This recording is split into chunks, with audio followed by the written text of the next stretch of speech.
right, so here we are, way back, Point Fest, the first interview of the day. It's Real Big Fish, everybody. Gentlemen, how are you? It's great to see you. Great to see you. Fantastic. Hello. Oh. Hey. Thank you. No, don't stop. No, more, please. More. It's really great to have you guys back. We have, over the years, done so many different things, so many shows. Yeah. I did legitimately the worst stage intro I've ever done in my life at a Real Big Fish show at Mississippi Nights through no fault of your own. I came up on stage too late. Your cue music that night was Billie Jean from Michael Jackson. I'll never forget. And I'm getting up there and I'm doing my spiel. And Aaron, you came up behind me and were like, "Are you done yet, Donnie? Are you done? Are you done with the intro?" Yes, I am. Thank you. And then you guys went out and rocked it. But it's really great to have you here, man. Thank you guys for coming out. No, it was not your fault. No. Somebody probably told me wrong. But do you remember any of those, older shows here? Like, because we've had you at the amphitheater. I mean, Mississippi Nights. All over the place.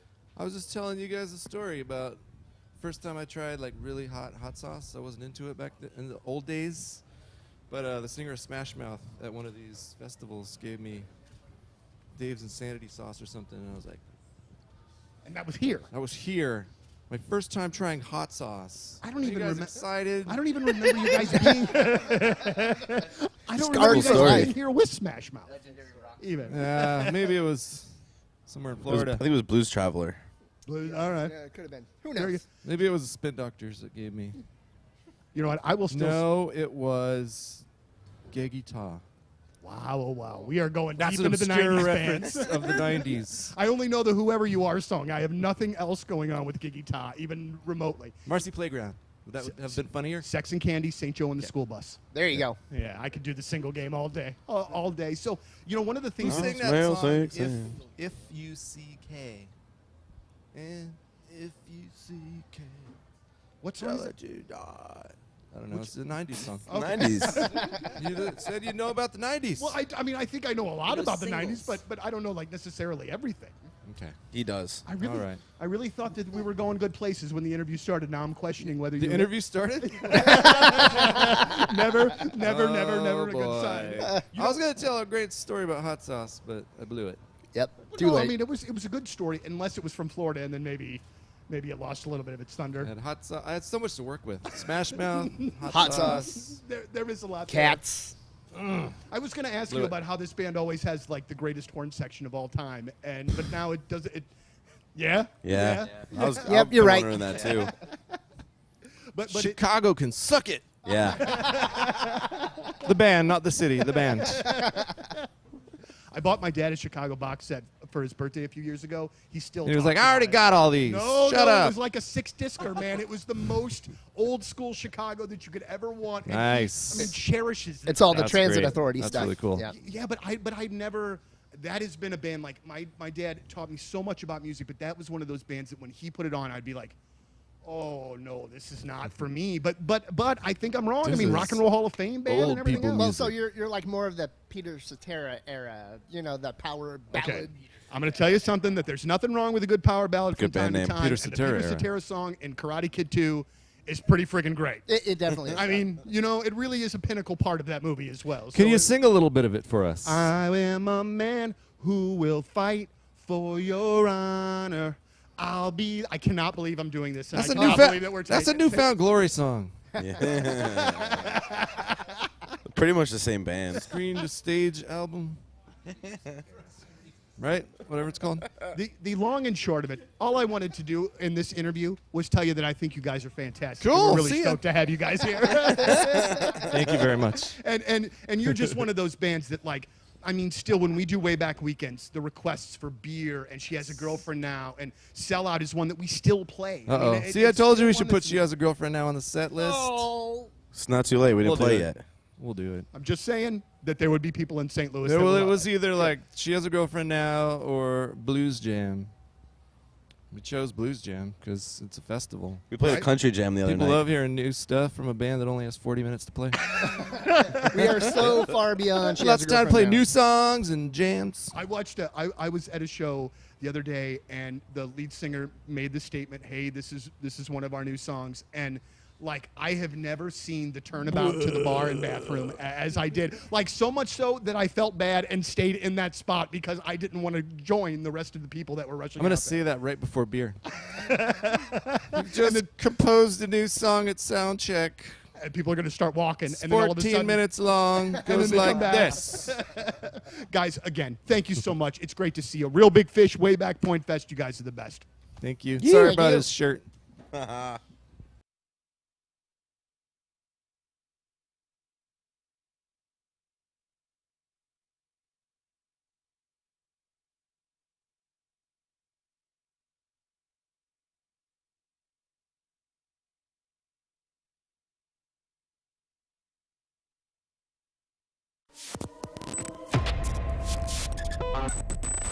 Well, here we are backstage at Point Fest with Greek Fire. Hey! Gentlemen. Hi, Donnie. So guys, how'd it go today? Well, you know,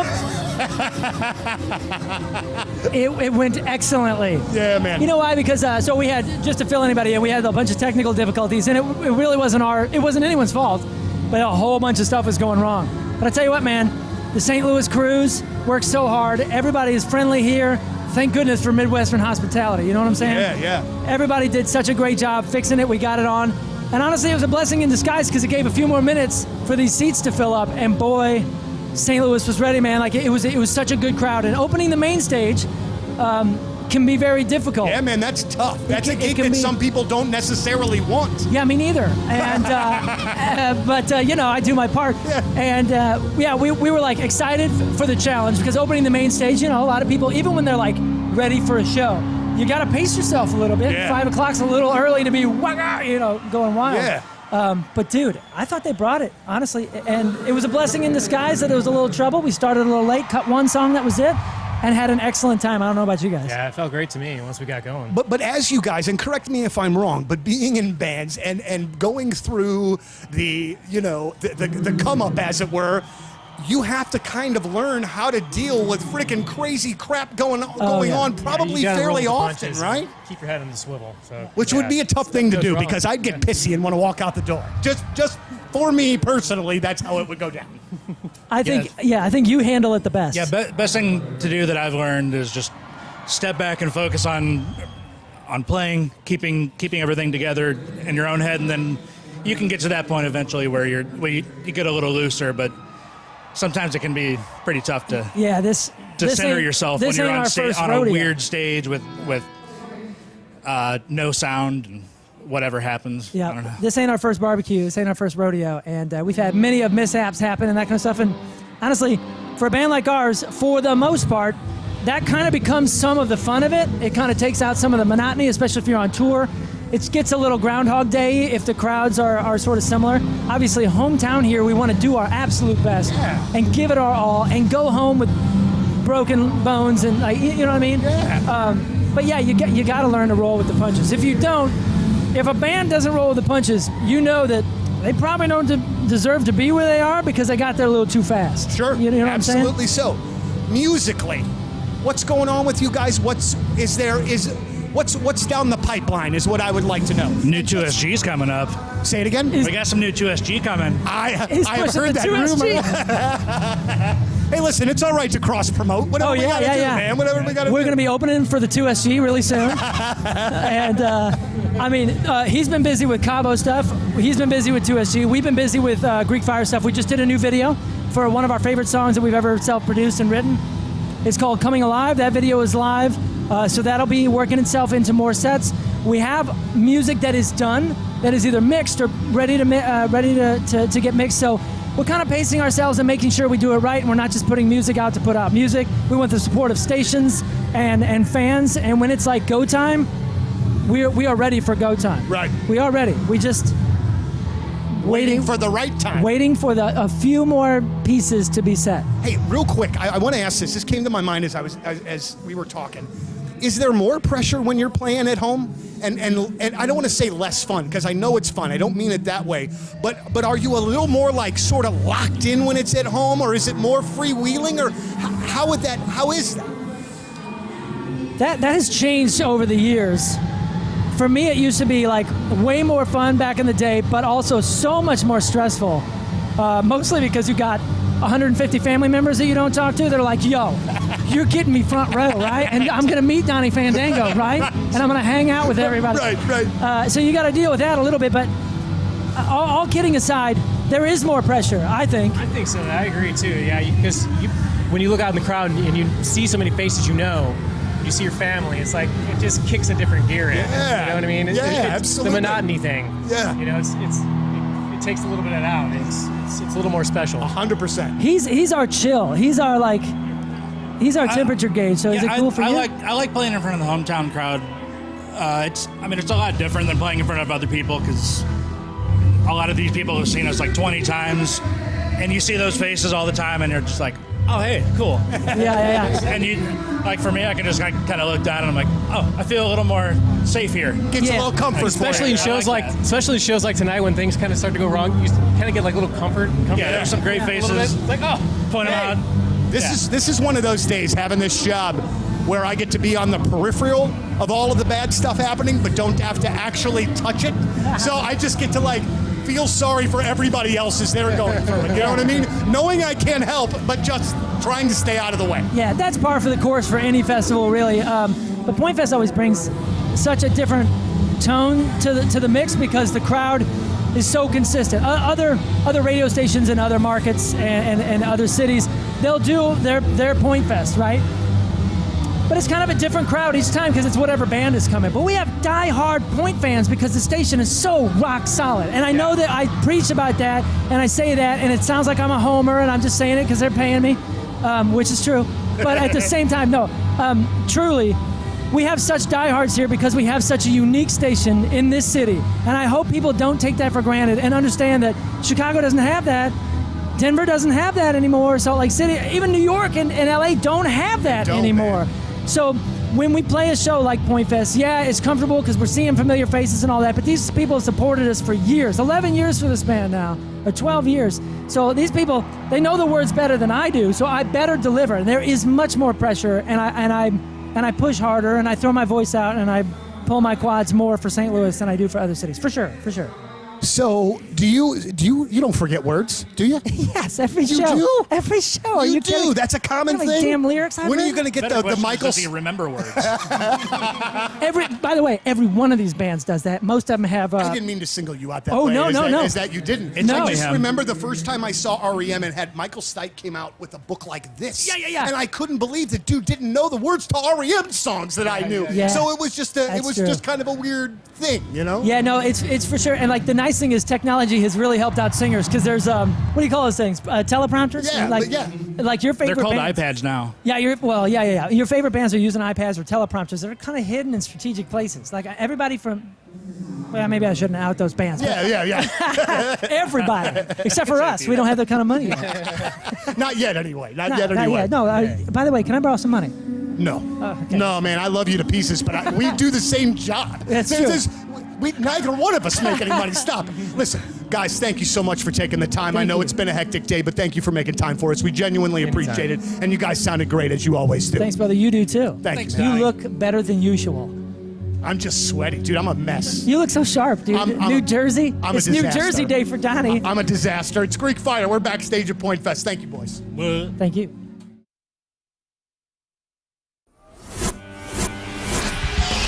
It's a nerve-wracking day. What? You guys and Queens of the Stone Age. Back-to-back interviews. I'm already a high-strung person. Whew. I can't wait to have a beer when this is done. Yeah. Yeah, very much so. You don't need to worry about us. Well, yeah, but I do, though, because, see, here's where the rub is with me and bands that I really like. If it's a band that I'm about, I can power right through. Mm-hmm. But then when it's a band that I really dig, then there's a bit of that fanboy stuff that starts popping out. And that's what I'm trying to control. So here, I'm bringing it down. I'm going to do my best professional interview as I You're doing very well so far. Together we can all do this. We can all do this. So I had the fortune of seeing you guys on Saturday. I was in Austin at ACL. Oh. And I want to talk about this. I got to talk about this. Right. Because I know you guys had troubles. I guess it was with pedals. It was with cables and amps weren't turning on, basically, yeah. But from where I was standing and watching, from my vantage point, it was a flipping phenomenal show. Like, I loved it. I thought it was Yeah. great. Oh, thanks. So when you are, a few days away from that, this kind of already answered my question with your facial expressions, but do you look back at that and go, whew, I can't wait for this weekend and us able to do it again? Or do you go back and go, you know what, this song was messed up, but we powered through for the rest? I kind of, when stuff goes wrong and breaks, I almost feel like I'm almost like, see, it can go wrong. And what we do is real, Sure. We don't play to a backing track or a click, and we just plug in and go. And when that breaks, it's proof that that we are taking some element, some sort of a risk up there. Yeah. And also, I think as well, when stuff goes wrong, it forces you to go in a different direction, and you have to dig from somewhere else that you didn't think you were going to have to. So I think in the case of ACL, like, part of me was like incredibly frustrated because people would come to see us and shit was breaking. But on the other hand, the songs that we did manage to make stuff work for, I felt like I had this kind of whole new energy to them. Absolutely. It's exciting. It's like you want to see people on the cusp of losing their minds, which I certainly was at the time. I saw a band once kick over a whole entire amp bed, or amp rack thing, and it was one of the coolest things that I've ever seen. Like, that's the only time I've ever seen anything destroyed on stage. I got to say, I was kind of hoping for that with you guys too, just because. He threw the amps over. Oh, you did? Well, see, I didn't see that particular part of it then. Yeah, I was pissed off. Okay, well, see, I shouldn't make light of that. I apologize. Well, no, it was in hindsight very funny. Did you guys bowl in Kansas City last night? Yes. How'd you do? Actually quite good. We were really drunk. That helps your bowling game. And, well, it did, I think. Well, pretty good scores. we did. Well, do you remember? I remember I came third and first. We played 2 games. But, averaging of like 4 strikes. 4 strikes a game. Oh, that's nice. Yeah. Pretty good. Yeah. Didn't get any spares, but No. I got a lot of strikes. Yeah. Which is better. Legitimately one of the most frustrating games I think that you could play, because to me, I look at it and go, this is easy. I can do this. And then you start and you're like, oh, wait. Yeah. You either have it or you don't, I think. Yeah. You either have a terrible game and you get 20 points, or you're just nailing it and you don't know where it's come from. Right. Well, we had, the last time we went, I took my kids a couple weekends ago, and so we had one lane without the bumpers, one lane with the bumpers. So you take one game without, and then, when you need to feel good about yourself, you just hop over to the bumper lane, boop, boop, boop, and then it knocks them all over. One of the things I noticed that you do on your Twitter, which I love, is you just, and I don't know if it's a ranking necessarily, but do you, when you're tweeting out songs, and like you number a song, like 265, and then you tweet, is that just a song that you're... That's a song a day that I'm doing. It's also on my Instagram. I put the cover of it, and it's just a song that pops into my head and I listen to, and I think that's a good song from this band. But I don't ever double bands up, so it has to be one song, one band. I like that. Yeah. Ooh, wow. So you're not going to repeat, like you had Wolf Alice, I think, last week. Yeah. With their new track, so you're not going to... Can't go back to them. That's done now. Oh boy. Yeah. That is challenging. It's a lot of pressure. It is a lot of pressure. There's a Spotify playlist with all of them on as well, if you want to. Oh, I have. You can see that. Well, because I get excited when it's a song that I like. Yeah. I'm like, oh man, this is a good one. And most of the time, it's either something that I have or know, or and then now it's to the point where if I don't know it, then I'm like, oh, I got to find out what the heck he's talking about. Exactly. Talk about your tour mates here, Queens of the Stone Age. How long have you known them? And I've read that there's been some drinking that's happened between the bands, so I guess you guys get along okay. Yeah, so we've known Schumann, the bass player, for probably the longest, because his other band, Mini Mansions, we toured together a lot. But yeah, this whole tour we've been... it's probably been like the first tour we've done opening up for another band where, like backstage or whatever, there's no such thing as dressing rooms really. Everyone's in and out of each other's, making each other drink tequila, and it's been very fun. And this is probably the most fun we've ever had on tour. It's just every night is wild and chaotic.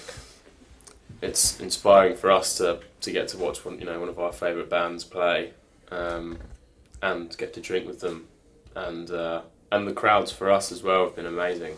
It's like they completely get who we are and what we're doing. Yeah. And the venues are full every night when we walk on. So it's like it's a win-win. It's a perfect fit. We should just keep doing it. Mm-hmm. This could be like a we could just stay in the same venue and just have a residency.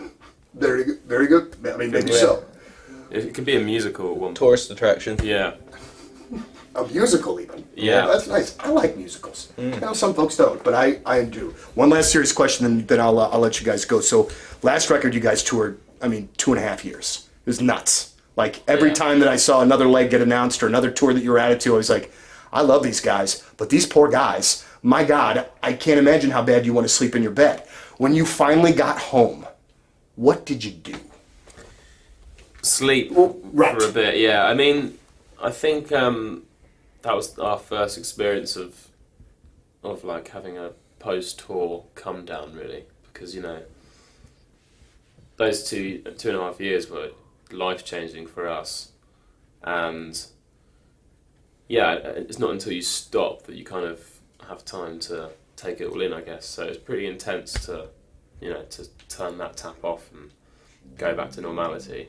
But it was also the beginnings of how we made the next record, because you need to stop at some point. And the break wasn't that long. Like, you guys didn't take a super long time before you started working again, right? Thank you. Yeah. I mean, I'm just saying, like... Where were you? Wish you were there. But you'll do things different. I mean, I would assume this time around that you're probably going to try to, maybe not make it as long or give yourself some more rest, that kind of thing. Because I know last time you were just taking up, they were getting these great opportunities. Yeah. Of course you want to turn those down, but at some point, you guys are humans. Yeah, well, yeah, it's great to be wanted, but we took the time needed to make this record, and yeah, we'll continue to do that as we make records. Just there is no time, it's made up. We don't even have watches, so that helps. Boy, We're like a casino. Gentlemen, House always wins. Yeah. Gentlemen, St. Louis loves you. And we're so happy to have you back. And thank you so very much for your time. Thanks, It's man. great to see Royal Blood back in St. Louis. Pleasure. Thanks, guys.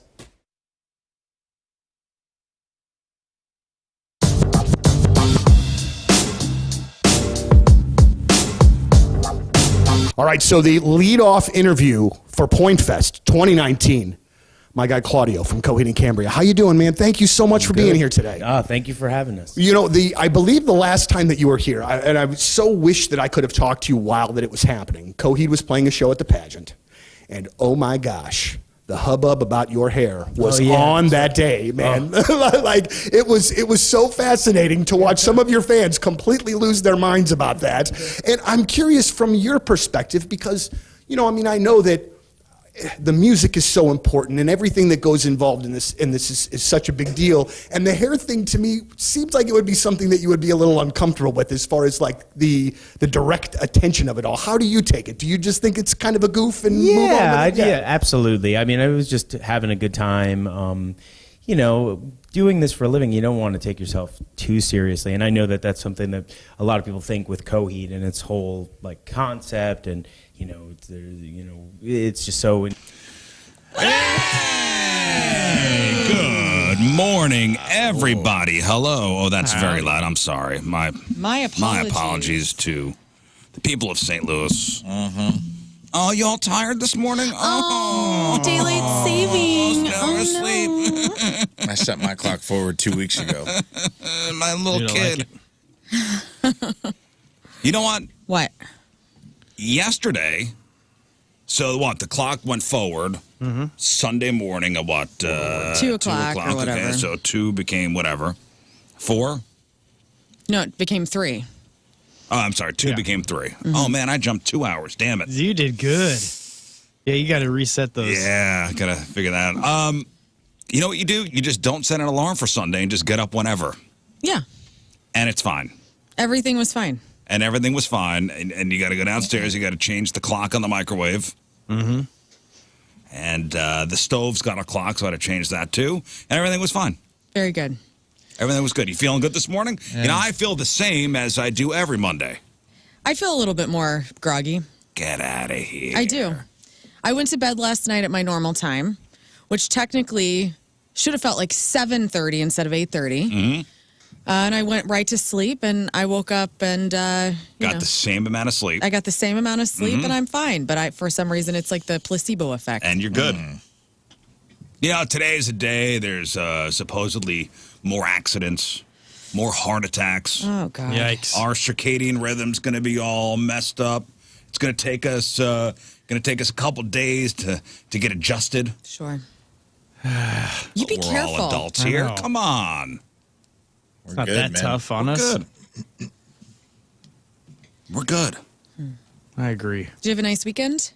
I had a great weekend. Very good. 2 nights in a row, out and about. Out and about. Get your colon cleaned out, and this guy is a fresh man. Friday and Saturday, out and about. That's what he was out doing. Was out telling everyone he's clean colon here. I know. Clean colon, party of 2. Mm-hmm. Well, it was my spring cleaning. What did you put in your colon this weekend? what'd you- Alcohol. Yes. Yeah, they're very good. Did you find that the buzz was different since you'd been flushed out 2 days before? Or I don't know. I felt chug? great both nights. This Like is wonderful. both nights. Like Saturday night was down at the district, down in Chesterfield. This guy That's out on the fun, town. man. Wow. Well, Did you go bowling or something? Glad you survived. was gorgeous. It was both nights, Friday and Saturday night. Nice evenings. No, we went to that lit cigar bar on Saturday night. Me and a couple buddies, and just sat at the bar. Shout out to listener Tim, by the way, who came up and said, "Hey, I'm going to take care of your bill." I go, "Whoa." Whoa! Look at the big bank account on Tim. Damn. That's why you No went wonder out you went twice. 2 nights. Yeah, I was to say. Freebie. No, he didn't have to do that. He said, "You've brought us so much joy over these many years. Oh my! Let me take That's care of this awesome. for you." Wow. And I was with 2 buddies. I go, "Hey, whatever you guys want, it's on Tim. Top shelf, baby. That is sweet. Top shelf, That baby." is great news. You ever been to a cigar bar? Like an actual cigar bar? Oh, yes. I've been to an actual one, but not. Well, this one is called Lit. It's pretty dope. Yeah, I'm a That's woman. right. I use so, the word dope. Man, no, it must There be were women nice. there What are the women doing there? smoking cigars. No thanks. I can handle men smoking them just fine. Go. Women, what are you doing? What are you actually I mean, doing? listen, in there were Probably more trying men. to have equality. There were more men I there don't like than this women. equality. But there were women there, and they were sucking on their stogies and drinking old fashions, and What? yeah, it was cool. Great. It was cool. It was man. International Women's Day yesterday, or Saturday, so maybe that's why. It was cool. Okay. Everybody was welcome. Did you dip the end of your cigar into the. Didn't do that. Didn't think about it until just right now. Probably should have. You dip the end of your cigar into your whiskey. That's how you know it's a I don't know what you're talking about. perfect. Oh, no. Compliment. You have a cigar, Okay. and then you take the end of your cigar, like the end. The lit end or not the the lit sucker end. end? Okay. Not the lit end. Obviously, Dopey, it'll put it out. Whoa, I didn't know if this is like at the end of the night. That's how you get rid No. of it. I really am an idiot about cigars. I don't know anything about it. So You eat it, you eat it. smoke it really down to the good. label, and you eat the rest. Everyone Oh knows God, that. so disgusting. No, Rookie. you dip the end. You like the you that goes in your mouth. Wait a minute, hold up. Before you start sucking on this thing and getting it all wet, you dip it into your whiskey. Or while you're smoking. Yeah, you get it going already. You got it going. You get it going, and then you do it so like it blends everything perfect. I want to gag right now. That sounds disgusting. Well, you know what? Next time I go, I was going to invite all you guys. Don't not invite you. me. Hey. Don't invite me. It's I will a go to the smoke cigar inside bar. place. Yeah. Oh, dude. Skip me on that, brother. Oh, you're out too? I'm out on that. My I whole can't. family hates cigars because Jerry will have one. Jerry should not Gotten. be smoking, and he's out in the garden all damn summer long. And him and my mom, that's what they fight about in the summertime. She's like, he's smoking these damn cigars. I had such a good time. Good. That I if they love would it. have asked me, because it's like a club too, you get your own locker and you could bring your own Bottle cigars. service? Man, If they would have asked me, like, hey, do you want to join? I would have joined. But nobody asked me, so that's their loss. Nice. Wow. You can get a rewards card. I don't know, but I had Dipped in I had cognac. a lot of They drinks. dip your rewards card in cognac before they give it to you. What's This is the end you put in your mouth. How good is the So one of my best friends that I run flyover with, love this guy, Zach. I worked at Brennan's for years, and he still has, he's still part of the club. And I love Brennan's. We used to do shows there all the time, but it's like they have their little smoking lounge up. Because it's like they got the walk-in humidor. It's the same kind of place. Right, that's what it was. Walk-in humidor. And then upstairs, they've got like a lounge. It's very swanky leather couches, very sexy ambiance. A lot very of mahogany. Dude. Yeah. Leather-bound books. Yeah, it's very much divine design. It feels like Victory Men's Health in there. Kind of like when I go in there, they got like all their leather couches. It's very dude-centric. And they've got good, like, those things that zap smoke. I don't know what the filtration system is. Listen, there was a decent filtration. I mean, you still come out of there smelling like it's more tolerable than like a normal room. Yes. But you still smell. I can't stand having it on my clothes. Man. You can't not smell like a cigar. Yeah, it's the repercussions are too high for me. Well, you go in there, you walk into they have a giant humidor with, hundreds of varieties of cigars. Oh, yeah. It's cool. They have a guy in there going, all right, what do you want? Do you want something mild? Do you want Robusto? I don't know. You want a Black Dominican? and mild, yeah. Yes, Tipperillo. You guys have Tipperillos? That's the only cigar I've ever smoked is the Black and Milds, and I was like 14 at a bowling alley. Cuckoos. I like the backwoods, baby. What are the ones you crack open and roll a blunt with? That's Black and Mild, I thought. Yeah. Black and Mild or White Owls? White Owls. Sure. Bro. White Owls. Peach. White Owls. Hey, you guys got White Owls here? They go, get out. Get the hell out of here. I probably do. You're not welcome here at Lit. Would you get a Macanudo, a Don Diego? Aren't those are the big, swanky? I go, give me what Castro smoked. Wow. Yeah, Cuban. Do they infuse any of them with the cannabis? Are there any options like that? Oh, man. It's not that kind of place. Oh, get a collab going. I'm definitely not interested. No, they don't. I can't smoke a blunt there. I can't handle the smoke. The next day, I feel like trash. You smell like trash. And you smell the stank. I can't get the stank on me. I'm not trying to overrun your fun, but your breath. There is nothing worse than kissing a man after a cigar. Ew. My wife was away this weekend. Yeah. Okay, so good. So, fine. If she would have been home, I probably would have had to have taken my clothes off in the garage. I will admit. Just like Bruce Almighty, all of them just fly off. I probably would have had to have taken my clothes off in the garage. Okay? Okay. Hey. I always think I'm being very sneaky. I'll smoke it before the wife gets home and I'm outside, and then she always comes in and is like, oh, someone had a cigar today. And you're like, your wife is the sweetest person on earth. You freeze yourself. Right. Yeah. You got your smoking gloves. I've done many an event at Hot Shots when they were all smoking, where I'd come home and I'd try to crawl into bed and she'd say, get the hell out of here. Yeah, as she should. Like it's in your hair, it's everywhere. Yeah. We call it smoky bitch in our household. Like, because I used to work at a bar. Obviously all the events I've gone, and Tim too, but I smell like smoky bitch. And I'd have to immediately shower. When I worked at the bar in Edwardsville, it was next door to a place called Milo's. Great place, great people. Same kind of deal, smoking cigar club. Walk-in humidor.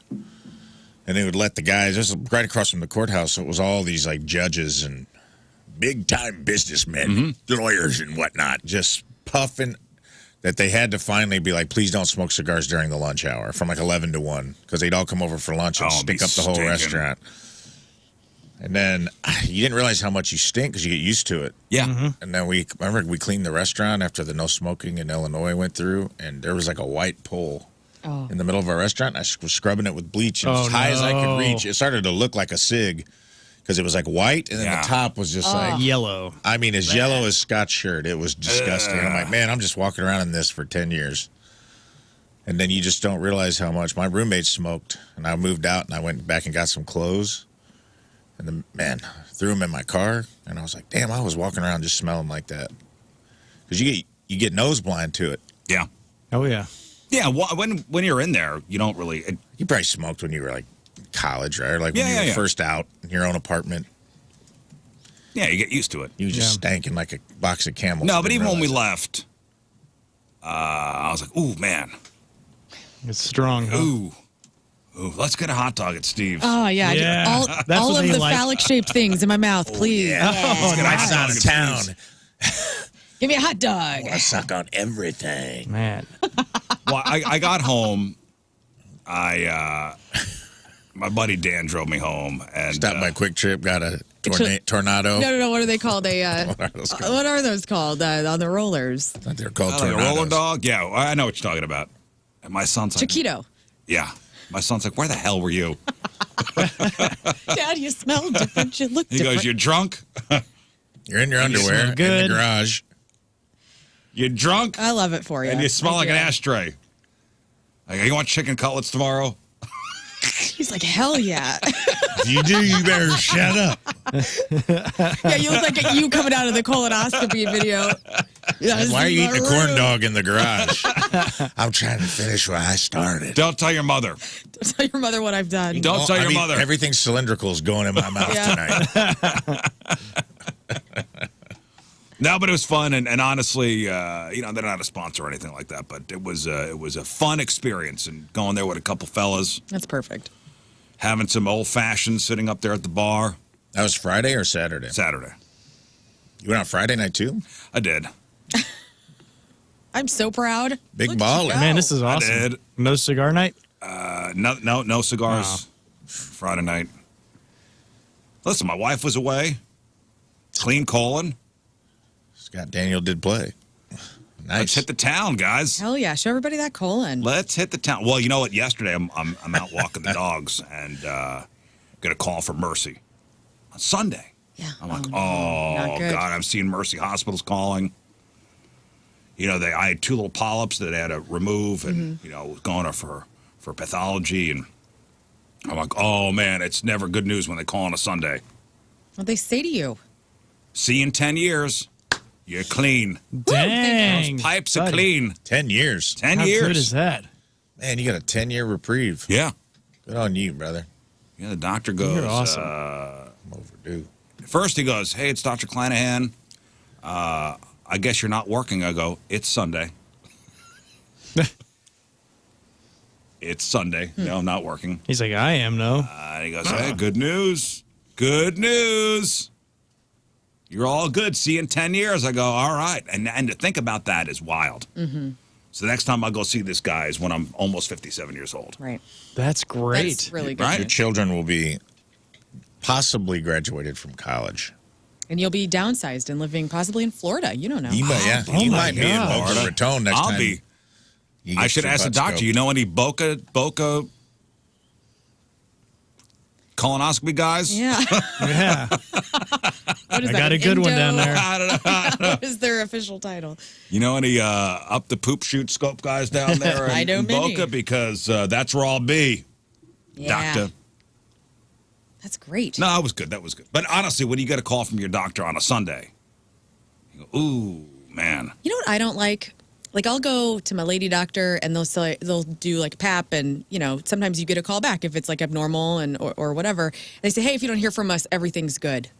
I don't like that. I want the call either way. That's interesting. Because here's the deal. They're human and things fall through the cracks, right? So like this is just my overprotectiveness of my health. Like I want the call either way.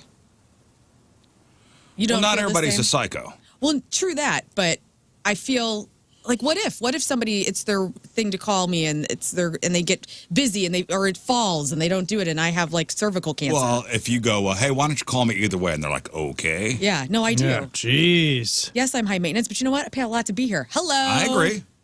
I Hey, want if the you most out of my health. If you want to call reassuring you that everything's all right, I was under the assumption, hey, we're not going to call you unless something's wrong. Right. Oh, And that's okay. why I was like, ooh, man.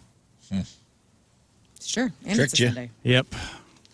I could tell you exactly where so me and the boy took the dogs, and one of our neighbors' houses got TP'd. Nice. So we went to go. Get free toilet we paper? went to go. I love it. And whoever it was did a terrible job. Ah. Well, they got to do it. What do you mean? Like they don't want to get caught? No, they were like full rolls unrolled in trees. Oh, yeah. Oh, come on, guys. Do better. Come on, guys, do better. Toilet Their paper's parents didn't expensive. train them. So as we're laughing at this house, I see, the caller ID says Mercy. I go, oh, hang on, son. Speaking of TP. Speaking of teepee. It's an omen. But everything was good. It was fine. Good. I love that. Congrats. Glad to hear it. It was fun. You guys want more good news? Yeah. Look at this show. All right, calm down, Scott, please. Oh. Who went to SIUE here? This man. Congratulations to the Cougars. Huh? SIUE. The Cougars have made history by securing its first ever berth into the NCAA tournament. Isn't that wild? Whoa. I saw a lot of my alum on I saw a lot social of- media last night being like, is this real life? A lot of very excited SIUE alumni, current Cougars. Congratulations. That's a big deal. It's huge. The Cougars got into the tournament with a 69-48 victory over the top-seeded Southeast Missouri State Redhawks in the Ohio Valley Dang. Conference tournament. That's a big deal. Yeah, it is.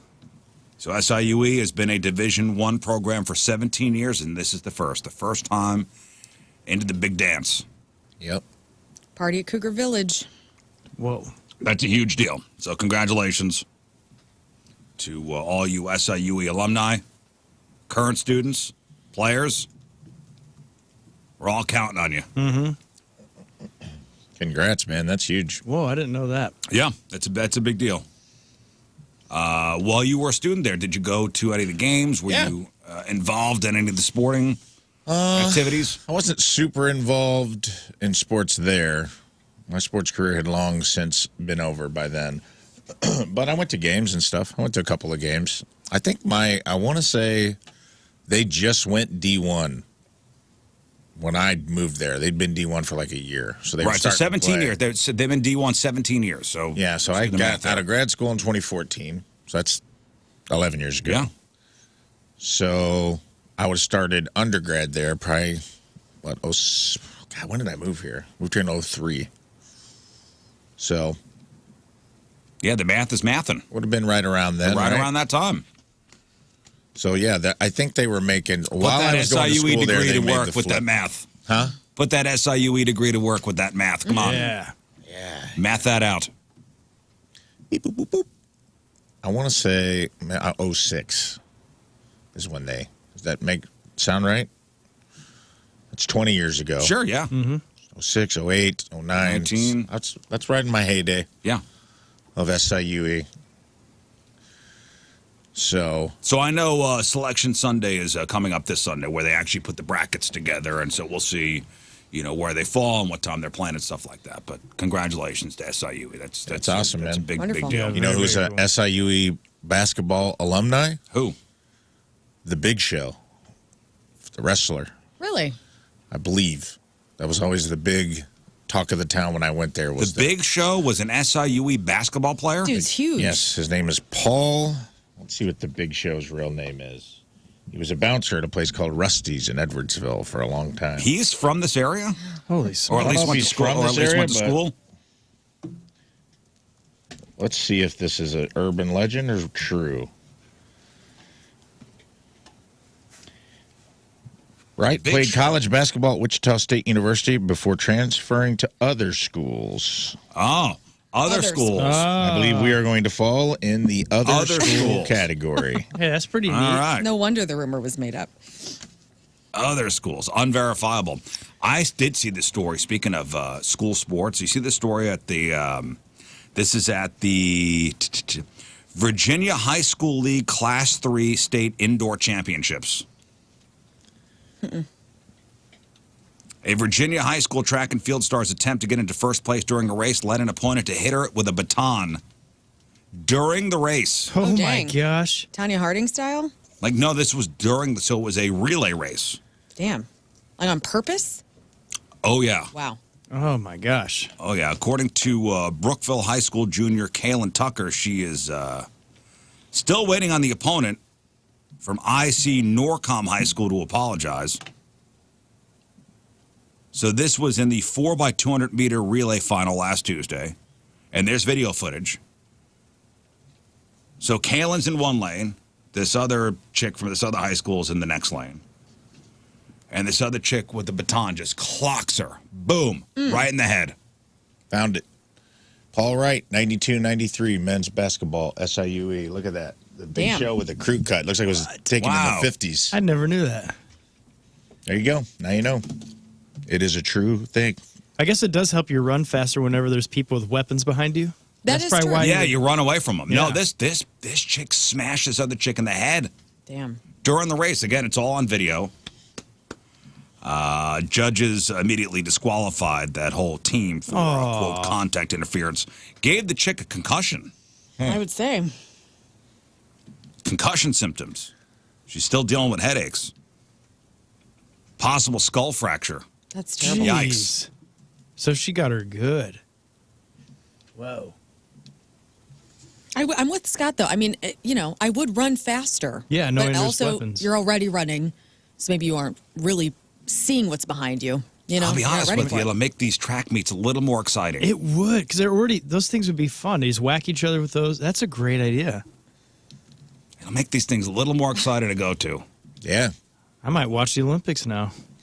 If you're getting doinked in the relay, you got to watch out for the Yeah, doink. if it's like a full contact, 4 by 200 meter relay where your opponent could smash you in the back of the head with a baton, I'm all about it. And I'm watching. Did you guys ever do track and field? No, that's for I dorks. tried. It was And fun. I thought, this is boring. I just couldn't. No, Then I went into I don't soccer. run. The baton ones were always nerve-wracking, though, whenever you're actually competing. Yeah. Like, don't drop it. Don't drop it. I'm a terrible runner. I would love to be somebody who gets the runner's high. I just never have Me experienced neither, that. sister. Not even in the Army. Really? Never once have I ever had Yeah, it. you It pisses talk. me off. Yeah, you talk to a long distance runner, and they get to a certain point. They all talk about this euphoric Oh, yeah. runner's high. It's- What? It's real. Yeah. My friend Christy, she lives in Colorado. She listens to the show. She and her boyfriend Sean, and she's a runner. Like, she runs in the mountains where there is no oxygen. And she gets this runner's high? Dude, I don't believe it. 15 miles. Like, this weekend was her birthday. She's like, I'm just going on a 15-mile run. No big deal. Like, up a mountain to where it's snowy. I go, you're incredible. I just think it's an excuse. Because who really wants to run? No, Right. I get it. See, It's for health. I get it. It's for health It's reasons. great for your health. Bad on the knees. And you go, what psycho would run? And they made up this whole runner's high thing to justify their running. That's all. Like maybe they'll understand why I do it if I make up this whole runner's high thing. Well, people love getting high. So it's like, if you get high after running your legs and your heart out, then cool. I just felt blessed because I was a sprinter, so I didn't have to run all that long. It was a quick run. Get it done. Yeah. I have friends that swear by it. I mean, I think it's real. I think it's a genetic thing. I think you either get it or you don't. I think it's like blue dress, gold dress. You know what I mean? It's whatever. Because I had guys in the Army the same way. My buddy Will still was a Marine. He still runs. His daughter runs cross country. And he's like, yeah, man, you hit that like 10-mile spot. And What? You're really agonizing. He goes, and then your brain releases endorphins. And it's just like, it's almost like a dopamine hit. And because it's releasing these things to help you. It's your body shutting down. My body's just like, I hated it the whole time. Cramps, side would hurt. Yeah. Or the worst. And I'm just like, I only ran because a guy was going to yell at me if I stopped. Like that was the only thing motivating me in the military. It's got to be your body thinks, all right, you're running for a reason. It's probably running away from a deadly situation. So I'm going to release these endorphins. Yep. So when death does come, at least it's somewhat Pleasant. tolerable. Sure.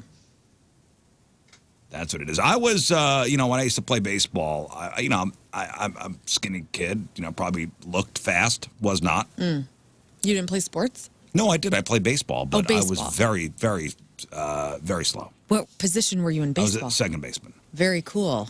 He's a good second baseman. Very slow. Coach used to yell, get the piano off your back, Riz. What's wrong with you? I tried a lot of sports. I played soccer. I was not good. I was literally there for morale. I mean, I would make my team laugh. There were so many talented girls on our team. And, they called me fungus because I had eczema from my shin guards. It was a whole thing. But I played That's soccer an in high awesome school. nickname. I also tried to play volleyball.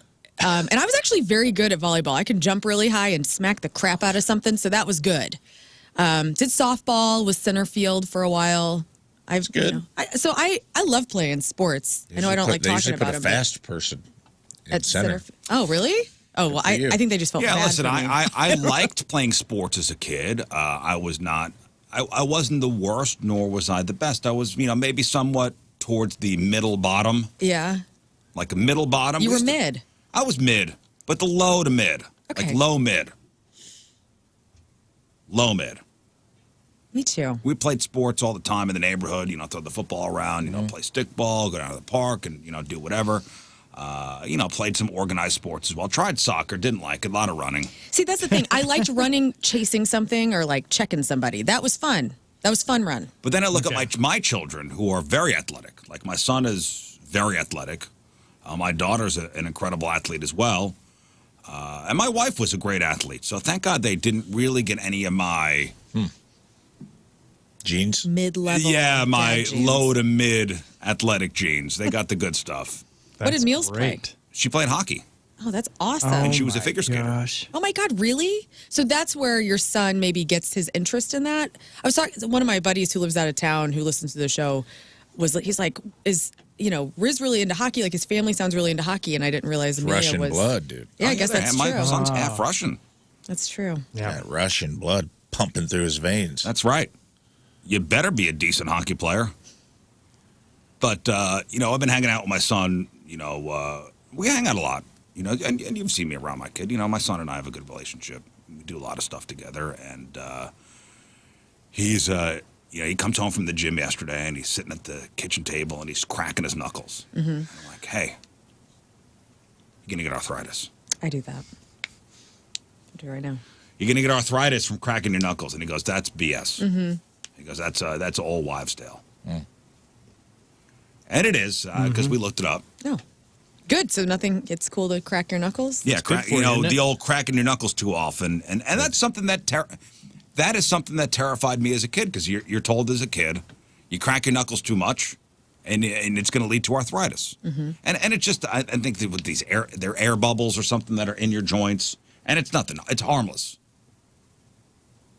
It's harmless. And I got to thinking, all right, so what, as kids, what were we told to be wary of, to be scared of, that now you're looking back and go, man.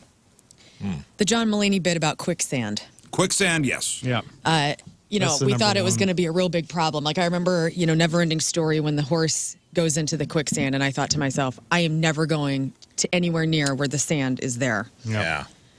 I think that's a big one. And listen, as the world opened up to us with the World Wide Web, and now we could just quickly look up stuff. When we were young, if our parents told us to be wary of something, or an authority figure told us to be scared of something, we took it as gospel because we couldn't look it up. What was I going to go to the library? Open a book? That's pretty tough to do. What was I going to go to the library to look this up? No.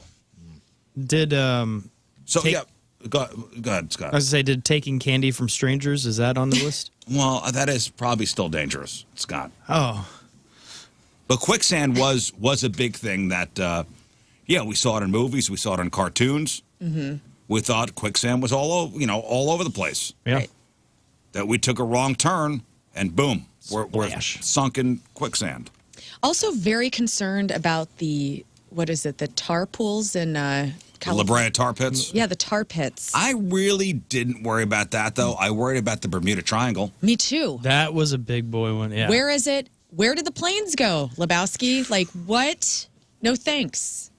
I was like, oh, man, the Bermuda Triangle. If I heard of a family going on vacation somewhere, like down there, I go, whoa, man. Have you guys heard about this Bermuda Triangle thing? It's a pretty big deal. I'm still freaked out. I love the amount of planes that fly through it every single day and the ships and stuff. But again, when you're a kid, you don't know. It's these irrational fears. Yeah, giant squid. You were told the Bermuda Triangle was a real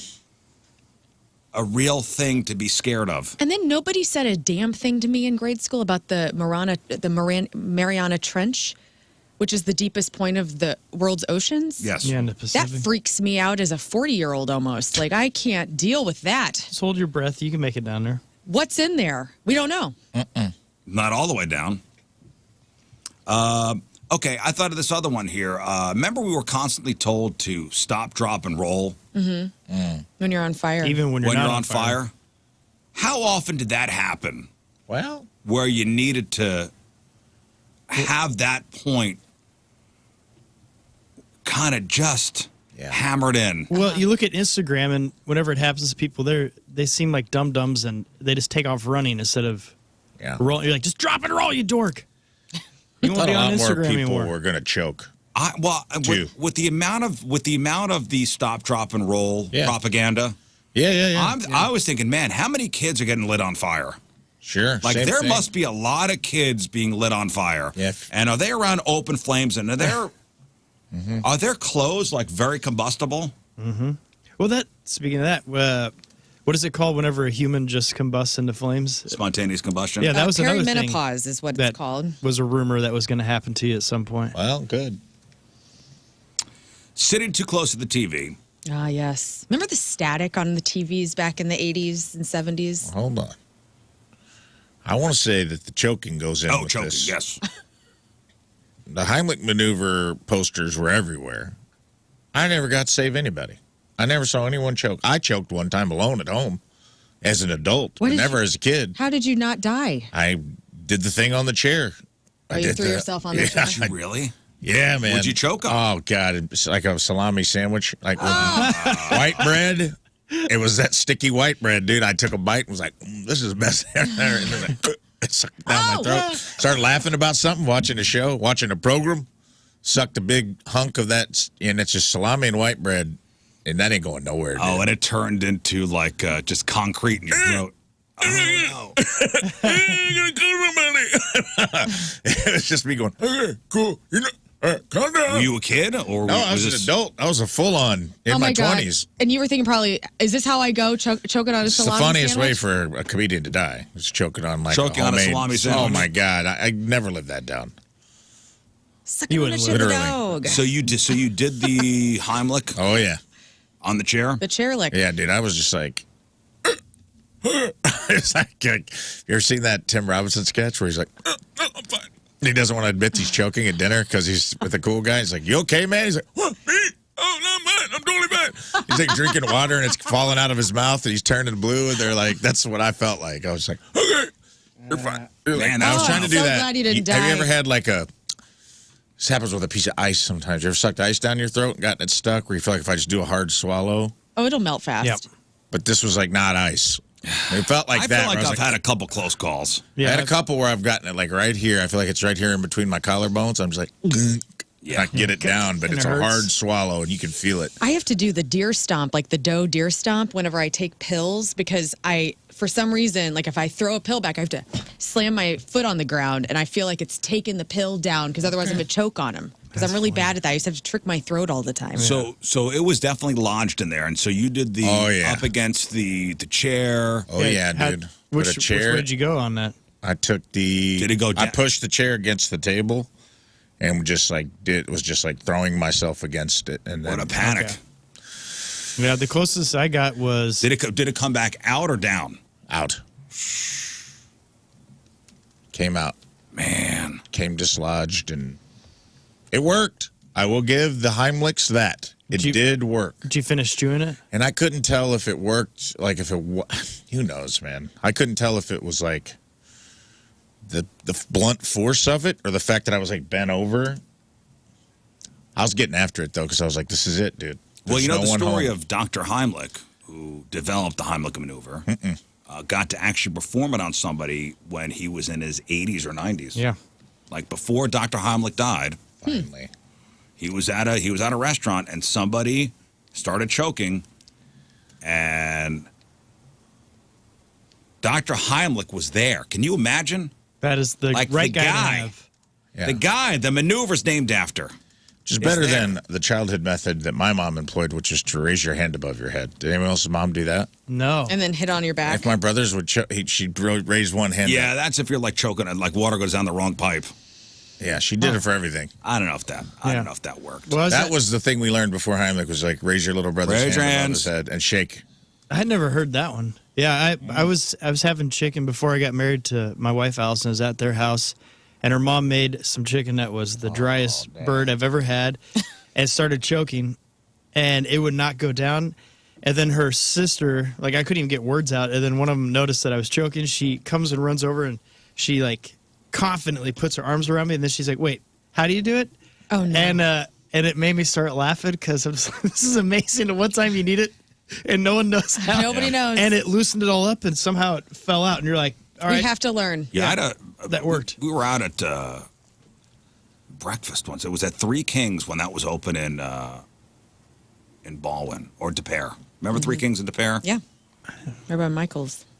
And my son had to have been two years old, and he started choking on a piece of bacon. And he was sitting next to me, and he started turning colors. My wife started panicking, and like the hero I am, I turned that kid upside down, and I shook the bacon out of him. Okay. That's awesome. The Rizzuto method. I turned that kid, I grabbed by his feet, and I shook that bacon right out of him. Did anyone come over, or was it just one of those everyone kind of stared and went back to? No, because it was. I just remember it happened so quick. Yeah. Yeah, but the amount of posters up in my school, I thought I was going to save someone maybe daily from Yeah, choking. eventually. Yeah. Like at some when's point in my life, when people my are turn? just out here choking constantly. They would not put up this many posters if this wasn't an issue. We just improved our chewing methods, I guess. All right, sitting too close to the TV, that was something we always used to worry about, but there's no evidence. That one kind of checks. I mean, we have all this evidence now about staring at our computer screens and blue light glasses and going cross-eyed and blind. And so that makes sense that if you were staring at a lit up It makes sense, screen, but there's no evidence that it actually was a thing that was damaging kids' eyes. Yeah. Okay, unsafe Halloween candy, Mm-hmm. Oh, yeah, razor and we blades. still talk about that. You have a kid's got a better chance to get hit by a car on Halloween than getting unsafe candy. Like a way, way bigger chance. Swallowing gum. Yeah. Gets stuck in your If you belly. swallow gum, it's going to take decades to come out. Nope. Just like everything else that passes through. Mm-hmm. Give it a day or two. Yep. You'll be fine. Another one, and a bunch of people brought this up in the instant feedback. Turn the light on in the car. Turning the light on in the car when the car was going. It's illegal. Yep, that was illegal. Oh, yeah. Yeah, I remember my mom That was a telling me big, don't turn the light on. It's illegal. Just tell us you don't want the light on. Like, why did they have to make a lie up? And everybody, how did that spread like wildfire before the internet of parents, especially moms, saying like it's illegal to turn the dome light on? How about I didn't have my seatbelt on and I was crawling around in the trunk of the station wagon. That's not a big deal. And you're worried about me turning the light on? Right. And who cares? I mean, okay, you can still see. It's annoying if somebody turns on the light on. If somebody turns the light on while you're driving at night? For sure. It's annoying. But it's usually a really fast, it's not like we're leaving the light on. I dropped my ring. I need to find it. Oh, here it is. And then it goes off. What? It's not that big of a deal. I just think it was a lie to keep kids from playing around in the back seat. Yeah. And maybe other people thought it was genuinely an illegal thing. Possibly. They always took it as they thought it was, but maybe not. Maybe they were lying. Maybe I think they were liars. As an 80s kid and a 90s kid, I definitely thought devil worshippers were going to be a way bigger problem in my adult life. That was all my mom was worried about, dude. Was devil worshippers invading the neighborhoods, indoctrinating kids through Dungeons and Dragons, and hard rock music. I thought growing up that I'm like, well, I guess I'm going to have to fight devil worshippers when I get big. And I'll be honest with you, I haven't had an issue with a single devil worshiper in my adult life. Not yet. Not yet. I'm ready. Don't worry. Another one I want to bring up, piranhas. Piranhas, Yep. Thought they'd be an issue.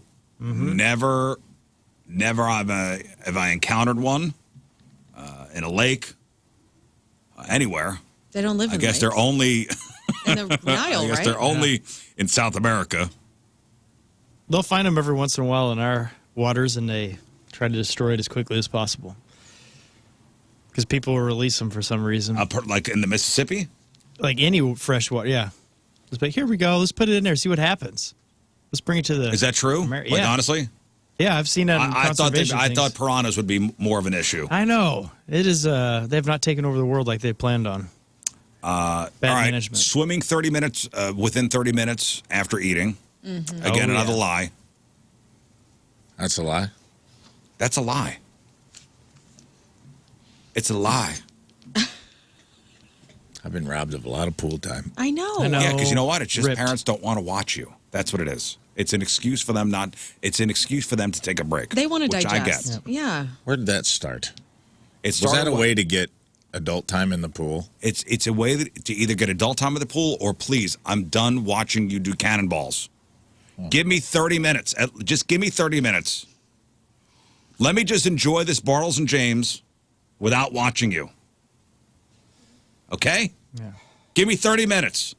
And then it's like, oh, you know what? If you go on within 30 minutes, you're going to cramp up and you're going to drown. That'll keep them out of the pool. And we're like, okay, because we don't have the internet to look up stuff. See, I think it was Big Lifeguard that they just wanted to not work, so they sat there for a while.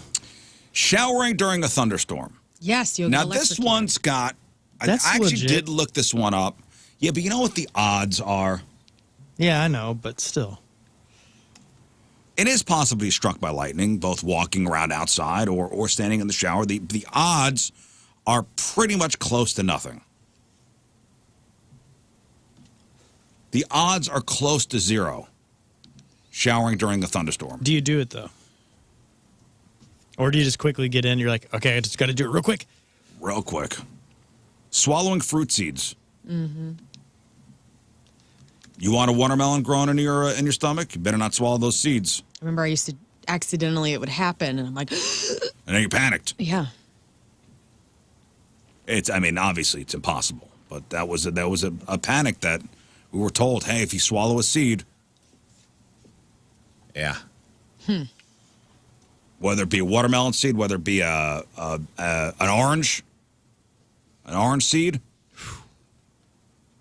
could happen. A lot of things were going to stunt my growth also. That was a big parental catch-all. Coffee, stunt your growth. I remember wanting to work out. Like go to the gym and like, you shouldn't work out before you're in high school because it'll stunt your growth. I think it's the opposite of that, isn't it? I would imagine it's Maybe there's some total truth opposite to of it. I don't know. Well, I think it's the whole lifting too early. Before lifting heavy weights could, you could hurt yourself as a kid. That wasn't the way it was presented. It was presented like I would forever be 4'11". That's funny, but they'll let you play sports. On the Coleman's Campers text line, piranhas found at Lake of Ozarks. Oh. Yep. June 10th, 2014. Okay, thank God. Yeah, it's You're every fine. once in a while you'll just see it some random lake, North Carolina. Was there a was there a pick in your nose? Was there a pick in your nose thing you were told? No, it's just you're disgusting. It's you're Stop it. disgusting. Yeah, that would get gold, right? Yeah, there was some kind of nose rumor floating Was around. there a Wasn't it that you nose- were going to get like some sort of like amoeba in your... There was something floating around in the 80s. I can't remember what it was. I don't know. About to write a story over the weekend about this guy in northern China. He had to be rushed to the ER, rushed into surgery after he picked his nose so hard he hit an artery. Whoa. He hit an artery. Just go get rhinoplasty. What's wrong with you? Now, minor nosebleeds from picking are, yes, that's a common thing, but you'd really have to get up there. You'd really have to go, like, up to the knuckle. Yeah, and trim your nails a little bit. You won't have that. To get really up there to hit an artery. I mean, they're way up inside, so this guy was really getting after it, and he showed up at the hospital after he couldn't get the bleeding to stop. Now, I'm only hearing about it because his wife shamed him online. Mm-hmm. She posted a video on China's version of TikTok and revealed he's a compulsive, or maybe competitive. He's a compulsive nose picker who'd refused to stop picking. And the video's in Chinese. He's lying in his hospital bed while she mocks him for not listening to her, which is nice wife. Yeah, that's a good wife. See, there's something that I heard as a kid. I don't know if it's true or not, but everyone's fingers somehow fit in their nose, but it may not fit in someone else's nose. Interesting. Yeah, our fingers are big enough just to fit in our nostrils. But if Scott tried to pick my nose, we could. I think it might be. I can pick all your noises because I Don't got pick little tiny hands. fingers. I got little carny hands. So doctors had to repair this torn artery up in his nose. So thankfully he's going to be all right. But it would have been a very embarrassing way to die. Do you guys have hair in your noses? Like, do you trim it? bleed out. I do. He hit an artery. I actually trimmed my nose hairs this weekend. Nice. I got one of those buzzers that. I need one of those. I just get the scissors out. Just boop. Yeah, I got scissors. No, I got the. Zzz. It sounds. But aren't you supposed to have some nose hair? Well, it helps with pollen and. Yeah, filtering. It's a filter. Yeah. But my nose hairs will grow long. They'll start blending in with my mustache. With my mustache. Mm-hmm. I trim and then wax about twice a year. You wax yours? Damn. Brutal. Yeah, that's a painful. The waxing is gets painful. it though. There's something, but I'd rather wax than pluck. You ever tried plucking one? Oh, yeah. You pluck odd nose hair, dude. it is like I'll sneeze for 30 minutes, but if I just rip them all out at once with wax, it doesn't cause that. I don't know what it is. I don't know why. If it's just like the pain is so severe, it stops being a minor irritation and becomes like my entire immune system's on a 4-alarm fire. But if I rip that big thing of wax out and it rips all those nose hairs out at it's once, fine. It's satisfying. like, actually, it's pain for a moment, but then it's satisfying, especially when you see on the stick. Yeah. Oh, yes. So gratifying. It is. It's like, yes, work has been done. And maybe a little love blood that. on there. Maybe a little blood. It's like the world's grossest toothbrush. But this guy went so far up there, he hit an artery. And he had to go to the ER. He could have bled out. And it would have been a very embarrassing way to die. So it got me thinking, like, what are the most embarrassing ways people have died in history? Well, the toilet, right? Elvis on the toilet. Yeah, but that really was... That was an embarrassing location, maybe. Right. But an embarrassing way to die. Like he got killed in an embarrassing way. Like the owner of Segway Oh yeah. died in 2010 when he drove a Segway off a cliff. Yeah. Yeah. Like that's a pretty embarrassing way. real? To die. Oh, you didn't know that story? The guy's name is Jimmy Hesselden. He was the owner of Segway Inc. And he tragically died in 2010 after he accidentally drove a Segway off of a cliff. Yeah. There's a guy named, his name is Hans Steiniger.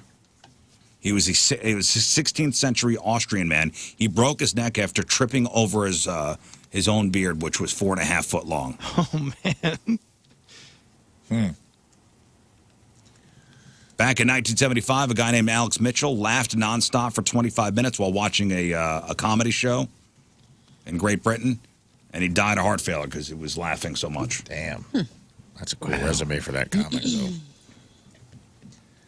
Confirmed kill. A guy named Gary Hoy in Toronto, I don't know if you heard this story, he was demonstrating how strong his office windows were. And he took a running start, and he threw himself up against the office window, and it broke, and he fell out of the building, and he plummeted to his death. Oh man. A guy named Basil Brown, he was a health enthusiast, drank a gallon of carrot juice daily in 1974 and died from vitamin A poisoning. That's like what's his name? Jim Fix? Really? The jogging guy? Died jogging? Who was that guy in his 70s? His name was Jim Fix, and he was like, that's when jogging became big, and it's like, this is the way to stay alive and make your heart strong. And then he dropped dead during the middle of a jog in like Central Park. Of a heart attack? I think so. Let me just look it up. Jim Fix. Death. Jim Fix died. 52 years old. Heart attack during his daily run on a Vermont Route 15 after being a spokesman and enthusiast for jogging and running as the best way to prolong your life in the United States. And he America. died jogging. Of a heart attack, yep. Back in 1981, a factory worker in Japan was crushed to death by a robotic arm he was repairing. It was the first known robot-related death. Wow. What year? 1981. A guy in Arizona was crushed to death when he shot a massive saguaro cactus, causing a 500-pound chunk to fall on him. Whoa. Which that's illegal to do, right? Oh, yeah, you can't mess with those things. There was a French guy back in 1912. He was a tailor, and he tested out his homemade parachute by jumping off the Eiffel Tower. And? It did not work. Oh. A man in London back in 2013 died after getting trapped headfirst in a giant pile of laundry while he was looking for something. A guy in India tried to kill a snake with an axe, but the snake's severed head reflexively bit him in the back. and he died from the venom. Lucky. And back in 2012, a man in Florida entered a cockroach eating contest, but choked to death on the cockroach. Yeah. Wow. That's a way to go. Cockroach is like, not today. So those are pretty embarrassing ways to die. Yeah. But luckily, the guy who was picking his nose did not perish Could after have been hitting the part of artery. that. We're going to Disney in May. Got that trip all planned out. Right. And I think we're going to get one of these Disney planners. We got a friend who does it. Who It's does it for a living. Worth doing, for sure, from what I hear. We have a friend who does it for a living, and she'll help us out and like kind of plan our days out. Disney World is so big, Yeah. and there's so much to see, and you want to maximize your time there. We're there for a couple of days. Yeah.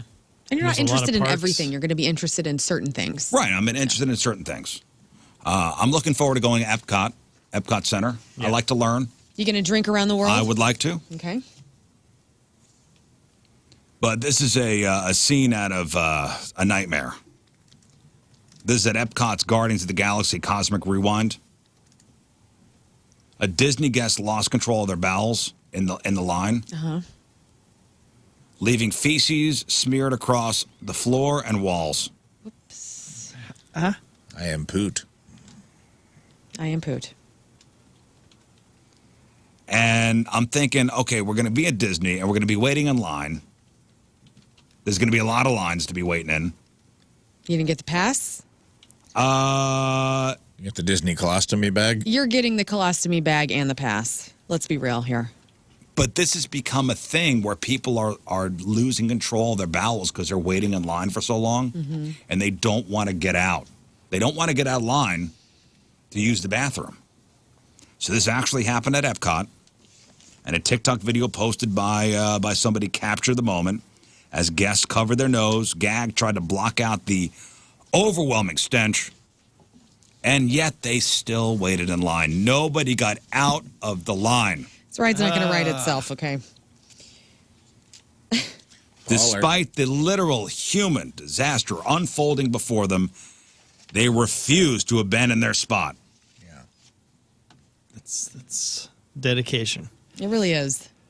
One clip that this TikToker showed, you see, horrified people reacting in disgust, while another shot reveals brown streaks on the wall and on the floor.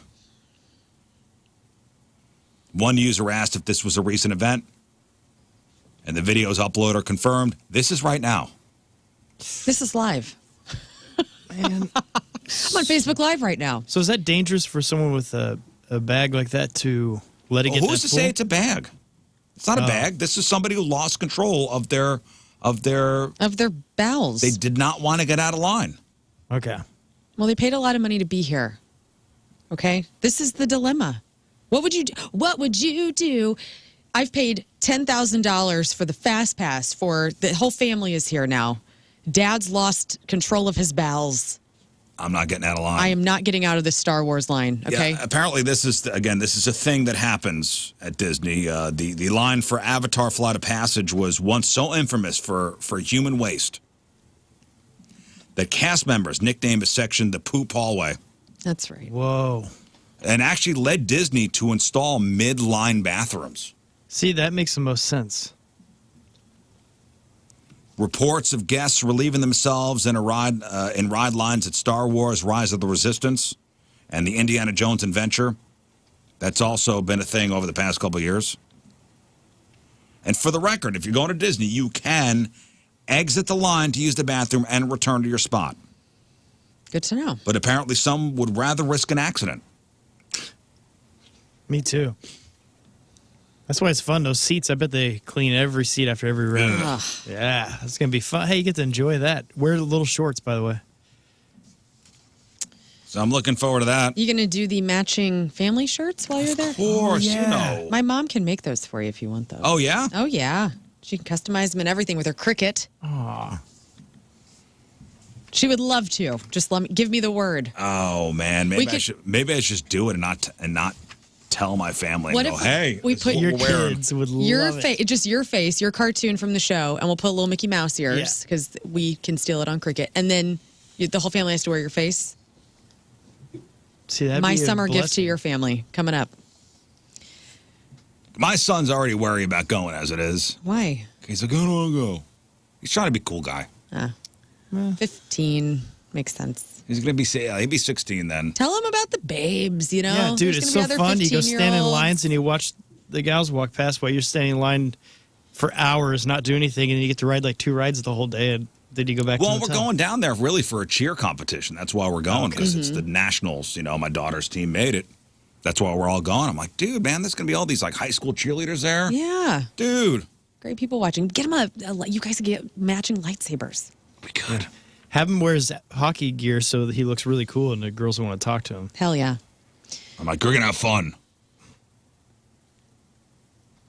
Mary Beth said, this is why dysentery is back. I guess so. Yeah. All from Florida. That's it. Just people pooping in line.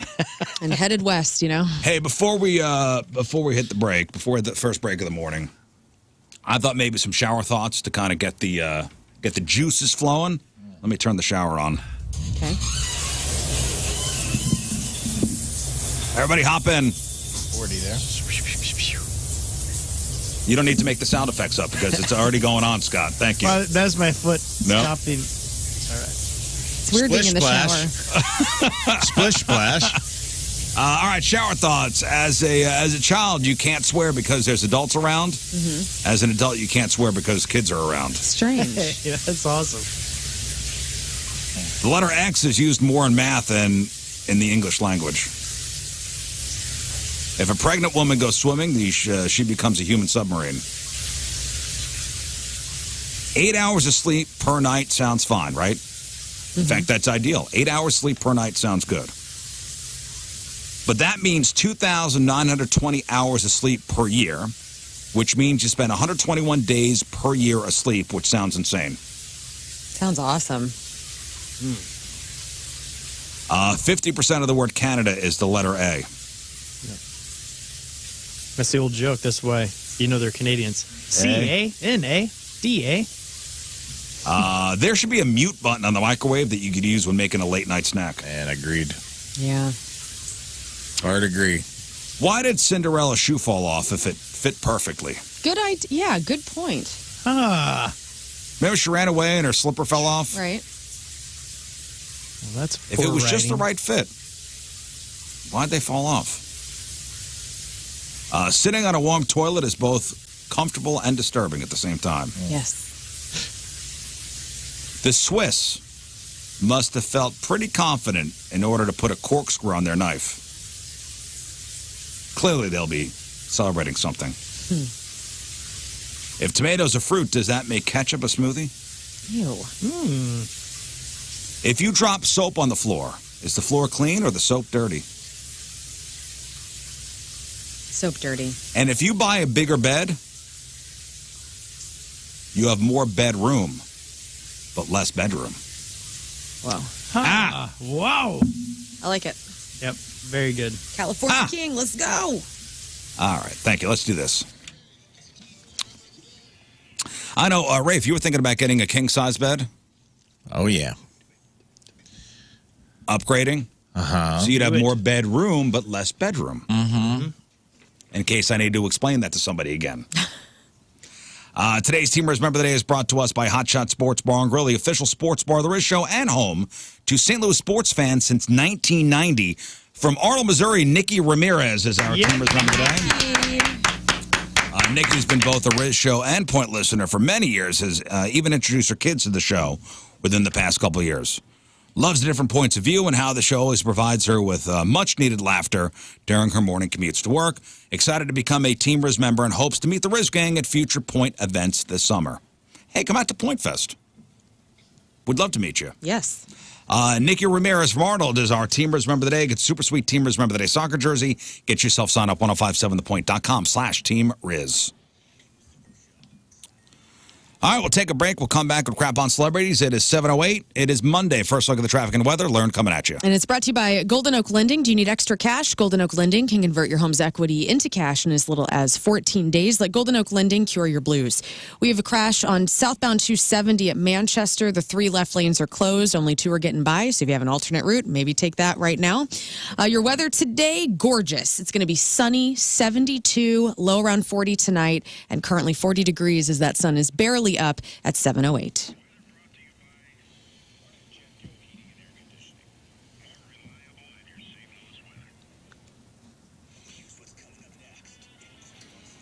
You know, a bunch of people are like, well, you could program the microwave to mute the sound. Nobody knows how to do that. Nobody knows what that is. Nobody knows how to do that. You rich people with muted microwaves. I went to 1 semester at Ramapo College in New Jersey. I don't know how to do that. I don't I can't even get mine to stop beeping when I open it. That's my biggest annoyance is I'll be at it. If I let the beep start, I'll open the door, and it'll still do a series of like 9 beeps, let alone quiet it down. I hate my microwave. All right, Crab on Celebrities next. What do you got? Maynard, the people are upset. How much would it cost to be Gene Simmons' assistant? Vanna White's job schedule rules and the best baseball movies of all time. All right, we got that. We got your crappy birthdays, the porno birthday, all that and more next in your Crab on Celebrities. Stay there.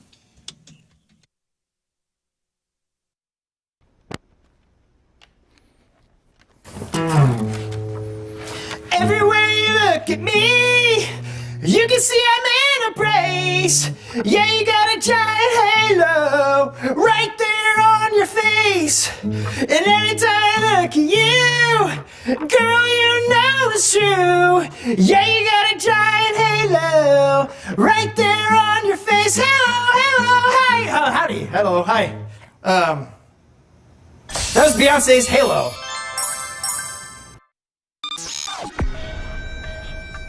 Dobbs Tire and Auto Center is the real deal for real deals since 1976. Let Dobbs' team of 600-plus tire technicians and automotive service associates care for your family vehicles, whether you drive a gas car, hybrid, or EV, and locations all over town. They'll help you choose the tires you need, already sold at the lowest prices in town, guaranteed. Quality name brand tires that will definitely suit your vehicle and your family budget. And the Dobbs team is ready to service your vehicle, done right the first time, including routine and preventative maintenance and complex diagnostic and engine repairs, and with the most locations around, including the new stores in O'Fallon, Missouri, and in Osage Beach at Lake of the Ozarks. Full service tire and auto service has never been more convenient. So let the tire and service pros at Dobbs take care of your family vehicles in time for the warm weather driving needs. And be sure to check out Dobbs Money Saver March deals at GoToDobbs.com. That's GoToDobbs.com. Dobbs, the real deal for real deals since 1976.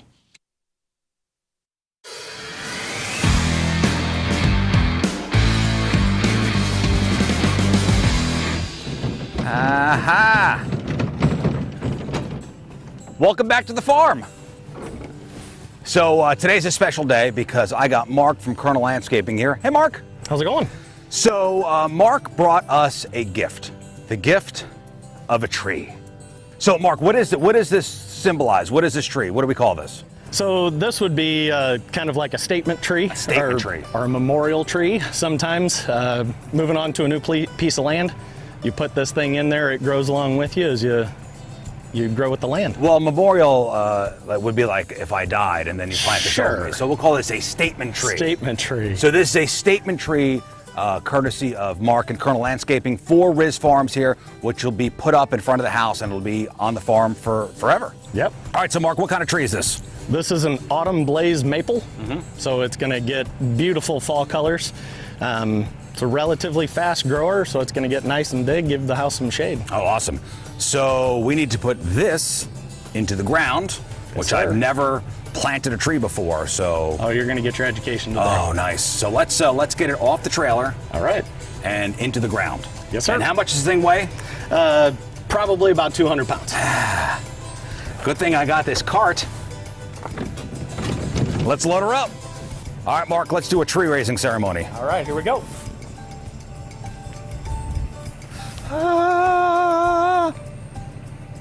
You're doing great. Yep, that's it. Keep doing it. Here we go.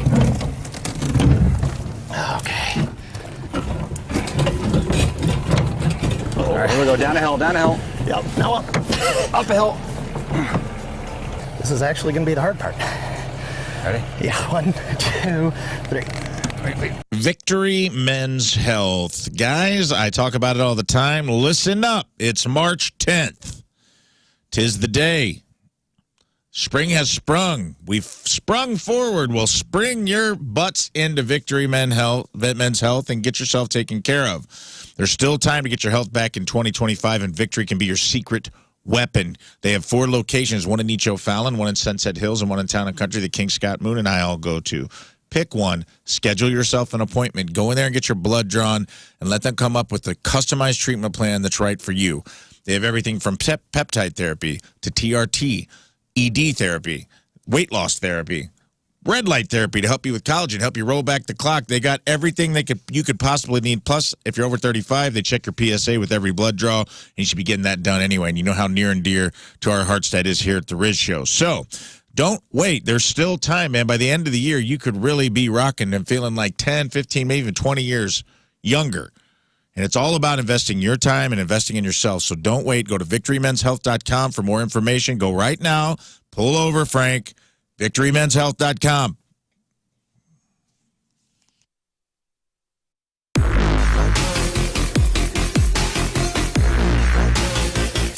Hey guys, it's Lux and Jacoby from Papa Roach. What's up? How are you doing? Well, I mean, I'd like to say I'm doing good. I'm just much rather be playing a rock show tonight. I would much rather be watching you play a rock show. This is such a bummer. I know, very much so.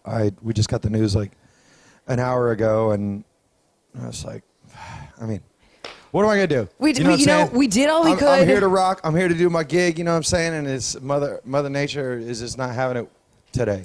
But the good news is, outside of being here for Point Fest, you guys have a lot of stuff going on. Oh, yeah. Papa Roach is killing it. I was on TikTok today. Huge fan of your TikTok. What'd you see? Well, I saw you reaching out to one of my favorite artists, Kay Flay, for. Oh, yeah. So I texted her that video this morning. I haven't heard back, but I did. Oh, you know her? Yeah. Oh, dude, she's I absolutely did, and I sent her that video. I love her, dude. I think she's awesome, man. Good energy, great artist, great live performer, great songwriter, great voice, just awesome. I'm a fan. Well, good. Obviously. Then you're happy. I sent the text message and not like, oh. Hey, let her know. You know, if she ever want to collab, dude, let's do something. Yay! So what was it like writing Ego Trip while you were all in quarantine? I know you guys kind of got together, you know, had to get tested, do the whole thing. Yeah. So we, the rug was pulled out from underneath us, and we were on tour out in Europe at the time. Came home, flew home, thought we were going to be home for a few weeks, a couple months. And it was like a floodgate was opened up, honestly. Like we had been, I guess, kind of waiting for a moment like this where we had paused and then had a moment to reflect on life and our lives and what had been happening in our lives for 20 years. And it just all culminated into this like moment creatively, and it just... Your car takes a pro to do it right.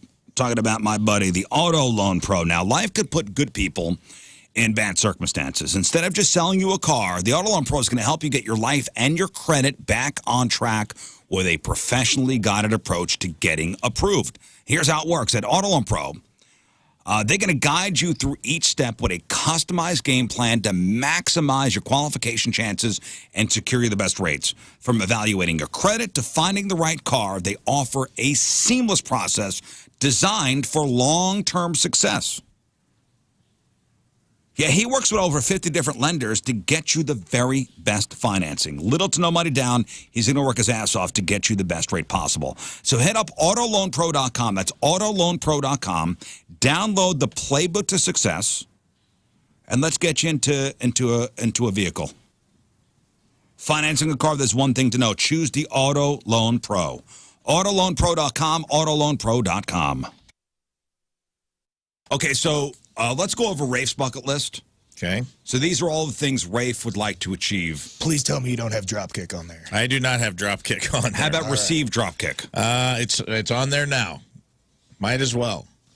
So we've been going over all of our bucket list items over the last couple of weeks. We've done everybody's. We did Learns yesterday. We did Moon, King Scott, Riz. And now we do a lot of stuff on the show where we punish each other. Okay. So we're trying to develop the flip side of that coin where we try to lift each other up, help each other achieve some of our bucket list things, hence the drop kick. Mm-hmm. He's always wanted to do it. We're trying to make it happen. You're playing your part in that, whether he would be a good student or not. Back to the program. Phone number 314-624-3833 or 618-398-3833. The Mick Ultra Studio Cams, 1057thepoint.com/Riz. The socials at RIZZ Show. Your emails, RizShow1057thepoint.com. Sex Time Fun Facts coming up later on. Rafe on relationships, another Misconnections segment. St. Louis Misconnections. They answered the call, too. We asked for more specifics, and they answered the call. Oh, awesome. Oh, that's great. I'd love to hook some people up. Don't forget about the Coleman's Campers text line, 314-649-3862. That's 314-649-DUMB. New episode of the Riz Olympics up there on YouTube. Riz Olympics episode number 3. We are at Wings of Hope over there in the valley. I can't wait. I haven't watched this one yet. I can't wait I haven't to see seen it yet either. So we put our aerodynamic expertise to the test with a paper plane distance throw and drone obstacle course. Property damage was incurred. Oh, yeah. And what about my entrance? I made the grandest of entrances. Don't give that away. They have to see that in real life. Like, yeah. So big thanks to everybody over at Wings of Hope, changing and saving lives through the power of aviation. What a great organization. Mm-hmm. Well, they'll take, usually sick children for free to hospitals around the country. Mm-hmm. So you got these volunteer pilots over there in Chesterfield, and they'll take these very sick kids to specialty hospitals and take care of all the bills for transportation. Fly their families over there. It is a great organization. So thanks to everybody for helping out with that over at Wings of Hope. Of course, Riz Olympics powered by DraftKings at Casino Queen. Play, stay, and dine. Visit DraftKings at CasinoQueen.com for special promotions. So we got the Gateway Kartplex event out of the way. We did the Whitmore Country Club Challenge last week. And who's in the lead going into event number 3? Moon. Is it Moon? I'll tell you what, man, I was really upset not winning the Kartplex Challenge. Yeah. The race car challenge. Yeah. Yeah, I was pretty bummed with that, too. It's a pretty tight race. He's ahead, but it's anybody's game. It's anybody's game. People are nipping at heels, and Scott did really well in the last one. Thank God. At Whitmore. So, caught up. Well, make sure you check out episode number 3. See who goes into episode 4 as the leader. Will it still be Moon? I don't know. We don't know. Make sure you check out my entrance because I make a grand entrance. You've never been more extra. I know. Than you were in this episode. Listen, I know. I never let my ego take over. We're like waiting. Yeah, I know. Watch the video. It's up on the Points YouTube page. Most of us lost an hour due to the springing forward thing with daylight saving time yesterday. So this is perfect. Today is National Napping Day. Great. Hey. National Napping Day. So there are 2 ways to celebrate. For starters, you could take a nap. Experts recommend 20 to 30 minutes to feel energized. A 60-minute nap will make you feel more rested. But you'll probably feel lethargic and groggy when you wake up. If you're out longer than that, you'll enter REM sleep, which also means you're probably sleep deprived. If you're not a napper, you could still celebrate by going to bed earlier tonight. I don't know. You could jumpstart that by exercising a little this evening or maybe enjoying a hot bath or shower. But even though the time change is just an hour, studies show that it can impact people for several days. In a poll, 42% of people say they've had their sleep affected in some way by daylight saving time, and women say they feel the effects more than men. Now, we kind of touched upon this last week, but 60% of people would love it if we never had to change the clocks again. That's me. So 22% of people want to keep the time changes. 18% said, we're not sure. And I do appreciate there are people not willing to have an opinion about something as low stakes as daylight saving time, but okay.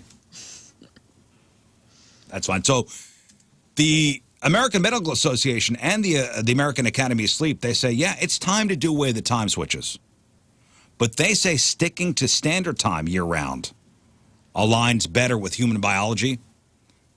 Which one's standard? So we're in daylight saving time now. Okay. So the other way around. So right. what we had instead of what we have now. Let's do it. Like, keep that. So just so you know, good luck out there, guys. All right, today is March the 10th. Back in the day, 176 years ago, 1849, an Illinois attorney filed a patent for an inflatable airbag to lift grounded boats off sandbars. However, that inventor, one Abe Lincoln, was too busy, I don't know, pursuing politics, and the invention never really developed. 149 years ago, 1876, Alexander Graham Bell transmitted the first telephone message to his assistant in the next room. Mr. Watson, come here. I want you. Mr. Watson. No, they were not lovers. Bell was actually in a panic because he had spilled acid on his clothes. Bladder acid? Right on. 47 years ago, 1978, The Incredible Hulk premieres on CBS. 37 years ago, 1988, Andy Gibb dies of a heart ailment. He was 30. 28 years ago, 1997, Buffy the Vampire Slayer premieres on the WB. That's with Sarah Michelle Gellar. 27 years ago, 1998, Lloyd Bridges dies in Westwood, California. He was 85.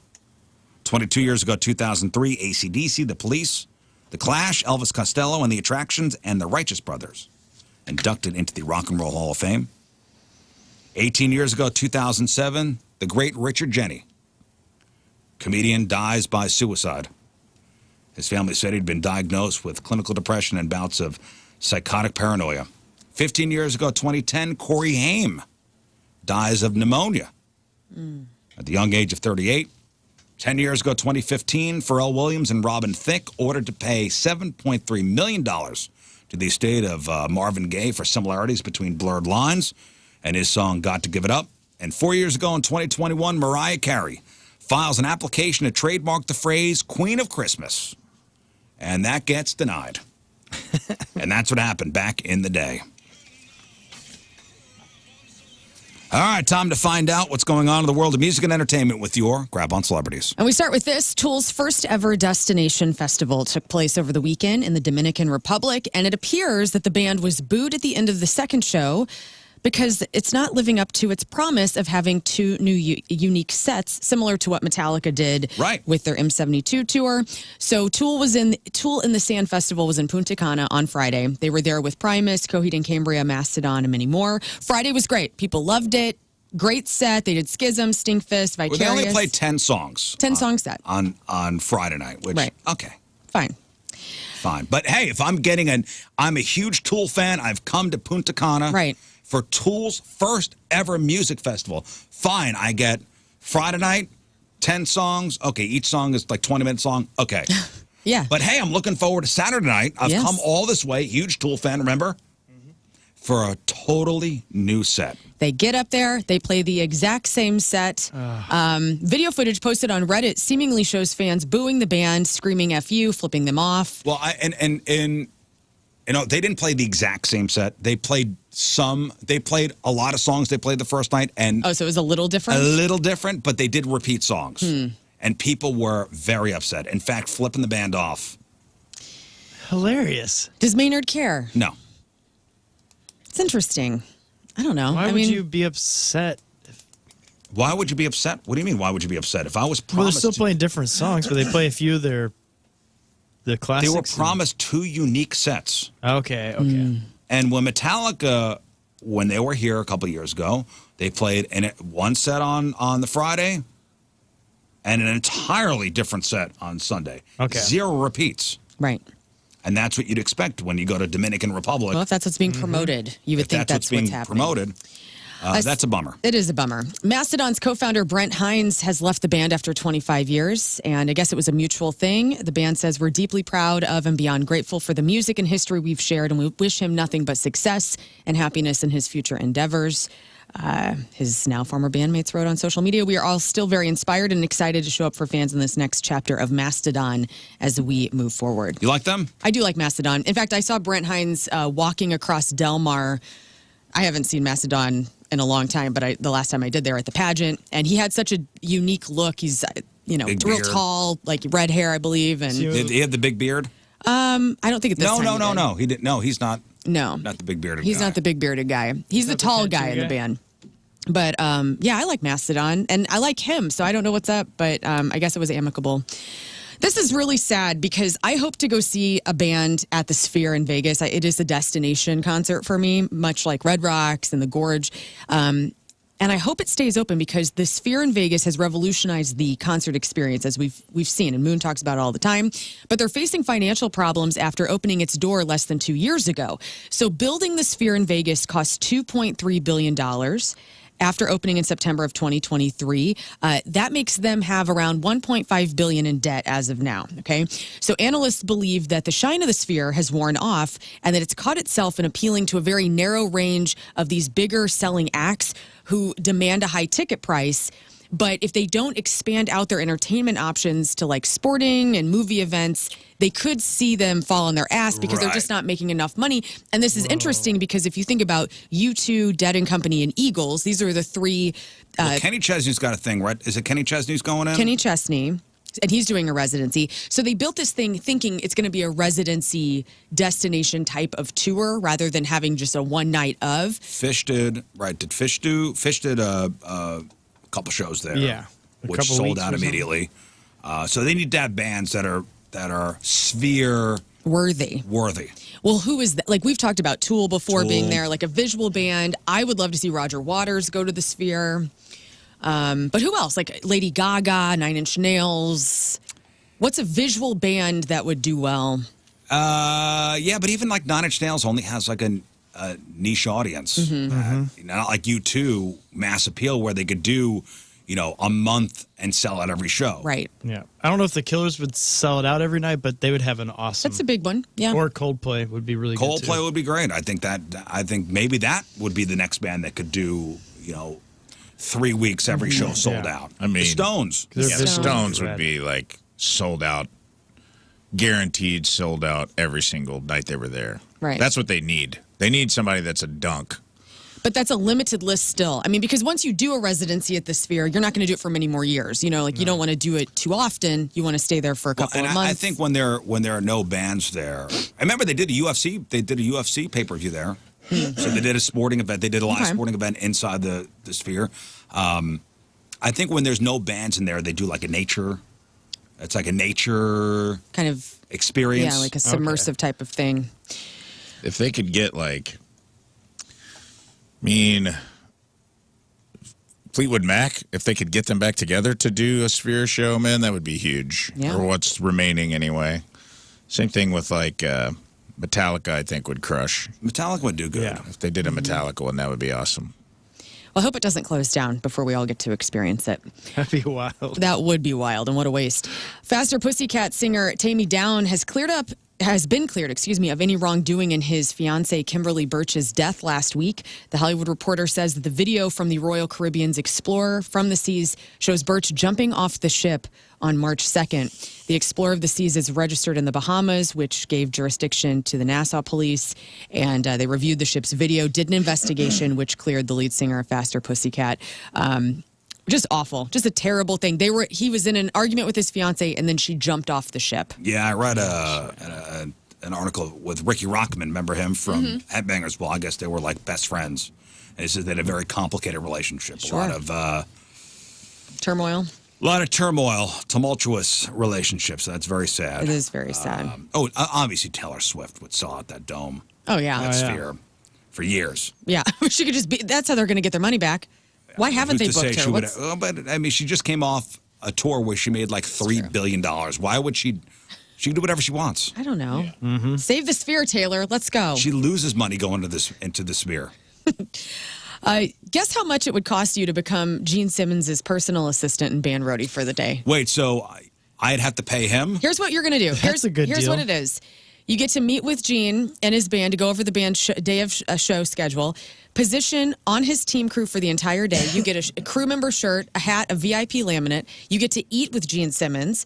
You get to have transportation to the venue with the band. You set up the show. You have backstage access, sound check, etc. What a racket. Simmons is going to introduce you on stage. You get photos, blah, blah, blah. You can bring a guest. How much do you think you need to pay Gene to work for him for an entire day? What a racket that is. Gosh. This is a new low for Gene Simmons, This in my is opinion. hilarious. Move over, Kiss Casket. It's working for... I mean, it sounds like, between 25 and 50 grand. Okay. Scott, what do you I'm think? going to say he's going to go for 10 grand. For a day experience? For a day experience. Rafe, how much would you pay Gene Simmons? I would pay for a nothing. day? Who's going to pay $0? I think Gene will ask for. I bet for a day, Full day. $20K. 20K. And you know what? It's not with Kiss. It's like Gene Simmons It's just solo. Gene Simmons, yeah. Yeah. Like he's going to be in Chicago, or near Rockford or something. I'm going to in lower May. mine because it's not. If it was with Kiss, maybe that's worth 50 grand. I'll say 15. $12,495. Okay. What a deal. To be his assistant for the a day. whole day. How exciting. And you know this is not going to be, he's going to be annoyed with you. He doesn't want to eat with these people. We'll even talk to you. Yeah, this isn't going to be worth your money. But I guess you could put it on your resume. If you want to do it, GeneSimmonsAxe.com. Tonight, if you want to watch, this special Ringo and Friends at the Ryman airs on CBS. Missouri's own Sheryl Crow, Jack White, Brenda Lee, and Emmylou Harris all going to be on stage with... Is that where he's doing country? He's doing country music. After its theatrical premiere back in October, Cameron Crowe's 1983 directorial debut, Tom Petty Heartbreakers Beach Party, is coming to Paramount Plus, so you'll be able to stream that starting tomorrow. Vanna White only works 34 days a year and gets paid $3 million a And year. even when she's quote unquote working, she's not really working. Right. She works like 6 days. It's not even. She doesn't even turn the 34. letters anymore. She just presses. I know. That's What a a skill game. in Like back in the day, when the wheel was on, she would turn the letters. Now it's just she presses a thing and the letters light up. Touch screen. So, is that show only? It's not doing very many new episodes. I guess not. I mean, are they? It's Well, 34 days of filming. They film probably 3 episodes a day. Right. Okay, so it's a lot of work. It's a lot of If not work. more. No, it's not. It's like It's not a lot of 17-hour work. days. You Can don't you know. imagine? It's not. She's got to have a new Come on. dress. She's got to look different. She's got to do makeup three She's different gotta times. Have a smirk, whatever Seacrest says. I'm not. to her. I'm not crapping on her for it, but it's not. It's not a lot of work. It's not a lot of work. I will take it. Lady Gaga hosted and was the musical guest on SNL over the weekend. She took some shots at all the things she's done in the past, like the new Joker movie and working with R. Kelly. Here's some Gaga for you. I'm so happy to be back at SNL. The last time I hosted was in 2013, and every aspect of my performance aged amazingly. So there's no need to Google SNL 2013, Lady Gaga featuring R. Kelly. Anyway, I'm an actor now. And I've been very diligent about selecting films that would showcase my craft as a serious actor. Films such as Joker 2. Apparently, people thought it was awesome.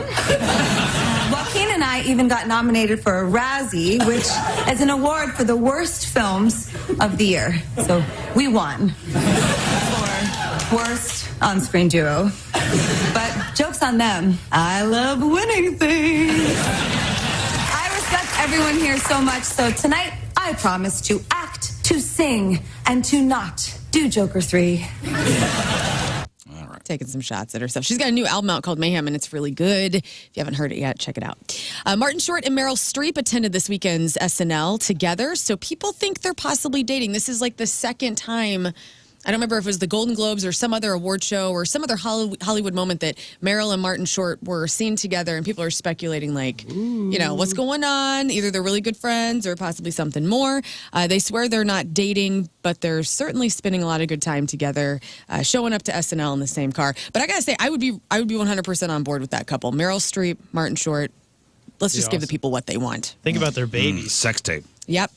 That's what we want.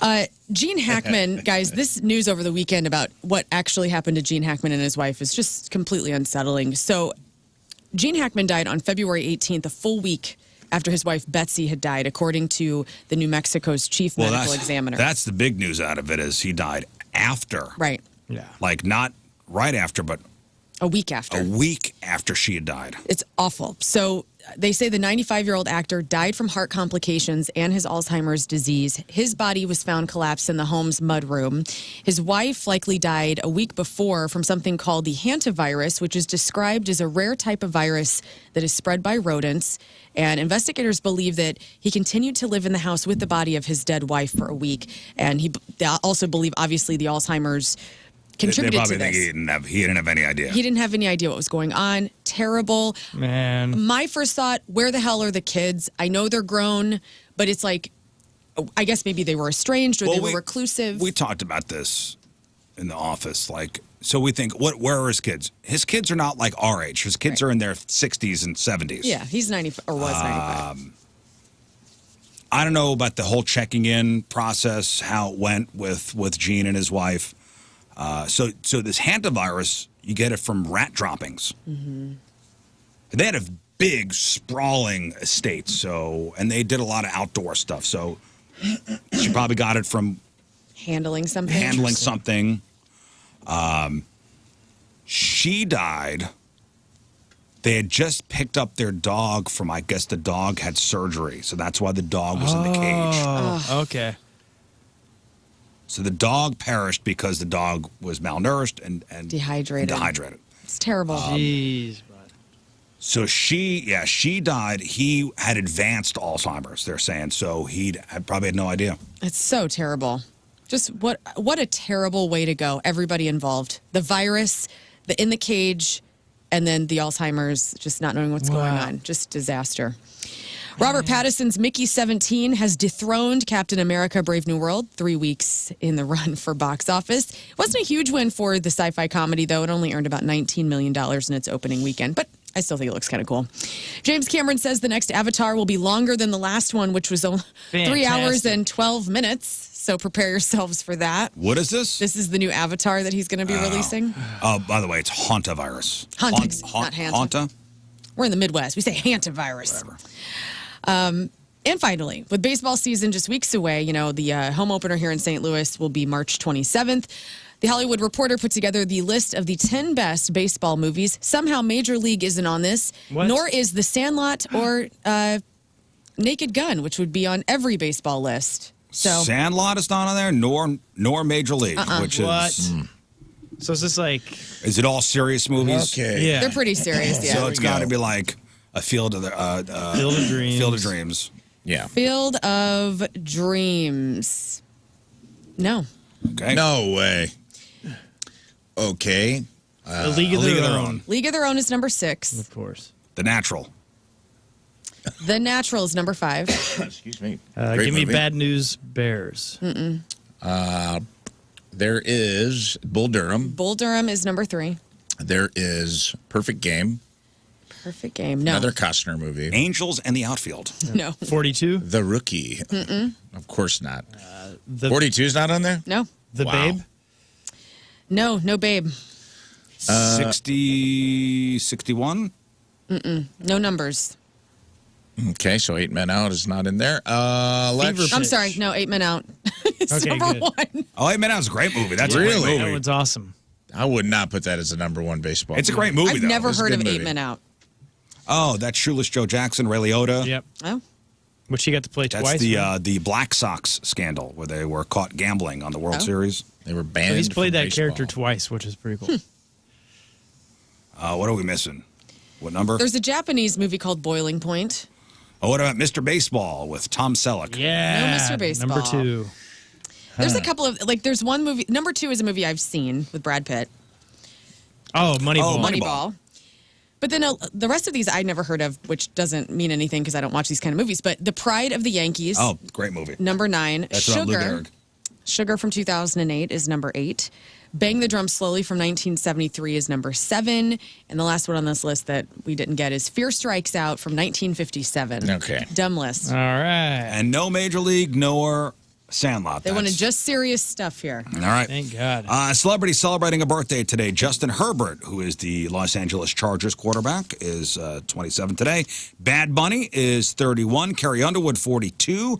Breaking Benjamin vocalist Ben Burnley turns 47 today. Robin Thicke, the Blurred Line singer, And Mass Singer Judge is 48. Timbaland, superstar rapper and producer, is 53. St. Louis's own John Hamm, who was on the Blues telecast Saturday night. how about looked rough a little bit, right? I saw a still shot from somebody tweeted. All I saw was Jamie Rivers sitting next to him making googly eyes. Yeah, with his he had his river hat on. Did you see that? Yep. St. Louis' own John Hamm is how old? Oh, I don't know. I hope he's, let's say 53. That's a good guess. I'm going to go with 54. 56. 54.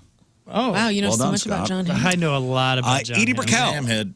Edie Brickell, who is married to Paul Simon. Remember, she had that song, What I Am Is What I Am. She is 59 today. Jeff Ament from Pearl Jam is 62. Rick Rubin is 62. Sharon Stone is 67. We were talking about Gene Simmons before. His wife, Shannon Tweed, is 68 today. She's so pretty.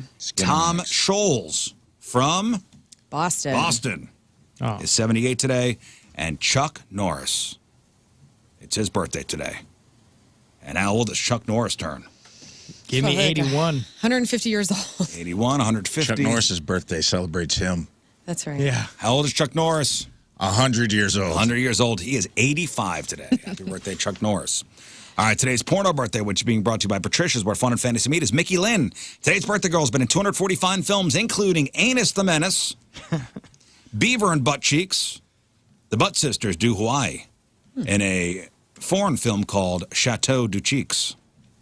She was in Cougars and Cuckolds 4, Doctor of Butts 3, Heine's Heroes, Wet Spots 7, and who can forget a role in 1996's Splattered. Mickey Lynn is 53 years old. That's your porno birthday. Those were your crappy birthdays, and that was your crap on celebrities.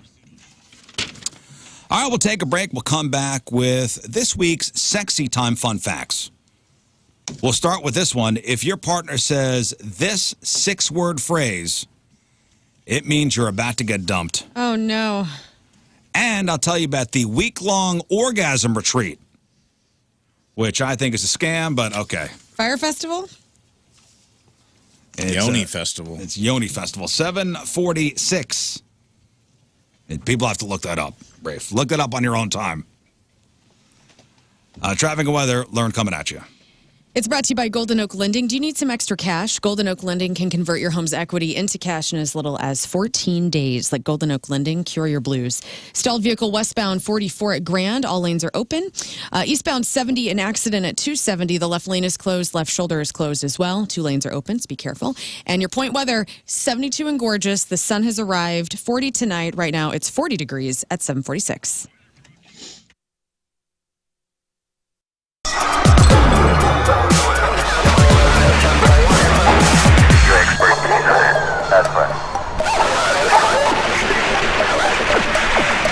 Yeah, we don't want to do anything to scare your children. That's the last thing we want to do.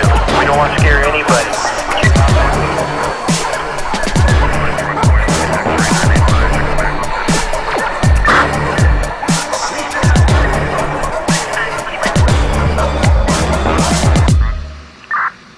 Your chair at least stops. Mine just steadily moves. So I could not be facing you by the time this interview is over.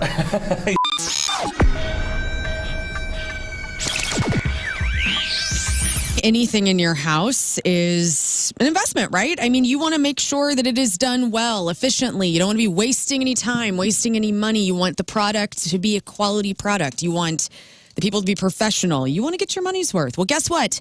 If you are in the market for flooring, Michael's Flooring is a local company, so you're keeping that economy going on a local level. 30 years in business in St. Louis. And Mike Reynolds is the guy on the door. That is actually Michael. He shops at your Schnucks probably, right?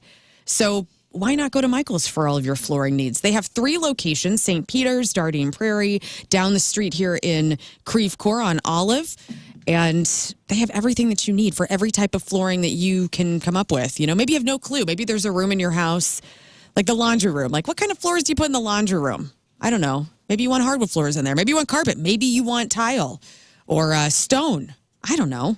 Talk to the professionals at Michael's Flooring, and they're going to get you exactly what you need. They're going to know your budget. They're going to work with you on that. They're going to make sure it's installed efficiently and to a standard that is the highest standard available, because that's how they've lasted for 30 years in St. Louis. Michael's Flooring. Go to igotfloored.com.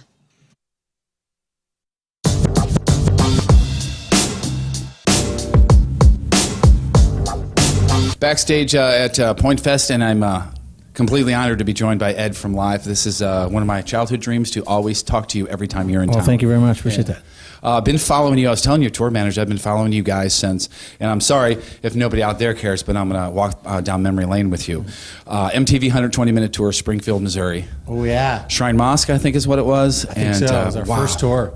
That was your first tour? Yeah. Because, I mean, you guys were like, talk about just being with the guys you grew up with. You guys were like 12 at the time or something. Yeah, we started the band when we were 13, coming out of 8th grade into high school. And that tour you mentioned, that was 1992.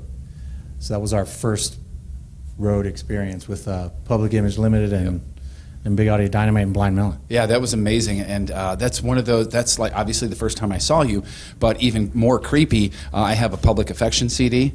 Oh, I love that. That's awesome. There aren't too many of those around. Is there no restraining order just yet on that? No. Somebody did try. Somebody tried to they put it up on one of the streaming sites as like Public Affection. I'm like, hey, that's our band. Wait a minute, hold on a second. Wait a minute, you can't do that. You got enough of that stuff going on all the time anyway, with so many records out and everything, and now new music, and you guys are here in St. Louis. Talk about touring again and still doing it after, what, 25 years of Throwing Copper, one of my all-time faves. It's still fun for you, right? It's so much fun. We're just kicking this year off. We've been back now. We took a long break there, and break/breakup. Right. And this is the third year we've been out. You know, the first year we did a bunch of festivals. Last year we did a great tour with Counting Crows. Yep, been here. I was buddies. There. And then, we're kicking off this year right now. This is really the first couple shows we've done this year. And then we're out with Bush and Our Lady Peace starting June 6th. That's going to be an amazing tour as well. And I can't. Dear, it's American Mortgage. Stewie is awesome, man. I got to meet with this dude and his team. Know that no loan situation is ever the same, so your loan is tailored to you. They walk you through it and answer any questions. And most importantly, Stewie has patented the ever-famous Bagel Loan. That's right, the Bagel Loan trademark is their signature loan that covers the typical costs that are associated with closing your loan. Stewie covers these costs on any loan, refi, or purchase up to $200K. And this includes, but isn't limited to, no underwriting fees, no appraisal fees, no title fees, no lender fees, no closing costs. It's called the Bagel Loan because it looks like a zero, people. Plus, he puts the power of the pre-approval letter in your hand, and most lenders don't do that. You can go on his website, and you can get max pre-approval, so if you get a home that you want, and it's a seller's market, and you end up in a bidding war, you're not left out in the cold because you couldn't get a pre-approval letter for the amount that you need. And the other Bagel Loan benefits, it helps lower down payment costs. Less fees means more money to invest in your new home. Plus, he can get you closed in 10 to 15 days. So don't wait. Call or text him on his own cell phone at 314-324-4440, or you can Google the Bagel Loan, MLS number 226715.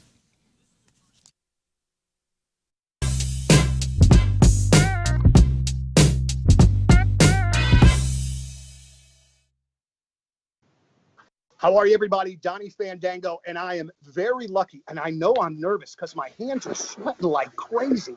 I got Pete and Sam from Chevelle. Gentlemen, welcome back. It's really great to see you. Hey, it's good to be seen. Good to be here, Donnie. Well, and it feels like there was a number of years where we were running into each other a couple of times a year, but now it's been, I would say, probably 3 years, and it feels like forever, but you're back with great new music, guys. Welcome back. Thank you. Yeah, thank you, man. Yeah, it does feel like forever. So let me ask you, the break between records was the longest of your career. I'm sure you're going to get this question 6 billion times and have already, but it was a long break. What was going on during that time? Was it just a record that took a little while longer to make? Yeah. We were doing records almost every 2.5 years, roughly. Yeah. And I think I hit a wall and I just needed a little more time. I think I kind of we don't learn very quickly. We learn by mistakes mostly. So we decided, hey, let's add another year. Well, that year turned into an extra year, you know, because of COVID and all that. So we wrote a ton of music, and then in 2019 we went back to the drawing board and wrote another 6 songs because Plus, we did a long tour in 2019 too. Which we had from writing. a good opportunity that came up that we didn't want to pass up. And then so we kind of had a a collective thing where we came together and say, hey, I don't think half of these are good enough. So our producer pushed us and we came out. So anyway, I wrote Self-Destructor at the end of 2019 and a host of other songs. And we needed to record those in March of 2020.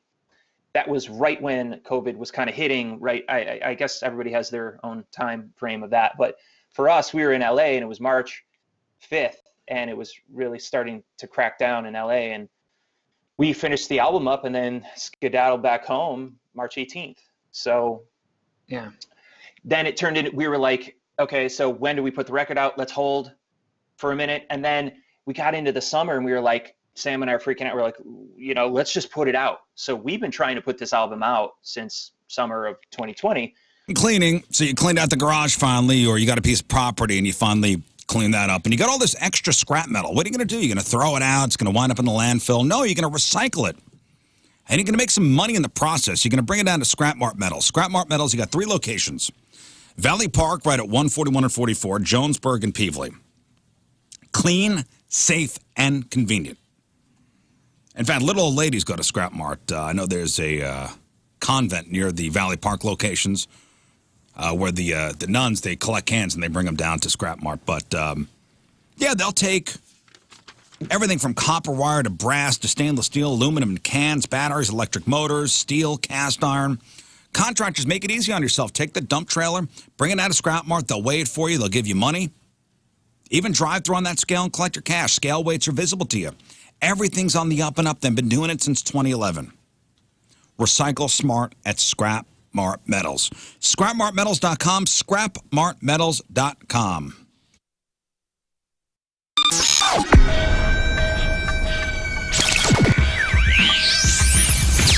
All right, so here we are backstage, way back Point Fest, and we are absolutely thrilled. Myself, Mr. Jeff Burton. Thank you. It's thrilling to be here with you. Oh, you're talking about them. Right. Noodles and Peanut, gentlemen, it's great to see you. Thanks for coming back. You guys get along like me and Noodles get along. Yeah, I can see that. It's pretty. I mean, like, we have known each other for a long time. Yeah, like, kind of the same, right? There are. I mean, he was at my bachelor party, for goodness sake. So you know what I mean? Nice. No stories. Okay. No backstories. There's back to the program. Has anybody ever passed out in the middle of a college party? What is it? Have you ever shoes on, you're fair game? Is that the rule? Oh, yeah. Shoes on, fair game? If you pass out at a party? Mm-hmm. Yeah. Forgot about that. Shoes off, right? No. Nobody messes with no you. touching. Unless you're like, you can't be on the couch though, right? I mean, if you got your shoes off, you can be on the couch, and if everybody touches you, they're breaking the party rules. Okay. Some guy turned to Reddit for advice after he drank too much at a family barbecue, fell asleep in a hammock, and his brother-in-law filled his belly button with super glue, and he wound up having to go to the ER. This is terrible. I mean, it's very funny. Yeah, painful. You're laying in a hammock, so you're kind of, so it's a nice, your belly button is It's nice and open. Yeah, it's nice and open. Ready. So the brother-in-law filled his belly button with super glue. They had to use solvent and ointment to remove the glue, and it ended up costing him $2,253. Oh my Worth goodness. it. So it happened a couple months ago, but the brother-in-law refuses to pay for it, which is a dick move. Yeah. So he took it to a small claims court and won, but the brother-in-law still has not paid. I'm not sure why this is a Reddit issue, but the guy asked Reddit for advice because it's caused a big rift in his family. I would think so. His wife's side thinks he overreacted and shouldn't have gone to the hospital in the first place. He said even his wife is barely on his side. I love this. The brother-in-law is going through a divorce and is, quote, in between jobs. He added quotes to between, so the guy hasn't worked in a while, okay? Okay. The mother-in-law offered to pay, but she's on a fixed income. So he hasn't taken her up on it. So what should he do? What should he do? I mean, what happens in small claims court? You still got to pay, right? You still got to pay. They wind up garnishing your wages, but he's got no wages. Oh my gosh. He's got no wages. Man, this sounds like a Hoosierific family. It does. I'll tell you that. I was picturing like a beach setting. It was something nice, but no, this was. I would put my brother-in-law to work. I'd go, okay, you're working off this. You'll belly be my button butler thing. for 3 weeks. Exactly. What's the Bentley guy's name from? Farnsworth Bentley, Yeah. my umbrella guy. Yeah. You're my Farnsworth Bentley for the entire rest of 2025. Let's go. And I mean everywhere that I go. I don't know, man. I think you should start breaking fingers. Yes. Like if you really want results, if you really want your money, you break a finger and say, I'll be back for the rest. Every week I break another finger. And then it'll really get him motivated to start paying. You're from New York, though. This is Hoosiers. I go, I'll smash your pinky first with a hammer. Good, I don't need it. Right, a lot of that going on. We'll smash your pinky first, and then as the weeks go on, and I smash more fingers, it really will motivate you to pay. I mean, $2,253 is not, in the grand scheme of things, not that much money. No. You could pay it in a couple of increments. I don't need it all at once. Sure. I just want you to start paying. Yeah, but I guess if your wife isn't concerned about the money, then it's like, just let it go. That's her brother, I'm assuming? Yes. The brother-in-law. But, fill in the belly button with super glue. That had to hurt. That's a weird hairy one. man belly button, too, and possibly an Audi. Ooh. And they're yelling at him for going to the ER. What state was this again? I'm sorry. Does not say. We could assume. Oh, man. Florida. I'm assuming. Did it say his size and everything? Because that would be, the belly button could be bigger. It did not say that. I don't think that's relevant. I don't think that's a relevant detail. Well, think about moving.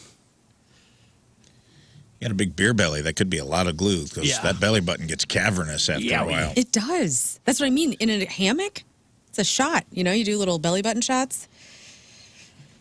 Imagine doing. I don't know. You've never done a belly shot? I have not.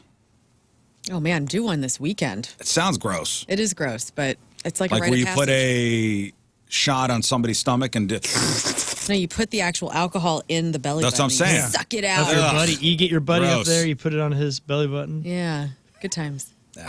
All right, let's do this.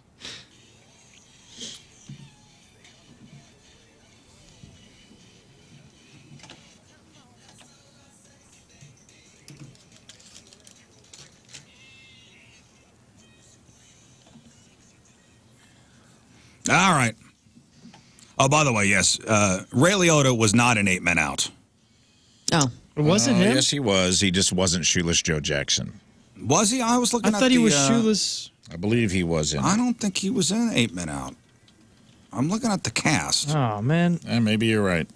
I was a child when I saw Maybe it. that's one of those things where we all just assume he was in it. Because of Field of Dreams. Because of Field of Dreams. Mandela effect. Yeah, maybe, yeah. Maybe it's a Mandela thing. kidding me? Mandela effect thing. Well, I'll be done. John Cusack, Charlie Sheen, Christopher Lloyd. No, Ray Liotta. Yeah. Oops. Well, my apologies, guys. Yeah. Sorry about that. All right, 6-time Fun Facts, sponsored by Patricia's were fun and fantasy meet. So a world-renowned dating expert warns that a simple phrase could be a glaring red flag that signals this relationship is probably going to be over soon. Oh, no. Here's what she says. When your partner says, I don't want to hurt you, that's it. It's over. I don't want to hurt you. Huh. If they say that to you, she says what they're really saying is they believe you have more feelings for them than what they have for you. It's a, quote, warning, not reassurance. It means they're not fully invested. They know you care more than they do, and they're laying the groundwork to excuse their future bad behavior. And she claims that that alarming phrase, veiled as care and concern, has nothing to do with sparing your feelings. Rather, it's about sparing their guilt. If someone warns you, listen carefully, and protect your heart. Sad. I don't want to hurt you. That's if you hear those 6 words, I don't want to hurt you. That's it. Okay. The simple fact is, if somebody doesn't see you as a potential long-term partner and doesn't have strong enough feelings for you, they can see that. They could see that they could potentially hurt you. And when they say that, they don't have to feel guilty about it because I warned you. Oh, that's nice. So I don't know in what context that would come up. Well, it's in the breakup, I would think, right? Like, I don't want to hurt you. We need to break up. It seems like a nicer way to say it's not me, it's you. They're saying it's a warning before the breakup. I don't want to get too close to you because I don't want to hurt you. Right. Maybe something like that. Yep. As sexual wellness retreats, I guess this is a booming industry, there is a California group that offers an orgasmic week-long trip to Joshua Tree. Nice. Where people can explore their sexuality for $15,000. Whoa. Wait, how long is it? A 7-day trip? 10 days? It is, let me see here. I don't know how. Oh, 7-day retreat. Okay. All right. So the organization is called Back to the Body. And the founder, a woman named Pamela Madsen. A Manson. Pamela Madsen, M-A-D-S-E-N, Madsen. She says, connecting to our bodies without shame is essential for empowerment, for pleasure, and for freedom. But the reality is most women have never been taught how to access their own erotic energy. We're taught to perform sexually, but not to receive or explore what turns us on without guilt. So Pamela, again, the founder of Back to the Body, is a former kindergarten teacher who is now a somatic sex educator, which I don't know what that means. All I'm thinking is Miss Lippy from Billy Madison with the paste on the face. 100%. And eating the paste and dancing all fun, which I'm totally into, and I'm signing up for this retreat right now. It sounds great. Somatic is relating to the body. So what is she is a somatic sex educator. Body image, sexual self-image, sexual satisfaction, arousal, and sisterhood. All things that you will take away from this. She was inspired by her own life, and she experienced infertility, and she wanted to explore her sexuality within her marriage. She discovered that women experience a sexual satisfaction gap dubbed pleasure poverty. Oh, Lord. Worst kind of poverty. So the Back to the Body 7-day retreat for $15,000 Heck yeah. is a transformative getaway meant to close that gap. Breath work, movement, conversations, even guided touch. Lifelong friendships. During the retreat, sex educators use toys and tools in their hands, which of course are covered in gloves. Oh. That way it's legit. To help women reconnect with their bodies and sexuality, a method that has participants raving. One woman named Hazel Stricker, who's from San Diego. She's 47 years old. She says, my table sessions helped me realize that I was in charge of cultivating my own erotic energy. I felt more empowered, alive, and at ease with myself. This woman's been on 60 Minutes. Pioneer in fertility and sex advocacy. She's the founder and first executive director of the American Fertility Association. All right, so she's doing this whole sexual orgasmic retreat. Mm-hmm. Can guys get in on this? No, it's sisterhood. It's the ladies. Okay, so can guys work for her? Yeah, because they booked the 2SG. We're doing You're all the playing music. the retreat? Yeah. That is sweet. I'm actually in the finger blast tent. I don't know what that means. Sponsored by I just said, hey, I'll take whatever you got. Yeah. I'm willing to help out in any way I You can. and Hazel are going to go in the finger blast tent. I said, okay, whatever that means. Are you going to do stand-up before things get started or after? I mean, Tell maybe the after. people. Yeah, you got to loosen them Hey, up. laughter is the best medicine. Can guys get in on this, like as far as we're working for this Back to the Body organization? I see there's a picture here of 5 dudes and 3 women. Yeah, there's 5. And So one it's of them has majority gorgeous guys. long hair. These men are all the very men? cute. Yeah, there's a... And they are involved in this Yeah. orgasmic retreat? So yes, there's Cosmo Means. He is CSB Back to the Body Vice President of Operations. Vice President of Operations. His name is Cosmo. I love it. And then there's Christy in the Bemis, who is the Director of Education. She's a sex educator, relationship coach. There's Ron Stewart.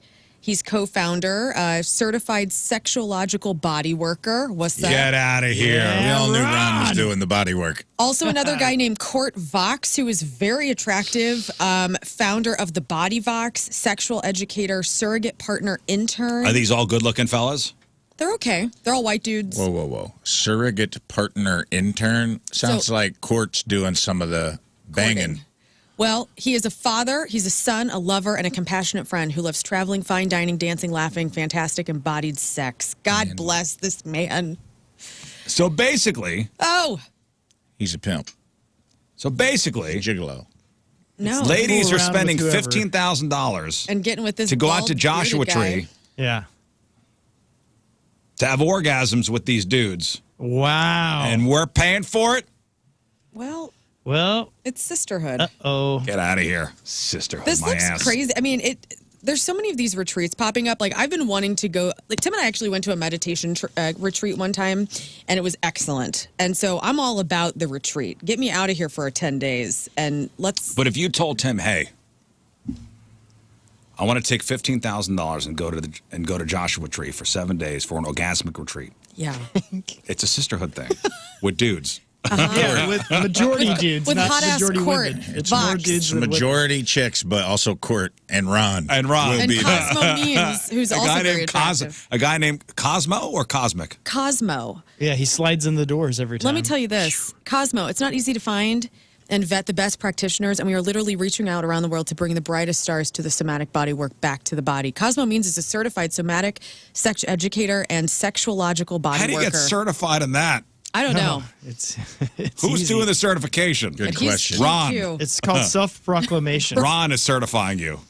And Ron, he's a body worker too. What is a body worker? Yep. Like an auto body? Like I'm an auto body worker. I'm a sexual body worker. Exactly. You know what that means. Yeah. We know what's going on with these things. Ladies, it's backtothebody.org. We know what's going on with these things where it's under the guise of Let's look at the an offerings. orgasm retreat. They do virtual stuff too. Yeah, I know. Sexual bodywork certification, such as certificate in sexological bodywork, can prepare you to teach somatic sex education. The training can also help you learn about your own sexuality and erotic development. Schools offering bodywork certification, the School of Somatic Sexology offers a CSB that includes sensate focus, mindful genital mapping, and massage. The C School of Embodiment. Genital mapping. Yeah, this sounds very legit. Offers a CSB that includes in-person and online learning and supervised practice sessions. And the Institute of Somatic Sexology offers a CBS and experimental learning session structure. I don't know. My spidey sense is tingling on this thing. Yeah, here The are campus is in Ron's basement. Here are the topics for CSB training: sensate focus, the wheel of consent, mindful genital mapping and massage, anal touch, prostate massage, breath work, scar tissue remediation, and coaching in mindful self-pleasure practices. Okay. There's some men at these retreats. I don't know for this one specifically that we're talking about. This sounds more like, hey, ladies, let's love our bodies and learn more about our bodies and our sexual pleasure. And to teach the class, Ron. And here's Ron. Here- And Cosmo. Here's and Ron. Court. Here's Ron to help you ladies This out. feels like a weird I think he was a Peloton instructor. All right, ladies, let's ramp it up a notch. Let's get it. It's anal touching time. My mom got a Peloton for her Christmas this year, and she is attracted to many of the men Yeah, that teach Ron. the Peloton. I guarantee Ron does Peloton on the I was side. just saying, do you think he used to be a pool boy, then he worked his way up to tennis coach, and now he's doing this? He knew what he wanted to do. I don't know. You know, Ron gets a bad rep, but I love this for anybody who goes. When I hear Court's the pervert. When I hear genital mapping, I think of Waze, and you type in G spot, and it tells you where to go. It's going to take you 3 hours. Yeah. Turn right. There's another way, something. approximately the same time. Here's something for Riz, online women's talking circles. Might as well just throw you off the bridge now. Uh-huh. Remove, hang a right out of bed, open nightstand drawer. Thanks, Waze. Well, so look up Back to the Body. and their week-long orgasm retreat. 15 grand, Joshua Tree. Opening up the floodgates and pouring out your heart on a first date. Spilling everything about your previous relationship drama, your childhood trauma. There's a term for this now. So this is a first date where you just unload on the person that you're out with. It's called floodlighting. This is the new... We needed another term. This is the new toxic trend in dating disasters. It's called floodlighting. And floodlighting is the opposite of vulnerability. But it presents as somebody who's very open and vulnerable. It's an emotionally manipulative thing to do to somebody. When you overshare right up front, it's called floodlighting. They're flashing these lights into your face. And floodlighting is a stunt that's often used by tricksters hoping to reel in a potential partner by divulging their personal info to gain empathy and then establish a false and premature sense of trust. Does this make sense? Yeah, I mean, but it's hard to decipher what's vulnerability, or what's genuine vulnerability, and now we're putting a word on that. I guess in this sense, somebody's using vulnerability to make somebody trust them, and then they are like ghosting them. So there's nothing that comes next. And there's this: it involves sharing a lot of personal details all at once to test the water, speed up intimacy, or see if the other person can handle these parts of you. So signs that you might be getting snowed into this thing by a floodlighter include quick and detailed disclosure of one's intimate info, an unbalanced exchange of sob stories, a fast and intense emotional connection and intense analysis of your reactions to the horrors that they've shared. This is date number one? This is date number one. Okay. Sounds awesome so far. I know. I love talking about deep stuff. So if I were like out in the dating pool and somebody opened up in this way, I don't know if I would react negatively. I'd be like, "Oh, damn. Okay, let's have this vulnerability I don't think that's really conversation." first date material. You don't think? Like if it's going well, you get all the pleasantries and crap out of the way, and let's say you're there for like 4 hours. It's going really well, and you hit it off, and you're like, and we're already going into I was molested as a kid. I mean, some people want to share that. You know, I have all this childhood trauma. My, last relationship ended this way. I mean, I would love to know how a relationship ended. That's something. Let's get to the thick of the bone right here. Like, let's make sure this is something that, we want to continue on with. Like, what if the relationship ended poorly and it was their fault, and you're like, I don't want to go down this road anymore. While vulnerability is essential in building strong relationships, there's a time and place for different levels.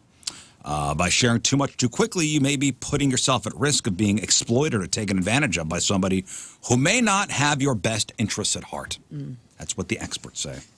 I'm trying to figure out, I'm not saying it's a good idea. What makes it manipulative? Like you laying yourself bare on, I think it's not necessarily the best strategy. If you're trying to get to know someone, you might scare someone off, or it might be a little too intense, but like what... I'm not seeing the manipulation. You may be laying the groundwork down to get them to for tell them you to be sympathetic to you, and then you manipulate that. It's a victim card. Oh, so like if you don't want to go out with them a couple dates later, they're like, "Oh, I can't believe I laid myself bare, and this is how you treat me."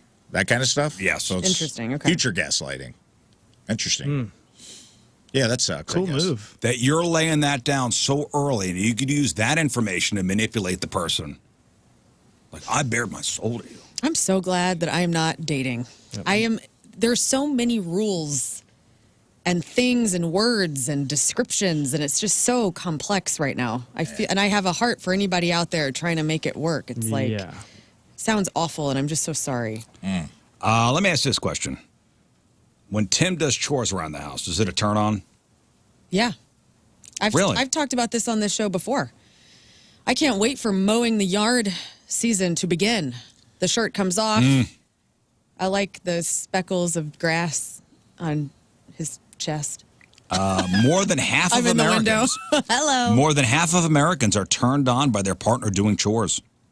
I'll tell you what, he's not turned on at all every Friday when he comes home from work and I'm elbows deep into the toilet and looking like I've been through hell. Scrubbing the baseboards. Yeah. According to the new survey studying the link between home cleanliness and romance, with a vast majority admitting an untidy home could be a deal breaker, which I totally understand. Yes. But the most alluring chore of all, what is the one chore Dishes. that is the biggest turn on? If you're washing dishes in the sink, it is on. Yeah? You think it's the dishes? That's my chore. It's the dishes. Is it really? Yeah.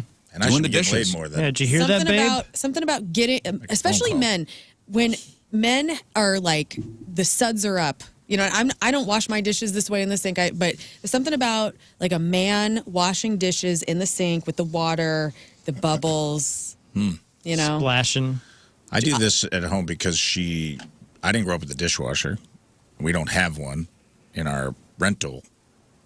And she hates it. She hates hand washing dishes. So I just commandeered this. It doesn't bother me. That's great.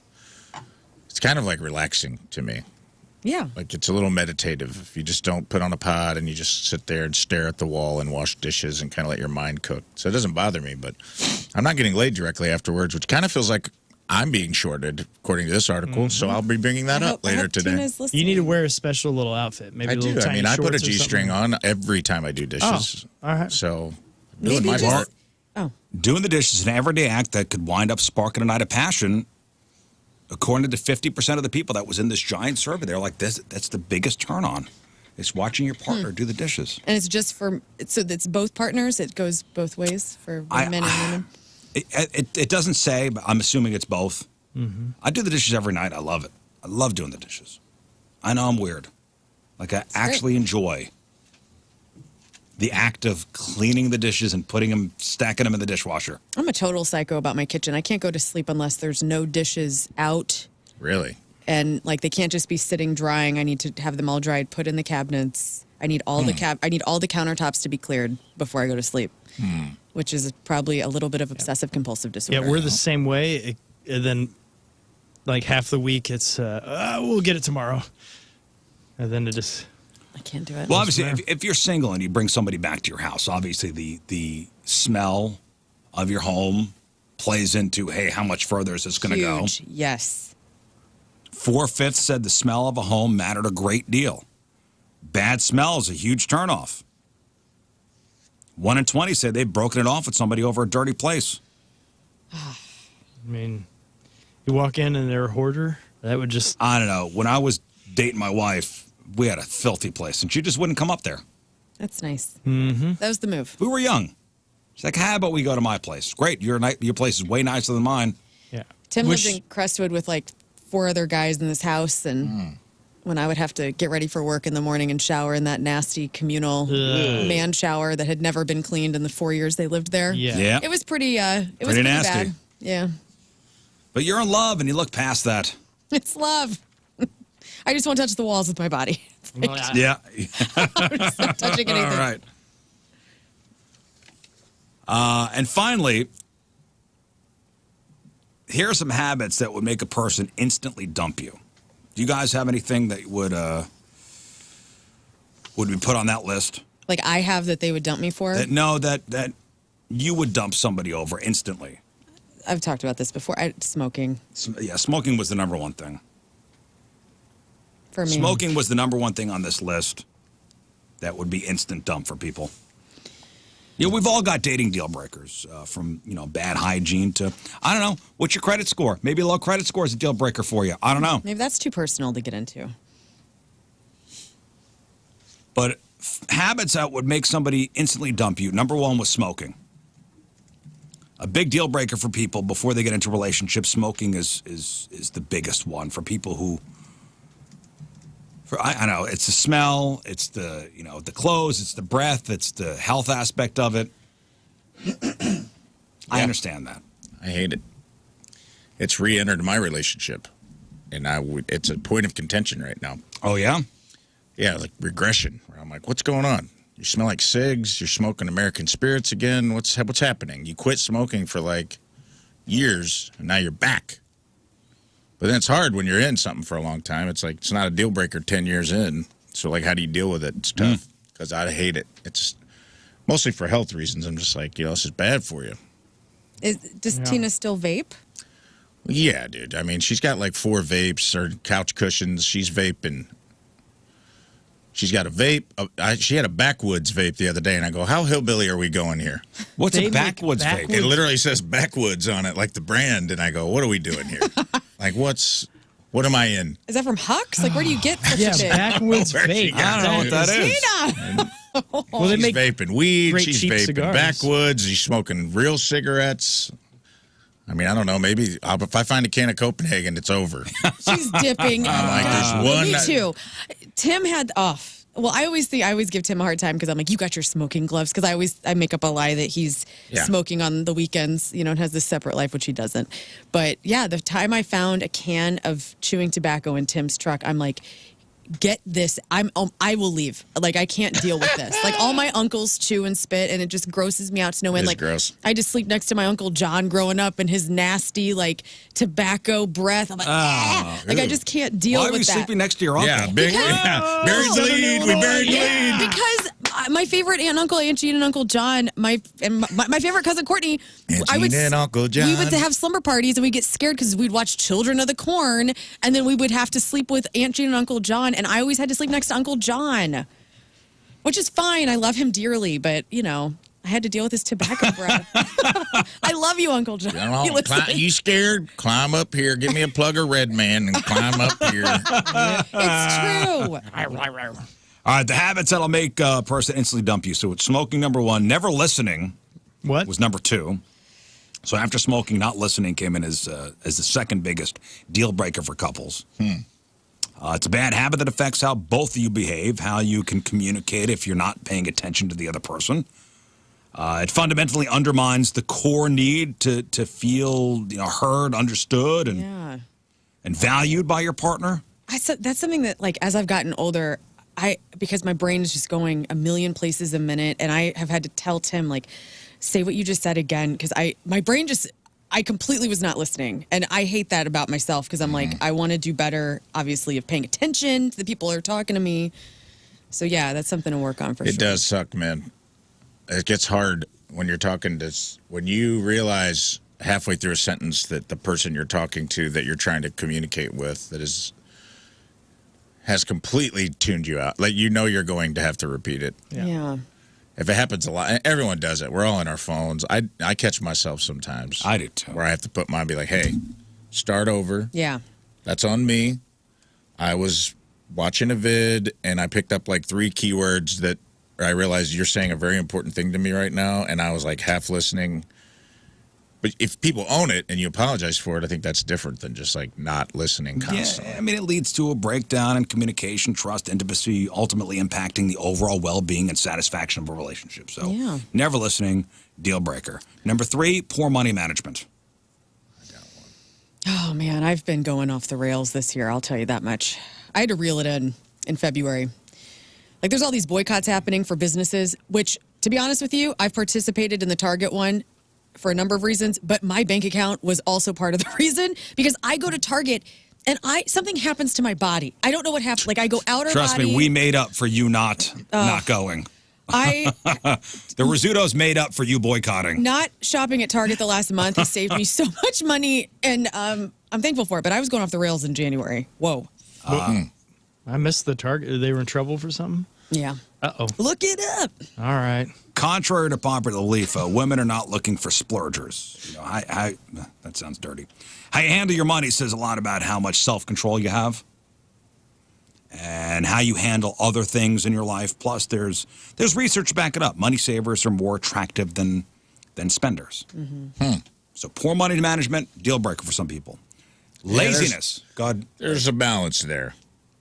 There's a balance there. Well, and I mean, there's a cheapskate. Yeah, I don't care what they say. Like, you go out and you're cheap, or you don't ever want to spend any money, that'll wipe sexy off of you really fast. I think if you're like out spending money in a ludicrous ways, where you're just like, bought a new pinball machine, then they might be like, okay, that's a red flag, because you drive a 98 Taurus and you bought a pinball machine. There's something there. There's got to be a balance on that. That one gets an asterisk for me. Yeah, I mean, there's the 40K millionaires. Yeah. You know, like, hey, you clearly cannot afford this. Yeah. Those guys used to come to Club Keo when I was a bouncer there briefly at Washington Ave, and a lot of them had fedoras on. They'd pay for bottle service, and they lived in a flat. You know, they lived on Washington Ave in like a loft. And these guys were just, their credit cards would be getting turned down left and right. Because they were like literally maxing out credit cards to like give the appearance of young baller. Yeah, I'm in this bottle service club. I just pay $250 for a bottle for a $40 bottle of Grey Goose. Right. Somebody mature would look at that as going, this is not. You are clearly immature, and it's a self-control thing. Laziness is an instant dump for some people. Would you end it with your significant other if they're a couch potato? 19% of people surveyed would. It's like lazy. Mm-hmm. It's okay to be lazy sometimes, but yeah, I could go the other way. You'd have to, like constantly doing and going and going and going. Yeah, that's annoying too. You have to have plateaus of just rest. Yes. And sometimes that takes a little longer for other people. Well, also labeling somebody as lazy might be an oversimplification. Stress, depression, health concerns could be contributing factors to somebody being lazy, or it's just like, dude, get the hell off the couch and do something. Right. I mean, I had a bout of laziness over the winter. I was like, I don't know if it was seasonal depression or what the hell's up with me. I mean, I wasn't interested in cooking anymore. I didn't want to do anything. I didn't even want to talk. I just wanted to just exist, like at bare minimum, just breathing, you know? And that was weird for me because I'm a doer. I like to go out and do stuff and get things done and organize all this crap. And to have that lull, it made me feel like my self-worth was so low. And I thought, and I was obviously projecting that on Tim, like, I'm not cooking, I'm sorry. And he's like, don't be sorry. Like, you're just having a lull. He's like in the floor. and so hungry. And finally, so hungry. According to this thing, the instant deal breaker, the 5th biggest instant deal breaker is hogging the remote. What? Hogging the remote. Interesting. For 15% of people, ownership over the TV is their partner's most irritating habit, and enough deal breaker. That's funny because most phones now control the TV, so you sit there and. Yeah, but it's more than just the physical remote. It's like you don't give a crap what your other what your they partner wants to watch. And I'm not into the Real Housewives. Yeah. Well, my wife, I need to let her know what's good programming. She doesn't. Well, and that's my whole thing. When I sit on the couch, like, I don't really care what we watch. Sometimes I do. Like, I have my programs that I want to watch. Like, on Fridays, I want to watch Bill Maher. Sundays or Mondays, I want to watch Last Week Tonight or whatever. But other than that, like, I don't care what's on. So I normally defer to Tim. I'm like, here, just take it. Figure out what you want. And normally he picks out something great. But I wonder if that's annoying because I never really take control and, like, take the lead on. No, I'm sure he's happy Is he happy Yes. with that? Good. Well, maybe. I don't know. Yeah, it can be. He's happy with that. If he gets to watch what he wants and you don't care, that's you got it made. Because I really don't care. Unless there's something you're not like that in every aspect. So I would imagine it's probably like if you date someone who will never make a decision. That can be annoying. That can be annoying. Yeah. Where you're just constantly like, you feel like you're in charge of entertainment. Like, what do you want to do? I don't care. Okay, you want to do this? I don't Well, care. you feel like the entertainment director. Yeah, that gets No, that does taxing. get annoying. It gets taxing for sure. Make a goddamn decision, for God's sakes. We're pretty good about it. I'm always just like, I want engagement. So I'm like, hey, we don't spend a lot of time together. So like, we probably spend more time picking out what we're going to watch than we do watch. It took us like an hour to pick out Heretic this weekend. Because I was like, what do you want to watch? And I went through like all the movies. We're watching previews together. We watched What is Heretic? Heretic's the Hugh Grant. It's pretty good. Came out on It's Friday. Max. Is that on, what is that on? Max. Oh. Is it actually scary or is it just a good? It's creepy. And Scott, you are being such a religious person. I think it'd be interesting for you to watch. Yeah, I want to because see. it's about religion. Do you think my wife would? She hates scary It's stuff. not scary. There's like creep factor. Psychological thriller, I would say. So she'd probably like it then? Yeah. But we spend a lot of time like going through. I'm like, all right, let's watch. I don't really feel like the Bob Dylan biopic. I don't want to pay $25 for it. Cool. Boom. Let's do this. Terrifier 3, do we feel like that much gore right now? You know, we talk about we try to zero in on what mood we're in and then pick something, and then she falls asleep in the first 10 minutes, and I explain it to her the next day. That's love, baby. Mm-hmm. That's how I know a movie was actually okay if I'm not falling asleep, especially on a Friday, because, I normally will fall asleep as well. All right, listen, we got to take a break. We'll come back, and it's Bad Breath. Rafe on relationships. Throwing that in there at the end. Misconnections, huh? Misconnections. All right, a couple There's misconnections. St. Louis misconnections. Hey, listen up. Maybe you are somebody they're talking about. Yeah. All right, 8:34. Monday, traffic and weather. Learn coming at you. And it's brought to you by Golden Oak Lending. Do you need some extra cash? Golden Oak Lending can convert your home's equity into cash in as little as 14 days. Let Golden Oak Lending cure your blues. We have a crash eastbound 70 at 270. The right shoulder is closed. All lanes are open, though. Stalled vehicle 270 northbound past Manchester Road. The right lane is closed. Be aware of that. And your weather today, 72 and gorgeous. Go to a patio for lunch. 40 tonight and 40 right now, actually. It's climbing, though, at 8:34.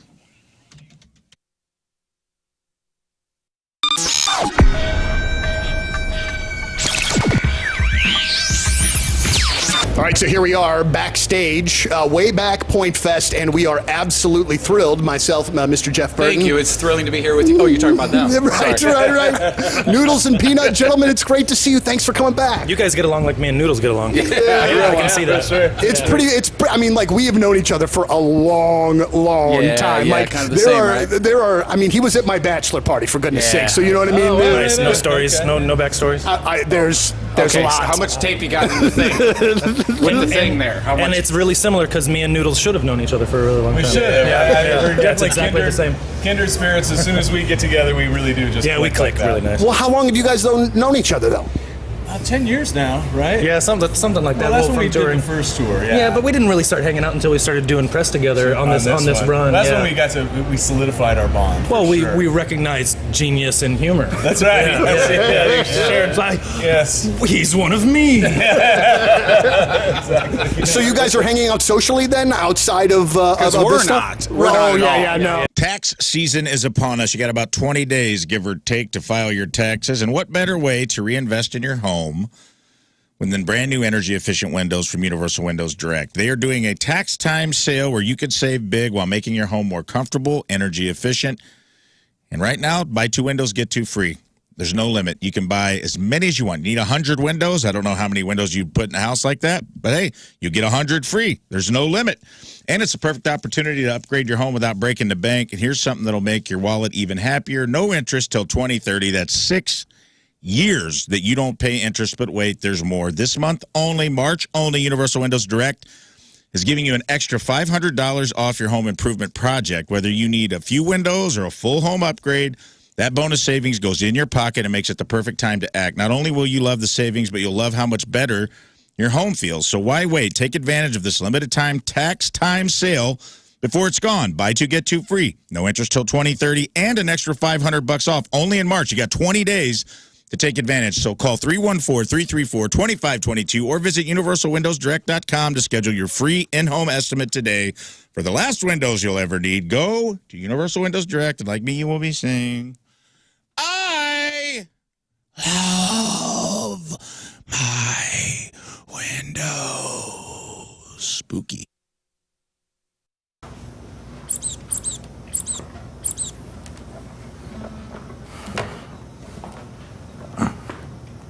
And if only you could make a deal with God, I know we'll eat places. Been running up that road, been running in my heels, been running on the buildings and those places.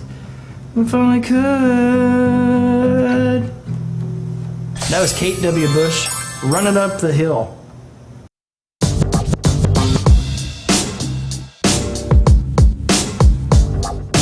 Joined by Seether. Gentlemen, how are you? It's great to see you, and thank you for being here with us. The first thing I want to bring to your attention, and I'm sure that you guys don't keep track of this because you have way bigger things to do, but this is your 6th Point Fest, all right? Out of the 30 some odd that we've done, you've done 6 of them.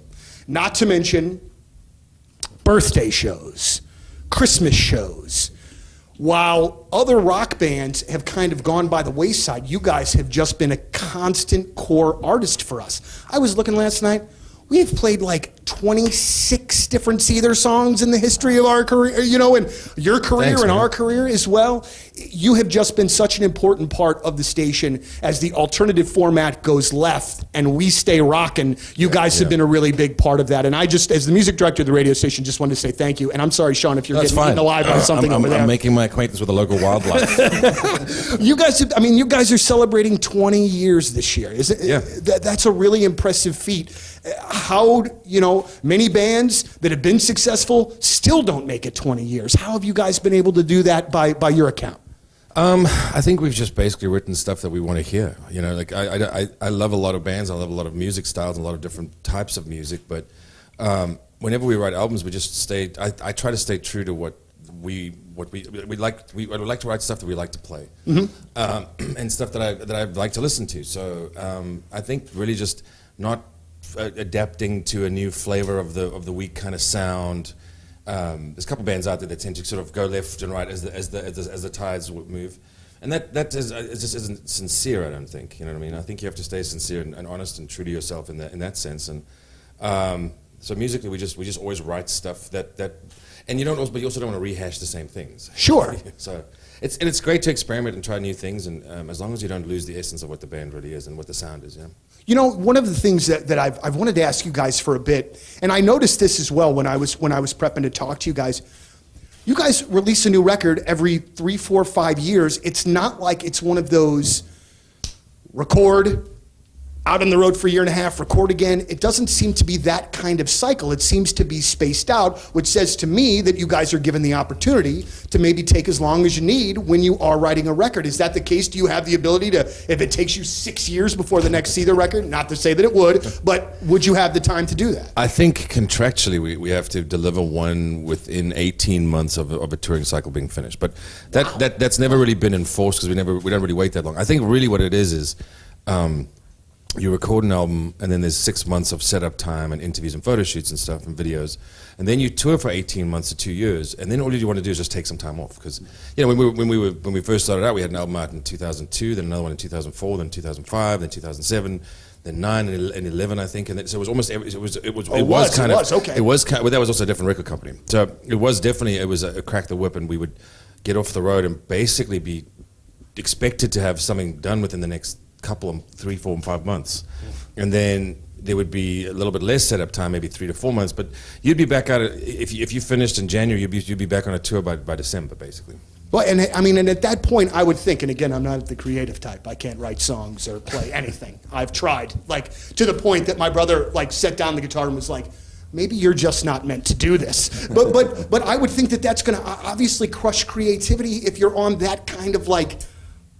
You know, like, or I guess maybe maybe then it pushes it. I much prefer taking a little bit more time because then I think you can the more songs you have to pick from, the stronger the album can be of 11 or 12 tracks. Because instead of only having 14 written and then having to use 12 of those 14, if you have where we're at now, I think something musically I've finished about 30 songs.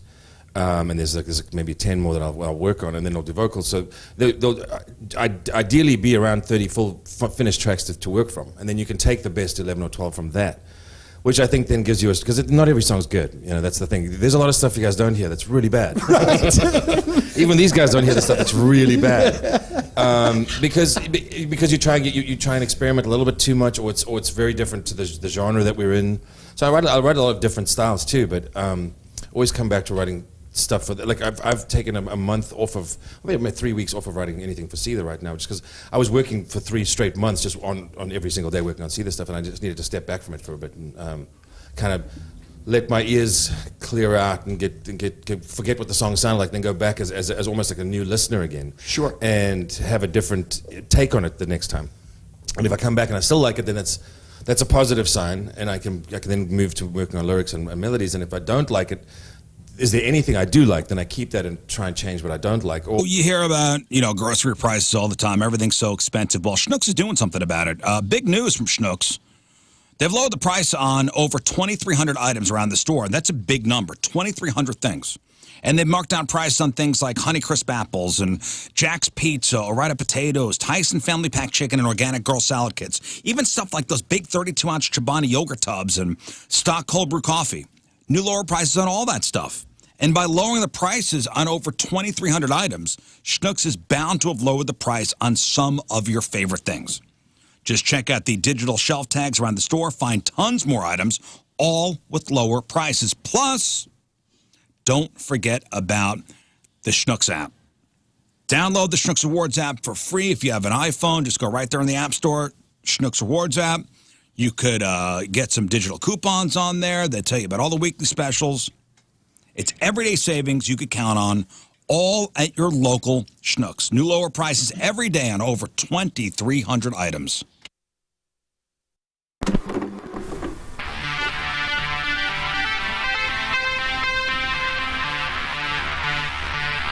So let's start off with an easy one. Okay. You have this incredible career with Everclear. Made all of these records. You've had, I would think, multiple opportunities to do like a solo record, but you're going to put out a solo record for seemingly the first time in your career. For not seemingly the first time. The first time in your career. Why now? Well, I mean, you know as well as I do that Everclear has been my baby from the beginning. Yeah. It's my thing. So fan with baby owl feathers. All right, welcome back to the program. We got Rafe on relationships here in just a second, but it is National Ranch Day. Not like ranch as in like dude ranch, like Right. ranch dressing day. I mean, is anybody here obsessed? I know people that are obsessed with ranch dressing. Obsessed. There are, like, it's okay. It's all right. Well, come on. You think it's good. more than all right? Yeah, Like, it's okay. good. It is. It's America's dressing, Yeah. whether you like it or not. Is it America's dressing? 100%. It used to be ketchup, and now it's ranch. Yeah. But I also have claimed that if it goes away, no one would really think much about it. I disagree so with false. that. There are some people that are obsessed with ranch dressing. But I think it can go away and no one's going to. No way, dude. Think Can about you? We're a hot wing country. Yeah. I like ranch on my hot wings. Take ranch away I mean, now from you taste every hot wing establishment, and you think no one would notice? There'd be a riot. There'd be a ranch riot. A ranch riot? My wife makes It'd be a homemade short riot ranch. It's because everyone would get very tuckered out quickly. The people that care that much about ranch are a certain type of folk, cut from my cloth. Hey, man, Hidden Valley. Love it. Ranch is so popular, they had to hide the valley it's made in. From Yeah. Good point. Where's that valley? Nobody knows. It's hidden. If we knew where that valley was, it would be ransacked. That river. I mean, and there are, you ever go somewhere that's got a subpar ranch, it's a ding. Yeah. That's a ding for me, dog. If I go somewhere and order a salad or order wings or order something that I would want ranch on, and you got a watery, sugary, gross ranch. I was doing, if I do a salad, I'm like, I like ranch dressing, and, Hidden Valley's not the best for you. No. Maybe that's what it is. It's the ones that come in little tubs there at the grocery store aren't that great, but the homemade ones from restaurants, worth eating. But, my wife's like, all right, you're a fat ass. I know you love ranch dressing. I'm going to get you this Primal Kitchen one. Garbage. Yeah, it's true. Garbage. I've tried to do that whole foods. Garbage. Yeah. The vegan. I'd rather ranch. not have. Can't do it. You got to just commit to what you are. Yeah. It's got to have buttermilk, and you just got to commit to what a piece of crap you are. That's the agreement. That's the agreement you make with ranch.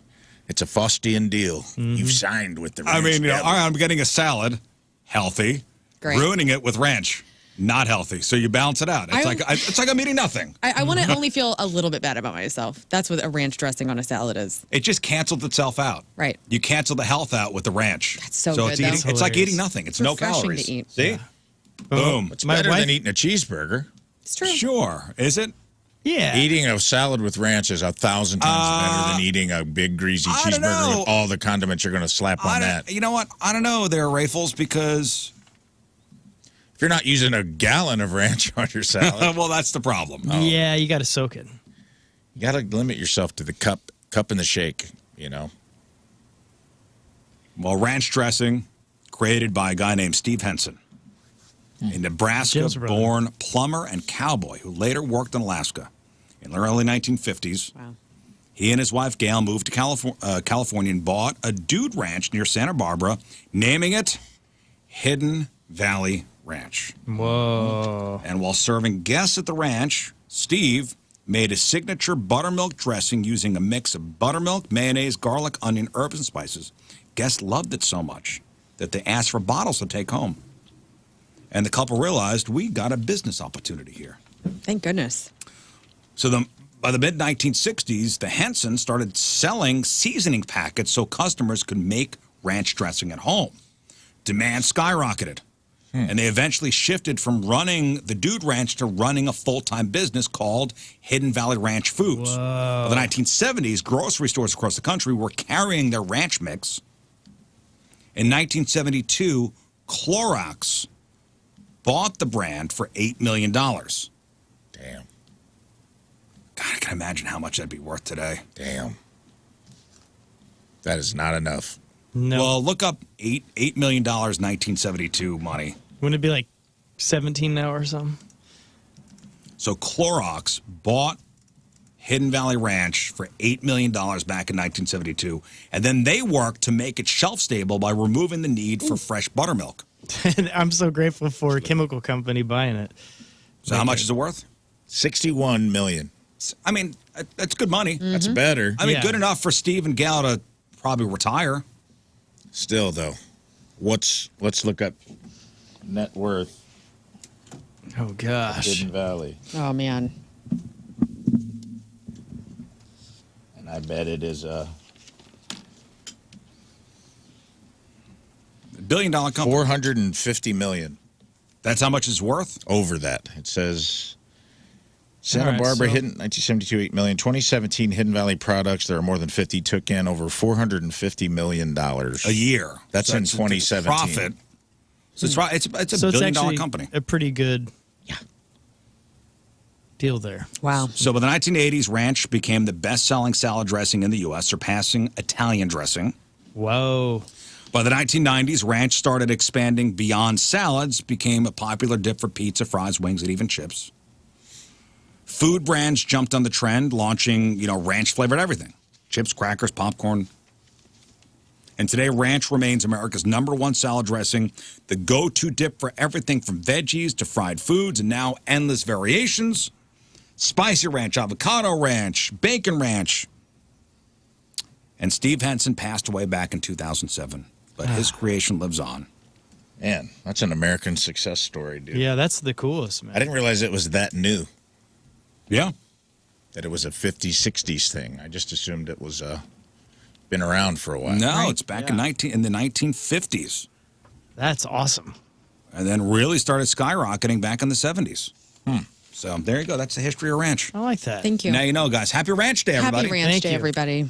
All right, Rafe, let's put a capper on 6-time fun facts with some St. Louis misconnections. Okay. Insert sound graphic here. Rafe does relationships. Imagine something really cool just happened, guys. All right, Well, it's here we in the go. works. We're working on it. We're working on it. You'll have it. Don't worry. Let's start with this. And there's some good ones here. Last week we were complaining that these weren't specific enough. I'm going to start with the most vague one, and we'll work our way out. Okay. First one up, looking for Stan, St. Louis. Stan, if you see this, I lost your number. We used to go to your apartment for guys' night out. Hit me up. That's it. Someone's looking for Stan. Oh, so, okay, Stan. Yeah.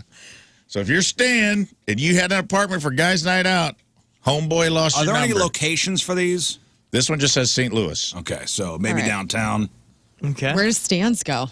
Now, Yeah, what apartments accept stands? Stan, if you're out, this could be Stan Musial for all we know, guys. We don't know. That'd be cool. We don't know who this is. But if you're Stan and you're out there, buddy, Well, they're if it's looking Stan for you. Musial, he's not calling you back. Number Now, 6. I showed you how not to do it. I'm going to show you how to do it. All right. Next one. Looking for Michael Van Hugenstrat. Now that is specific. Looking for Michael Van Hugenstrat, 57 years old, last known in Catawissa, Missouri. Would love to reconnect after all these years. If you see this message, message me. If it's truly you, message me. Tell me where we met. Signed, Lil Bit, heart. Lil Bit, Lilbit, heart emoji. All right. Catawissa, that's where Cheryl Crow's from? Is it? I don't know. We've had a few Team Riz members from Who's there. from Catawissa? I thought somebody famous is from there. Yeah, you're right. We talked about this. Springfield is where she's, or no. She's from the southeast, yeah. Where is she from? Kennett, Missouri. Kennett. Who's from Catawissa? Why is that? Somebody famous is from there. Sounds like And a Team Riz member recently. So Michael van Hoofgenhoeven?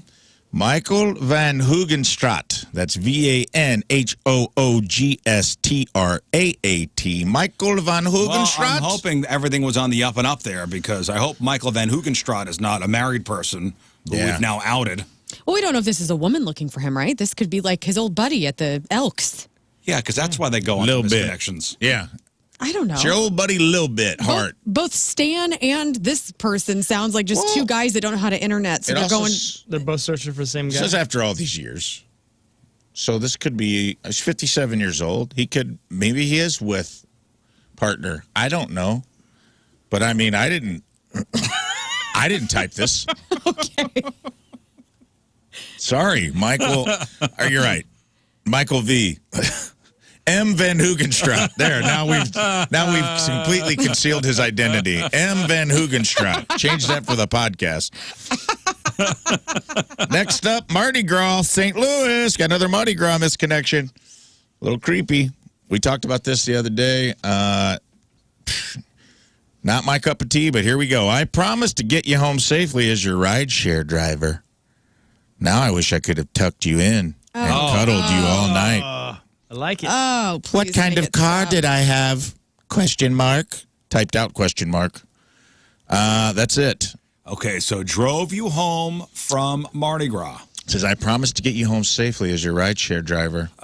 So that must have been something that they felt was a flirty.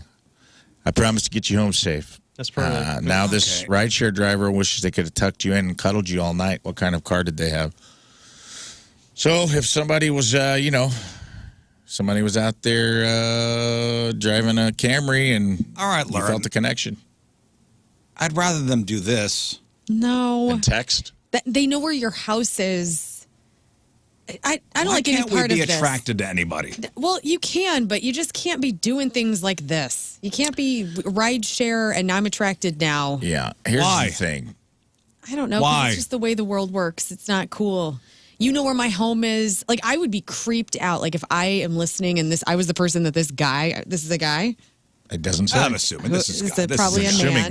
This is a guy. Thousands right now. Assuming that. Yeah, it's a guy. It's a guy. And so now I'm like, this ride share guy. I'm never using Lyft or Uber again, you know? Here's the thing. Had you worded it differently and been like, hey, promise to get you home safe. I was your rideshare driver. I know it's weird when somebody's driving you, but I thought you were really cute.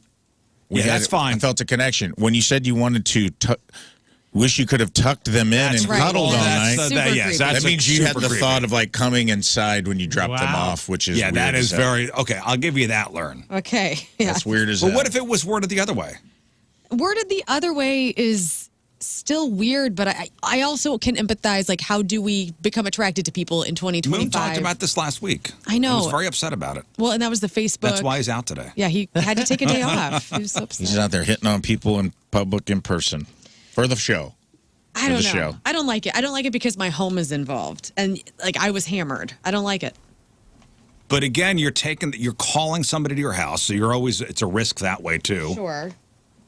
There's just a professionalism. It's like why you shouldn't date your boss, you know? It's just professionalism. Just be professional. There's more people in the sea. Don't be attracted to the people in your back seat that are Learn, hammered. you're married to somebody you worked with. Yeah, but he wasn't my boss. Yeah, He but was my still, though, peer. I mean, you're not supposed to. Dip and Company Inc. Yeah, dip in the company Inc. I know, and we went to HR and we said we're sorry. You were a person of We're sorry. You were on the air. You were an on-air personality. Not when we started dating. Technically, you're his boss. No. Hey, we went into HR and said, look, Did you really? we have fallen in love. Such a rule follower. Yes. And Patty McMahon, our HR director at the time, goes, get the hell out of my office. I went to HR day one. I have other important things. Yeah, she's like, I I'm have doing people payroll. to goose. What are you doing getting in here? That's why if I went into HR first day on the job and just said, hey, just letting you know in the future, I'm going to be trying to date some people up in here. What? They're like, don't you have a girlfriend? Yeah, I go, don't you- yeah, she's going to be doing Tina? it with me, so Yep. don't worry about it. She's also part of this. Next. Summer home from college, St. Louis. You worked part-time at Schicker Ford, which is by my house. I'm curious about this one. When you were home for the summer, I was working out of the shop. You were over in the cleanup shop, and sometimes you would have to give me a ride to the other building and back to get and drop off cars.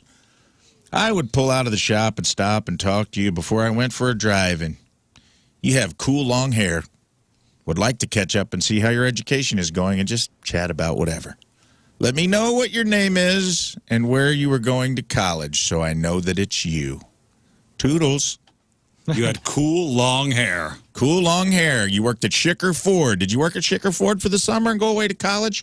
Well, one of the shop, I'm assuming guys, one of the shop guys just seems interested. I can't tell if this is romantic or just they want to get the friendship going. Is this- seems this is- romantic to me. Is this from somebody that works there?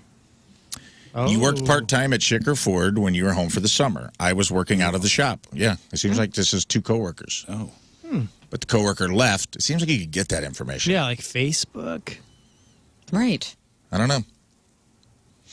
Okay. Maybe they keep a tight lid on the files there at Schicker Ford. Good for you. I bet if they go on the dark web, they could hire somebody to help. So find. if you got cool long hair and you went to college and you worked at Schicker Ford, one of the shop guys had one eye on you. Let's hook it up. There's a little workplace romance for you.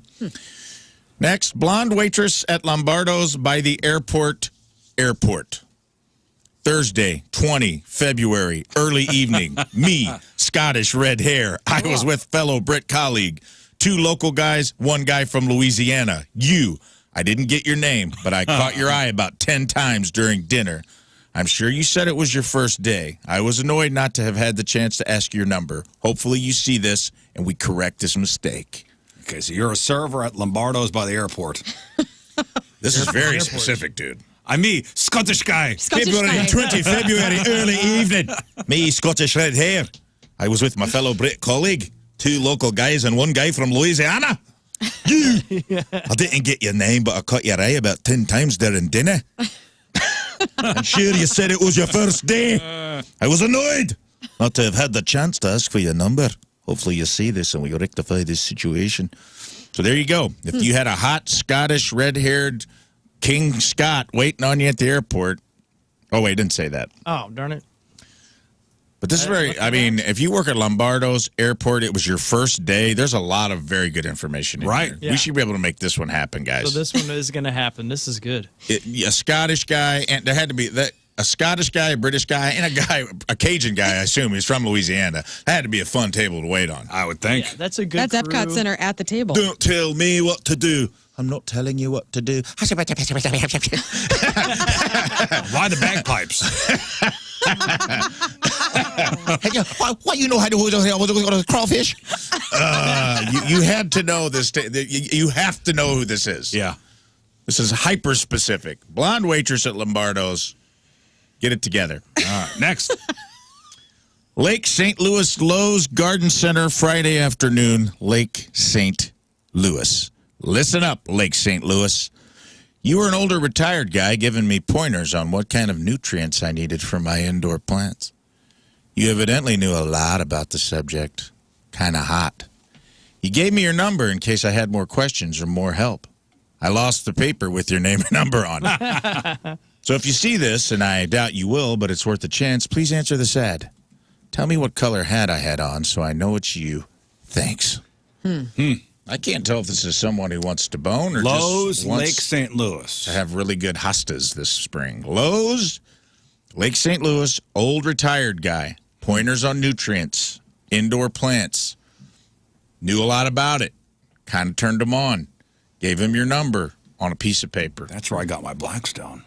Oh. Is it You you? get numbers? Lowe's, Lake St. Louis. Were you dropping any? Ah. Were you dropping any? Was this on? This was just a couple days ago. No. Okay. Are you sure you were drinking? Maybe. Yeah, you don't know where you were. That's If you're out exciting. there and you're getting all up in Lake St. Louis, I feel like there's a lot of these happen. There's a lot of these that are at Lowe's and Home Depot, dude. There's a lot of It's the hookups. place. That must be the place now. I always thought Ace was a place, but now it's Lowe's and Home Depot. Ace is where you ask to go later in the date. All right, let's get 2 more there, Rafe. All right, I got 2 left. Perfect. BioLife 3-6 evening time, St. Anne. We were kind of across from each other donating plasma. Oh. Almost, but not quite directly across. You were beyond stunning to start with. Granted, I was a pint low when I laid eyes upon you. But when we made brief eye contact, I felt something. I'm a male, and you were a female. That's it. Okay. BioLife, March 6th. You're donating plasma. You're clearly both at a point in your life that you need a few extra bucks. Wow. And that's okay. Maybe That's saving okay. lives, Maybe they were just doing it out of the goodness of... That's probably right. Yeah. That's what I meant. You guys are both clearly good people with lots of money in your bank accounts. I'm O positive. Oh, me too. And you're type A. I can give you my blood. I'm the universal donor. Baby, I'm a universal donor. I don't even know how that works for plasma, but... yeah, I don't know either. If you were a lady and you were donating plasma, and while you had the needle stuck in your arm and a centrifuge whirring in your ear, thinking about that $27 they were going to give you for donating, and you felt a little connection with the guy caddy-cornered from you in St. Anne, evening time, he's looking for you. Get out there. How sweet. Let that blood mingle. Finally, Bill from Granite City, Kirkwood. Your name is Bill. We met a few years ago in a bar. I gave you my phone number. We met in a bar off Laclede Avenue. You had worked at Granite City Steel. You were into feminine guys. Oh. Hoping for contact. Winky. Okay. So Bill from Granite City, and there's a lot of Bills in Granite City. I can guarantee I bet you there's that. a bunch of Bills that work at the steel mill. A lot of Bills at the steel mill. But if you know a guy at Granite City Steel named Bill who might be into feminine guys, somebody's looking for him. Get the word out. He said he gave him his phone number as we met in a bar off of Laclede Avenue. This is a very important detail. All right. Say what bar. So if you're Bill and you're into feminine guy, if you're any Bill into feminine guys, I feel like go for it. Just go for it. Let's get some connections going here. I would love to hear that one of these. I'm waiting for a works out. success story. I feel like the Lombardos, the that's waitress is gonna going to be like, happen. please make this stop. Yeah. Okay, I'm waiting for a success story. So if you got any success stories coming out of this misconnection thing here on the Riz Show, I feel like Let us know. Van Hugenstraat's got a good shot, and I feel like the waitress at Lombardo has a good shot. hit us up on the Coleman's Campers text line, 314-649-3862, 314-649-DUMB. Or if you got a misconnection of some kind, you want to write it out, we'd love to read it. We would. Just send it straight to the source. Send it to us. Or you just want to, maybe there's something you want to say to somebody. Yeah. That would be kind of cool. I would love it. If you ever want to send a personal message that you just want to put out there to somebody, I'm not going to say their name on the air because that may not be cool. Right. I don't know how that works, but make it something specific enough that they'll know who you're talking about. I could do initials. I could maybe do a first name, last initial. But, some kind of descriptor. Give me a descriptor, something that would let them know it's you. And maybe we can make some love connections happen live on a Monday. Sweet. Let's make this happen. All right. Thank you very much. 314-649-DUMB, or always through the instant feedback or through the email, rizshow1057thepoint.com. Speaking of which, let's do a couple emails after the break. Is that all right, Rafe, if you got? That sounds great. Great. All right. It's 9:07. It is Monday. Traffic and weather. Learn coming at you. And it's brought to you by Golden Oak Lending. If you need some extra cash, Golden Oak Lending can convert your home's equity into cash in as little as 14 days. Go to Golden Oak Lending and let them cure your blues. We got nothing to report out there. You guys are excellent. 72 and sunny today, like you see now. 40 tonight. Right now, it's 43 at 9:07.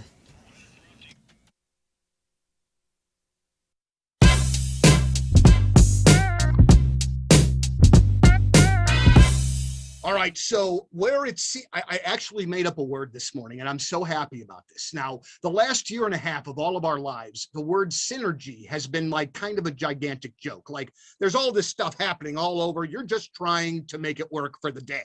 Yeah. But it seems like, Amy Lee, front woman of Evanescence, that you have a very synergistic year ahead of you. The album is out now. The single doing great. The big tour with Hailstorm later this year. This feels like synergy to me, and I bet you for you, it's finally like, great, we're finally here. Yeah, it feels really good. You know, part of last year and this time, something that's felt really good is just to keep going, just to go harder. Don't let it stop us. Don't let anything hold me down. Like, just this feel. A job, God, you don't like it. You don't like what you're doing. You're depressed. Am I going to be doing the same thing in 5 years? Well, you've heard me talk about Centric for a long time now. Find out for yourself how you could train for a new IT career in as little as 4 months. With St. Louis's leading IT training company, that's Centric, the longest-running, most experienced entry-level tech training program in the country. Now, they train you on the most current technologies because, unlike four-year schools, they can quickly adapt the curriculum to match changes in the job market. And, of course, you know, the goal is to get an IT job.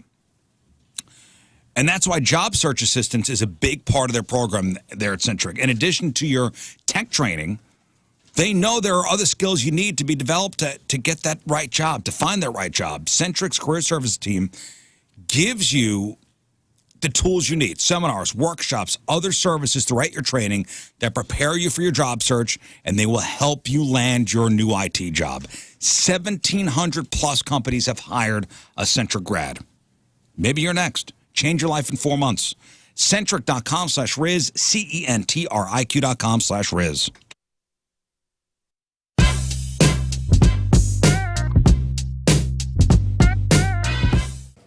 All right, Point Fest 2022. It is Liv, and I am so excited. As you know, this is one of my favorite bands ever. The Struts, gentlemen, thank you so much. That was for a being lovely here. introduction. So Thank you very excited. much. So to start, I actually have a prop because I met you guys several years ago. It was backstage at a show, and Luke, you had disappeared for a moment, and I missed an autograph on my favorite piece of merch ever. Here we go. There's a badge on your bag as well with the Struts on. So, flag. The flag. if you would be so kind, Of my friend. course. Do you have a pen? I do. Prepared. Fantastic. Of course I will. That's been waiting there Since in 2019, anticipation. it's been on my wall, and I'm Oh, like, it's a damn big it, I day. don't have Luke. Seize the opportunity. Exactly. I have you guys hostage, so I kind of had to. Thank you so very much. Pleasure. I'm sorry I didn't sign it You before. had a show to get ready for. That's I was totally getting fine. ready. Oh, you that were. makes You sense. were. You didn't just like bail on me. No. Okay. So we got the Struts here. You guys have a lot of new things going on this year. You got a new label. You got a new logo. You got a Yeah. new single, which I can only assume is there a new album in the works? Yeah, we've been well, officially we started working on a new record like in February. Okay. And then we've sort of honed in even harder on the making of it since coming back to LA for the last like 2-3 weeks or so. Oh, wow. The aim is to get it done by the end of the year. Perfect. All polished and ready to go. So tell me a little bit about the contrast in, I guess you're making an album the old-fashioned way versus during 2020 when the pandemic hit and you guys quarantined for 10 days and busted out an album. Yeah, it's very different. It's kind of getting back to, I guess, not what we're kind of used to, but maybe a way. Well, we're basically doing it the way the first two records were kind of done. Mm-hmm. A bit more thought out. Sure, less pressure. We actually tried doing it the same way that we did Strange Days back in about February. Yeah, we tried it in Nashville to try and repeat that same formula and give ourselves a bit more time than the 10-day target we had before, and didn't quite work. So hence why we kind of experimenting, why it's taken a little bit longer. But Sure. I promise you, when stuff does come to fruition, everyone's going to be happy. Sure, that's great. Now, and I feel like we're entering into a new era of the Struts. I mean, I've been following you guys for a long time, and I even feel like the look is a little bit different. There's not as much bedazzle, not as much sequins happening. We've kind of gotten into the suits thing. So is this like next level Struts happening? Yeah, I just think I think the best thing about not being able to tour for like 18 months, it really gave us the opportunity to sort of think properly and go, wow, okay, it's 3 records now, and where do we want to go next? What's going on around us? What are our peers doing? What's the climate of like rock music in general? And this was kind of like the natural conclusion. I think in a funny way, it's really strange that the thing that we were kind of pushing for the last like 7 years has become now quite popular with the rise of like a lot of these young bands that are coming up. And in perfect Struts fashion, as soon as everyone starts doing something that's quote trendy, we've decided to go completely left and just stay and create our own lane, you know? Okay. Oh, I love it. I love it. And I, like so many others, watched the Taylor Hawkins tribute concert, which, of course, Luke, you were a part of, and you're going to be a part of the one out in California in just a couple of days. Now, for you to be able to be on that stage along with a few members of Queen and doing something of that magnitude, do you ever get like a little starstruck or a little intimidated? Or are you just totally cool, calm, and collected? I never get nervous. Yep. But for that particular show, I had a few butterflies. It really started to hit me the day of because I was on so late. Queen's set was just before the Foos set, so the sun had gone down. I think it was about 8:30 by the time that Queen was set to go on with myself, and the stadium was completely full at that point, and just the people that were on the bill, I was kind of I know that my friendship with Taylor was one of the biggest reasons that I was there, and playing with Queen was also another big reason why I was there as well, because that was what me and Taylor were meant to be doing this year, was doing a bunch of Queen covers, and hence why I was set up to do that particular song. But I looked around and, you know, everyone's got careers that span well over 10 years and sort of like what we consider to be success and in the industry. I was very much a small fish in an extremely large pond. So I had a lot to prove. JewelryNinjaBling.com, the exclusive jeweler of the Riz Show. So the big 3 purchases you will make in your life. All right, your first home. Yeah, important. Your first car. Yes, important. And that engagement ring. Very important. Now, for all 3 of those things, you want to go to somebody who's going to do you right. And speaking on the engagement ring side of things, More Choice Jewelry, the ethical jeweler. They've been around for more than 40 years now. For a good reason. You could trust them. Go up there with a budget. They'll work within your budget. They're not going to try to squeeze you for every dime you have, hold you upside down, and, you know, shake out every nickel. You will have a great one-on-one experience with a member at Moritz Royce. Sit in a private office, have that personal one-on-one experience. Not some guy just leaning up against a glass case, you know, at the on the ground level of the Galleria. No, this is an experience like a personal shopper. Like you feel like $1 million, you leave there feeling like $1 million, like you did good. And then do custom pieces, maybe something from the Simon G collection. Maybe take an old family heirloom and modernize it. The possibilities are endless. You got to make the appointment, though. It's Moritz Royce Jewelry. Go to ninjabling.com, get the phone number, get the address. They're the exclusive jeweler of the Riz Show, Moritz Royce Jewelry, where you get the jewels and not the shaft. Joined in the Point Studio now by the mastermind behind Ghost, Tobias Forge. How are you, man? I'm good, thank you. How do you do? I'm doing really well. It's an absolute great pleasure to have you here, and the absolute ferocious fan base of Ghost has me completely petrified that I'm going to screw this interview up because they then don't. Right. Well, that's the idea. But it's one of those really great things in getting to talk about Ghost right now because you can just. Happy birthday, Rizzy. Me too. Hey, quiet AI. What an honor. I love that. Michael Winslow was at the Funny Bone, St. Charles this weekend. Anybody go? How was it? I'd like to know. Beep boop, beep boop. Is he here? Those are my sound effects. I thought he was here. Are you guys doom scrollers? Yeah. And doom scrolling is what? You got your phone in your hand and I'm just scrolling. Scrolling through social media, most likely looking at bad news. Well, I'm not trying to look at bad news. It's just in my algorithm. It's in my feed. You hit the bad news algorithm. I did. I can't get out of it, man. Well, if you spend enough time doom scrolling on social media and arguing with bots or whatever, you may have heard the slang phrase, go touch some grass. Uh-huh. It's basically get offline, spend some time in the real world. Well, there is a brand new app called Touch Grass. Great. All right.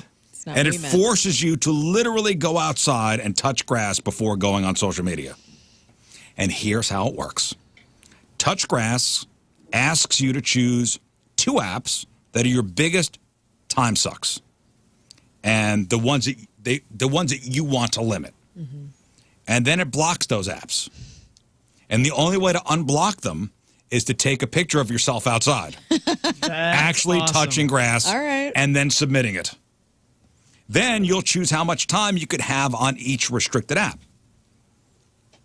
And there are a couple caveats in addition to whether you could cheat by just uploading the same grass photo every day. I don't know. But Touch Grass is only available as a pre-order now. It does not come out until this Friday. Dang it. And it's only for iOS in the Apple App Store. Google, get out of here. The developer plans to release an Android app in the future.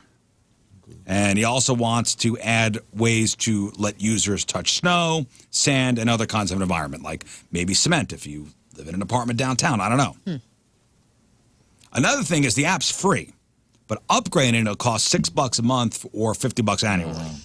Always. The premium version will let you block an unlimited number of apps, give you periodic skips, and provide detailed screen time reports. Just go outside and just touch some damn grass for free. Yeah. What are we doing? We have no self-control.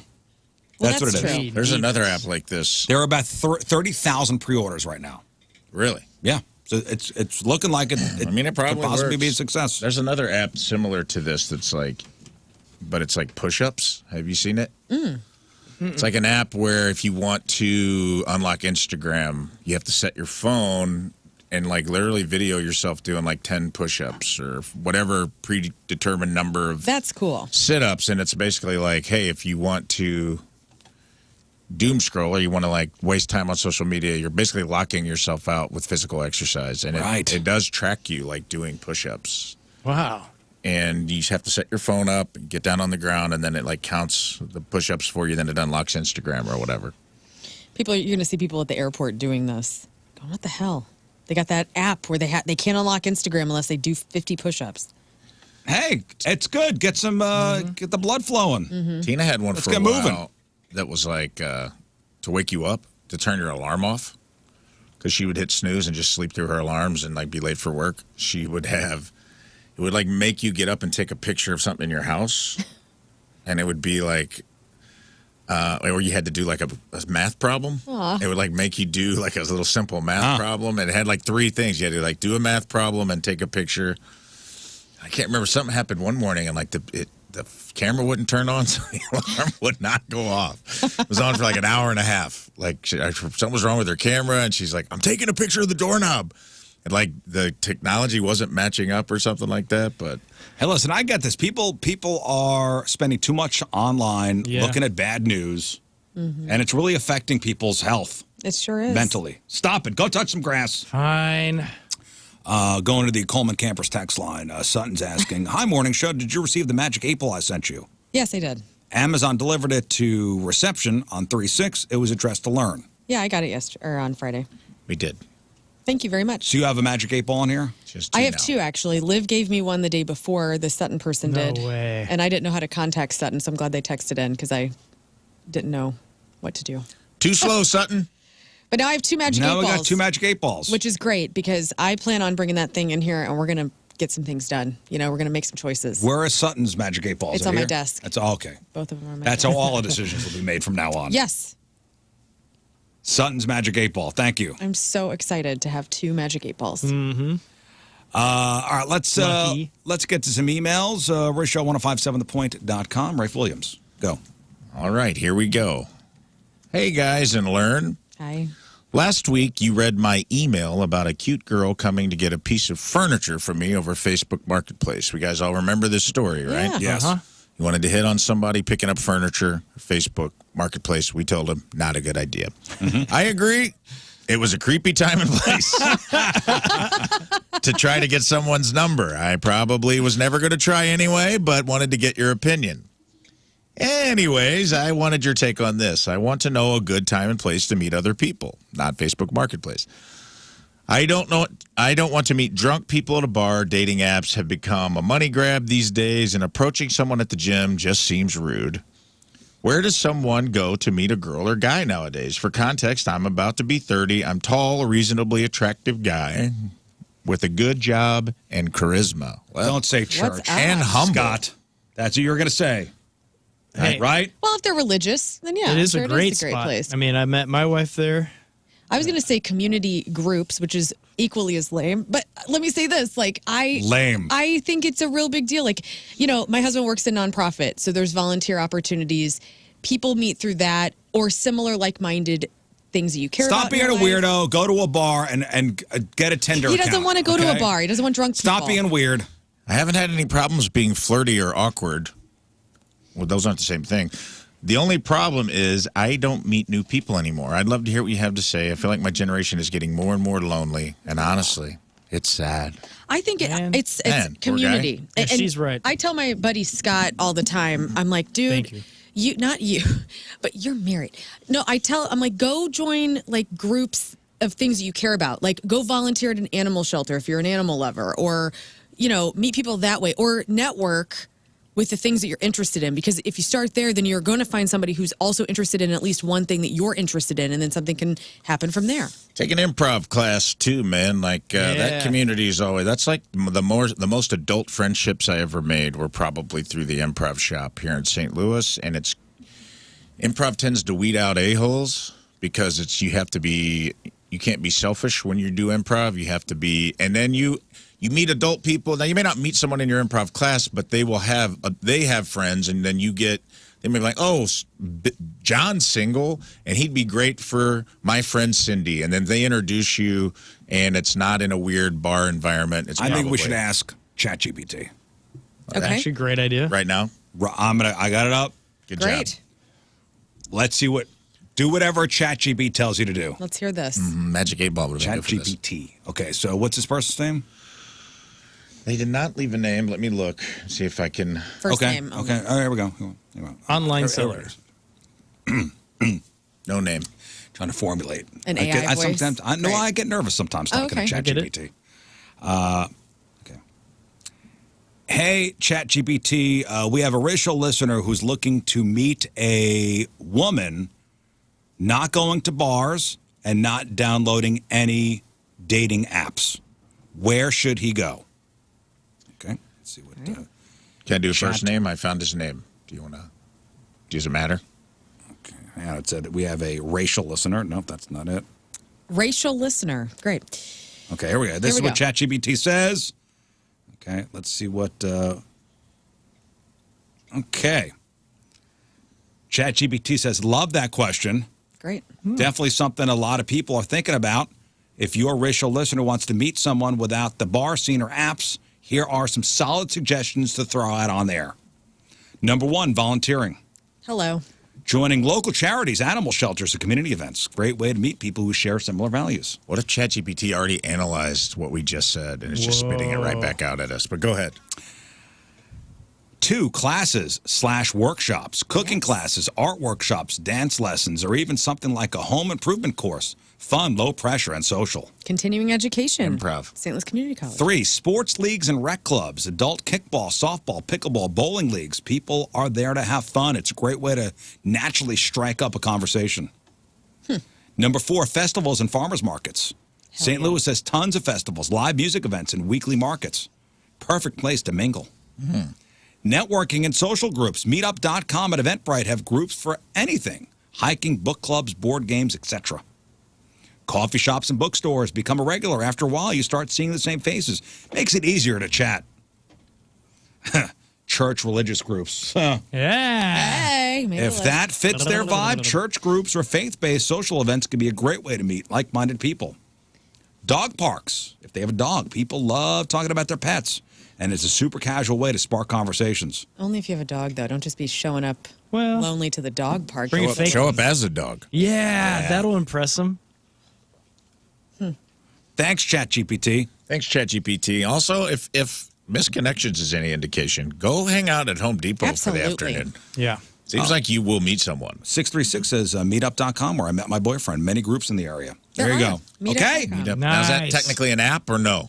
That's not a one-on-one thing. Meetup is like a big group Yeah. thing, right? Yeah, And they it's put like the events that are happening and you can join them. There you go, bud.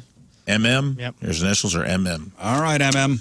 MM, got it. good luck. Good luck. You're a tall, reasonably attractive guy with a good job and charisma.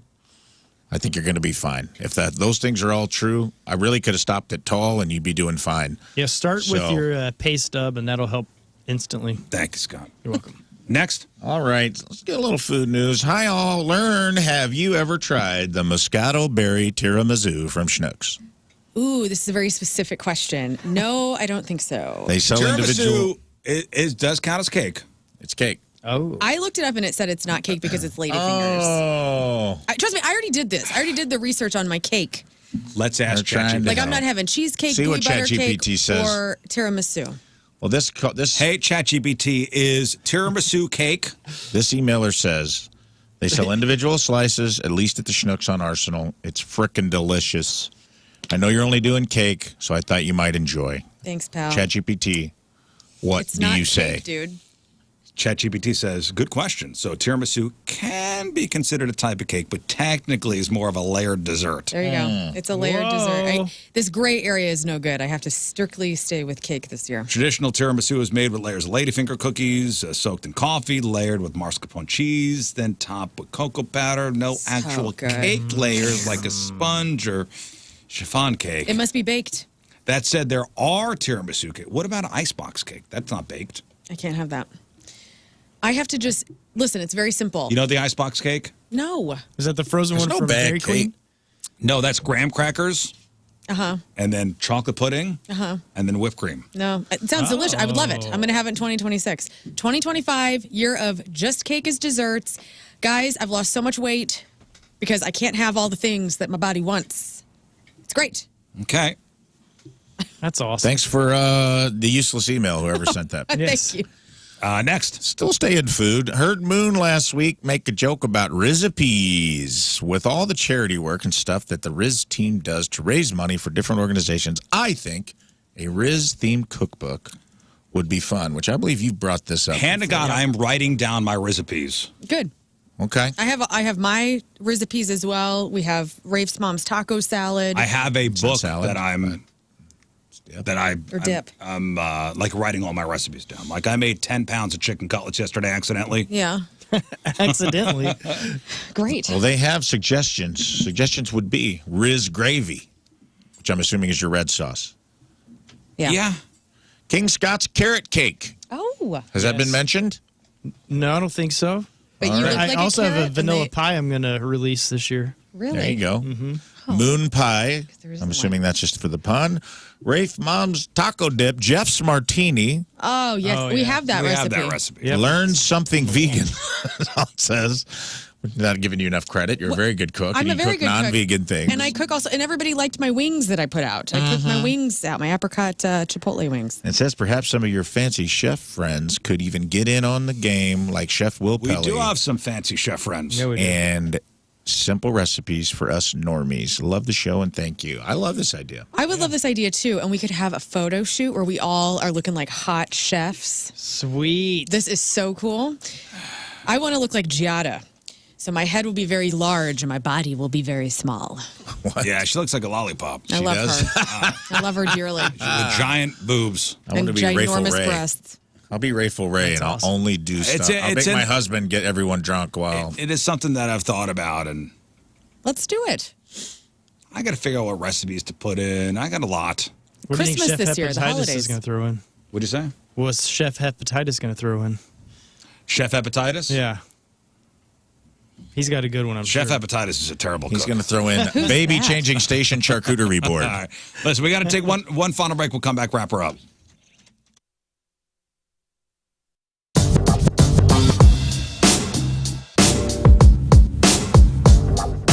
Hey, it's Lux, and I'm backstage at Point Fest with the Glorious Sons. What's up, guys? How you doing? This is your second Point Fest in a row. Yep. Not only were you invited once, but you've been invited back again. How has this day shaped up compared to last year? It was a nice day. Nice Good day? crowd, Great crowd, crowd great today, crowd. yeah. Yeah. Good crowd, great crowd. I needed that show today. Did you? Yep. Where were I you didn't. guys? Brett I didn't, could have but just I stayed did. home and done this. So where were you guys last night? Oklahoma. Good. You know what? Rocklahoma. Rocklahoma. Yeah. Oh, that's a big festival. Yeah. Did you get to see? House is a mess. Gross. From all the winter mess. Beat the spring cleaning rush with big savings and priority booking by calling Zero Res. And there's a special going on this week only. Get winter's buildup and lingering odors out of there. Fresh, spring-ready feel. That's what we want. So spring and forward feels better on freshly clean carpets, on fresh floors. So this week only, get 3 rooms, zero resified from St. Louis's #1 carpet cleaner starting at $109. That's a great deal. So this week only, zero res, 3 rooms, zero resified, starting at just $109. And don't forget about your air ducts. Yeah, take $75 off your air duct cleaning this week with Zero Res. They have over 5,900 raving customer reviews online with a 4.9 Google rating. See what all the hype's about. Give them a call, 314-474-2020, or go online anytime at ZeroResSTL.com and say you want that Riz Show special. This week only, $109, 3 rooms, zero resified. Spelled backward or forward, spelled the same at Zero Res. All right, we are backstage at the pageant. Big time club show with 311. We've got Peanut and Mr. Nick Hexum joining us. Gentlemen, it is an absolute pleasure to have you back in St. Louis and playing the pageant. It's great to be able to be so close to you tonight. You love seeing us in small places.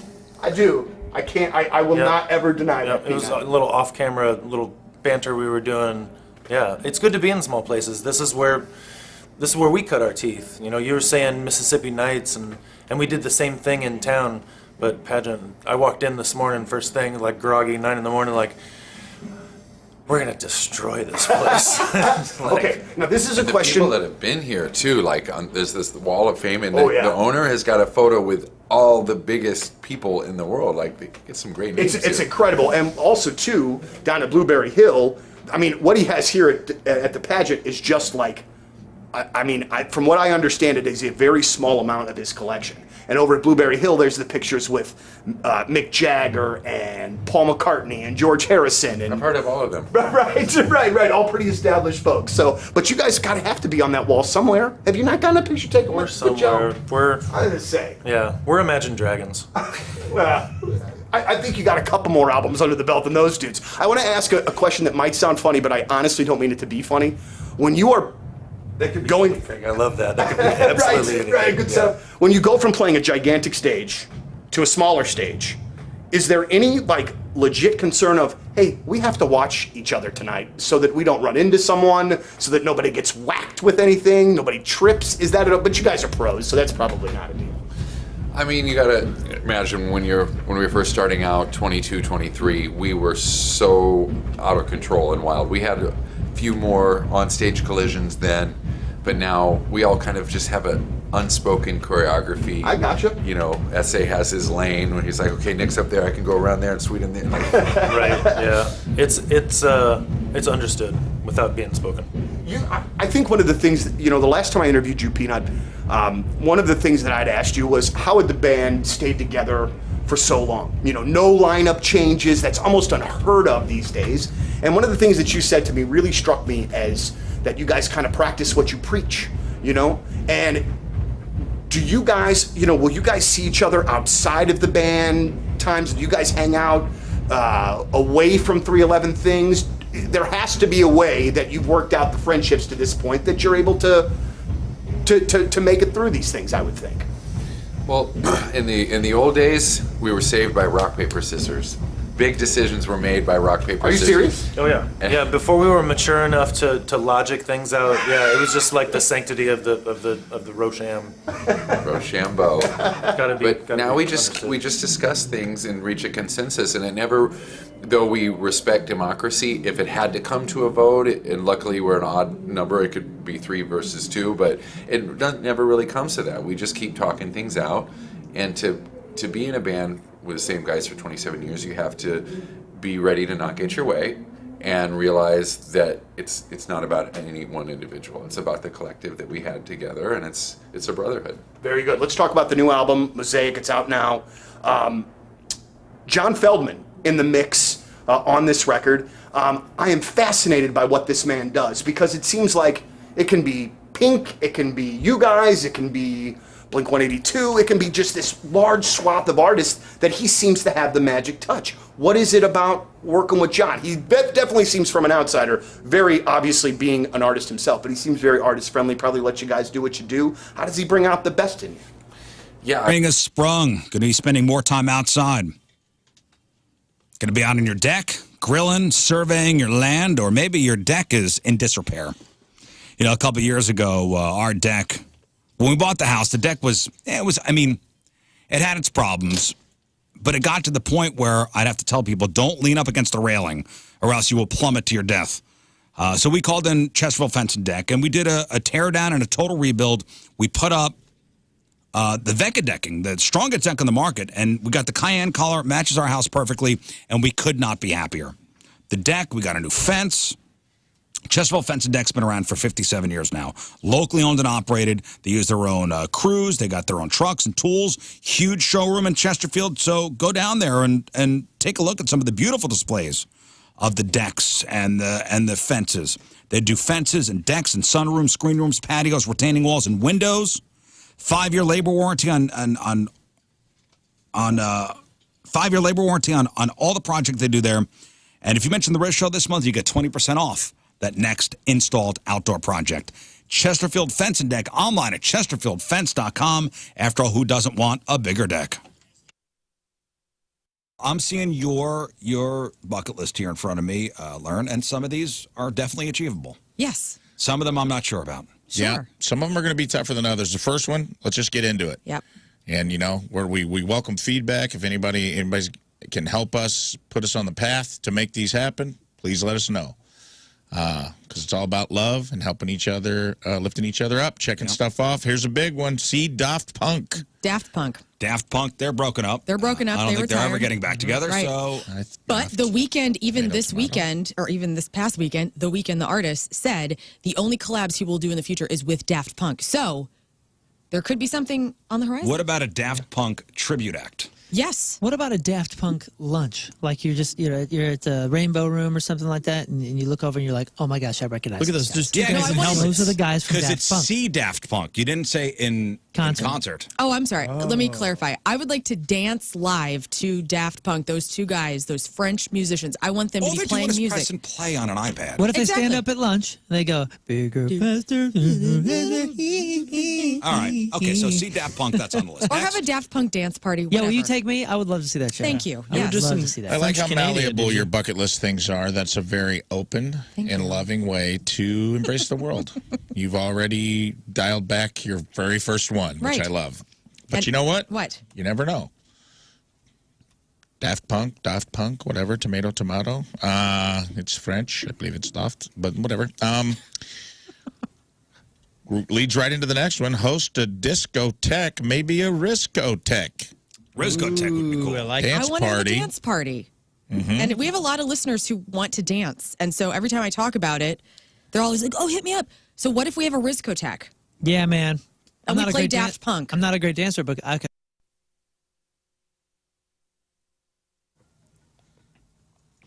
Spring weather is finally arriving. Today it's going to be nice and beautiful outside. And what does spring weather mean? It means we're also going to start getting rain soon. And so that means your yard is going to grow like crazy.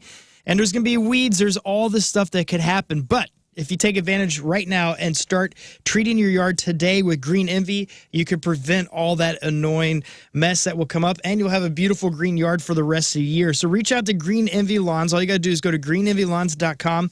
And I've used them for the last few years, and I can tell you that my yard looks so great, and you will see their signs around town, and I guarantee it, whenever you see that truck out in front of the most perfect yard in your neighborhood, it's Green Envy Lawns, because they have special products that are formulated just for our soil right here, our weather conditions, and even our turf types. They don't use some generic national ineffective product. They use one that is local and made for us. I mean, they've been serving St. Louis for over a decade. They know how to take care of our yards, and they're going to do a great job. Plus, if you see some weeds starting to pop up after you've had them out there, call them. They'll come back over, no charge, to get those taken care of. So reach out to Green Envy Lawns today. They're open Monday through Friday, 9 to 5, 636-655-3689, or go to greenenvylawns.com.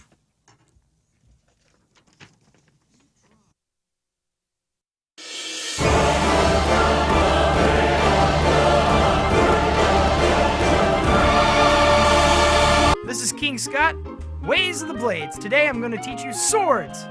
First, you want to start with the holiday special, the great way to start an attack. They'll never see it coming. Next, you want to use the Festus backswing, especially if they use the Matthew Perry.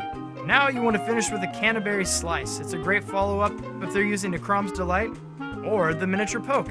Thank you for watching. This is King Scott's Ways of the Blades. Now you know swords.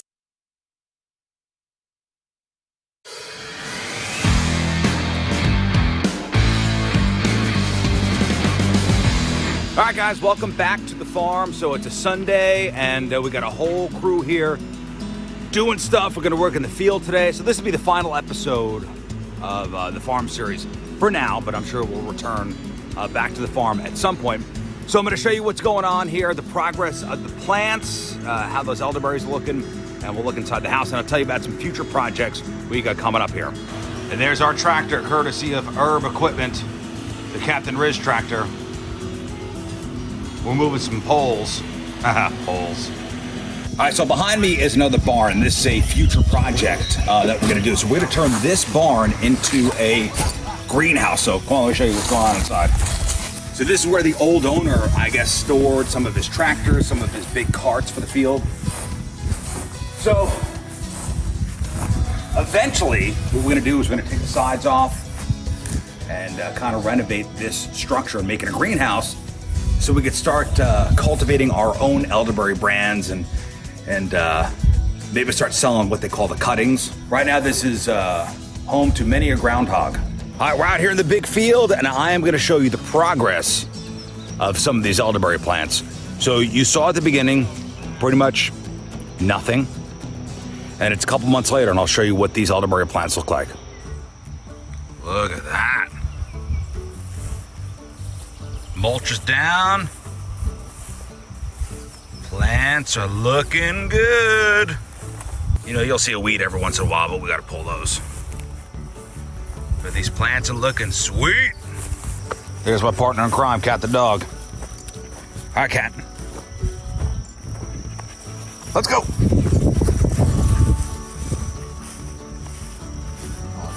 Cat is the consummate farm dog. And there's new dog. Come on, Maggie, Cat, let's go.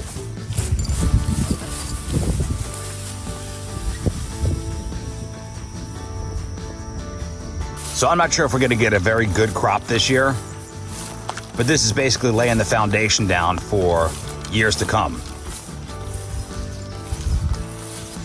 First year being a farmer. So it's been almost 2 straight months of mulching. We're not even all the way done. See some of these rows? They still need to be done. Still need to be mulched. We've been taking down fences, trying to clear stuff out.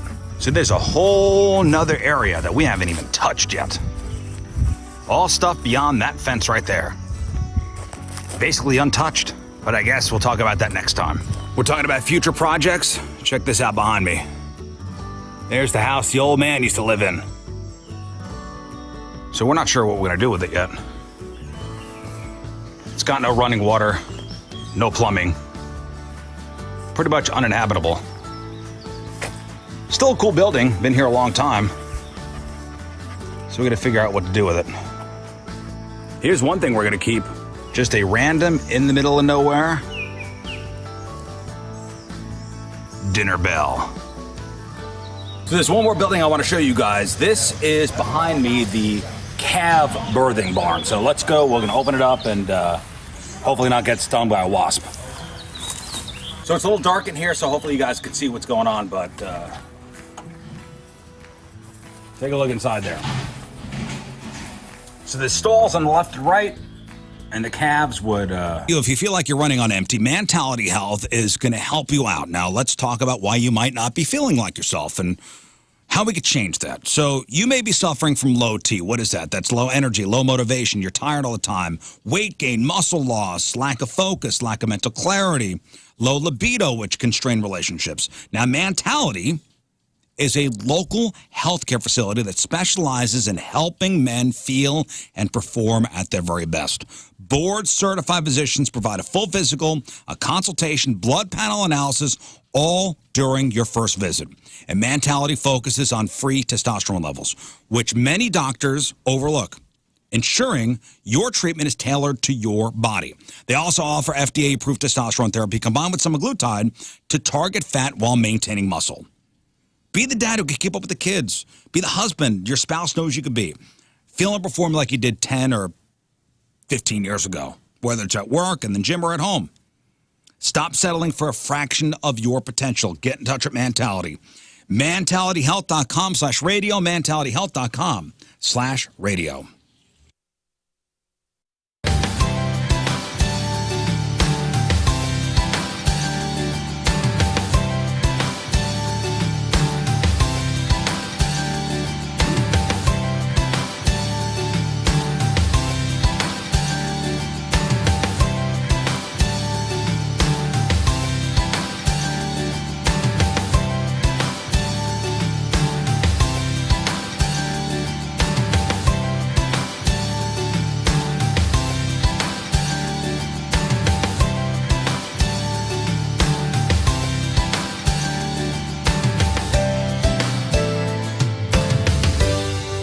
Check this out. There's nothing. Nothing. It's a blank canvas.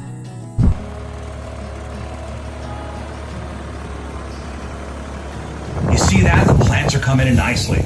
Come a long way since last year.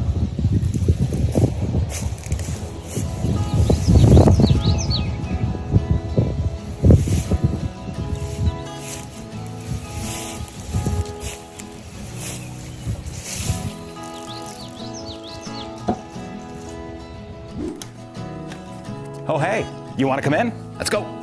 It's night and day from what you guys saw before. I mean, this is an actual house now with rooms all framed at. But here's the cool part. We kept basically the frame of the old garage. I mean, that's all old garage. So this is going to be a bedroom, huh? Can you see it? Can you see it?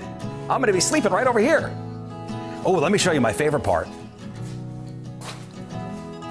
The bathroom. And I'm going to be right here, you know. Let me show you the kitchen. Yeah, washing my hands in the sink. Let's see what's in the fridge. Nothing. Pantry. This will be the kids' room. Hey, come on in. Check out the house. So here's a living room. And check out this wood-burning stove. How sweet is this thing? Now I want to take you to the kitchen. We have an all things elderberry marketing meeting going on right here. But yeah, here's the kitchen. All the modern amenities. Running water. Be a stigma associated with plastic surgery. Oh man, did you hear Miss Jones down the street got her, got a facelift or got her nose done? Ooh, that's not that way anymore now. And Parkrest Plastic Surgery, which is right down the street from us, the best in the business. And when I say the best, you have people coming from far and wide, traveling to Creve Coeur to get treated by Dr. McGuire and Dr. Kaplan. Dr. Kaplan. It's their mission over there to provide the highest level of care to help you achieve your cosmetic goals with the most natural-looking results possible. And they're not your cookie-cutter providers, where everybody leaves the practice with similar results. They cater their treatments over there, Parkrest, and surgeries to each individual to make sure everyone's happy with that major confidence boost. It's the best part of what they do there. If you're looking for the mommy makeover, which is any combo of breast and body surgery to help you recover from the after effects of pregnancy and breastfeeding, they got you. Like breast lift, augmentation, breast reduction, liposuction, tummy tuck. They even do stuff like laser hair removal, hydrofacials, permanent makeup, radio frequency microneedling. They do that. Again, Dr. McGuire, Dr. Kaplan have treated patients from all over the world. Book yourself a consultation. Make sure you mention the ratio. They take great care of you. ParkCrestPlasticSurgery.com, ParkCrestPlasticSurgery.com.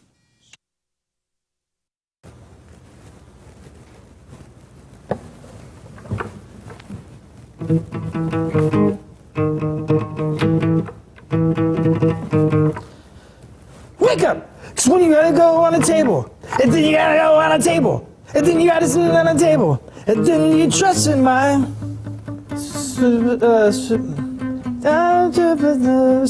and slide. That's System of a Down's Chop Suey.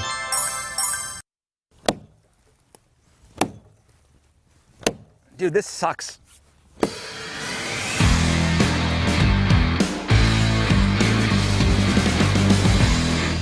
Hey, welcome back to the farm. So a couple weeks ago, a storm blew through and knocked a big-ass tree down. So I got a tree that I need to kind of get rid of, or at least saw down a little bit. So, of course, I got the pro, Mark from Colonel Landscaping, with me. So, Mark, not only do you put trees in, yes, sir, but you take trees out. Yes, sir. Full service. So you see what we got here? Yeah. So I think it might have been dead before it fell. Yeah. But who knows what kind of wind blew it over? We just came down here and it was felled. Yes, sir. So we need to cut it down. We need to kind of haul it out of here. So we'll cut it into some manageable pieces. Cut it into manageable pieces and then just just haul it out to somewhere, a burn pile somewhere. So what should we do? We're gonna get it into small enough sections, move it in by hand. Since we're on a pretty steep slope here, we're not getting anything else down there, so it's gonna take a little elbow grease? A little hauling ourselves. How old do you think this thing is, or was? It's 60 plus. 60 plus years old? Oh yeah. So I guess we should just start sawing pieces off and make them manageable sizes. Yes, sir. Okay.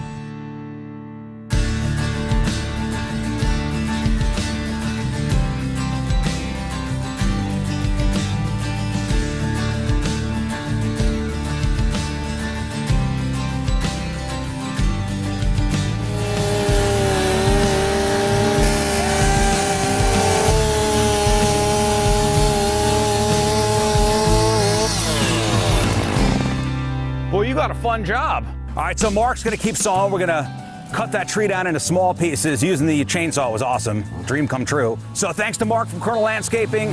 I'm sure there are more projects to do around here. There's always something to do around here. See you next time on the farm.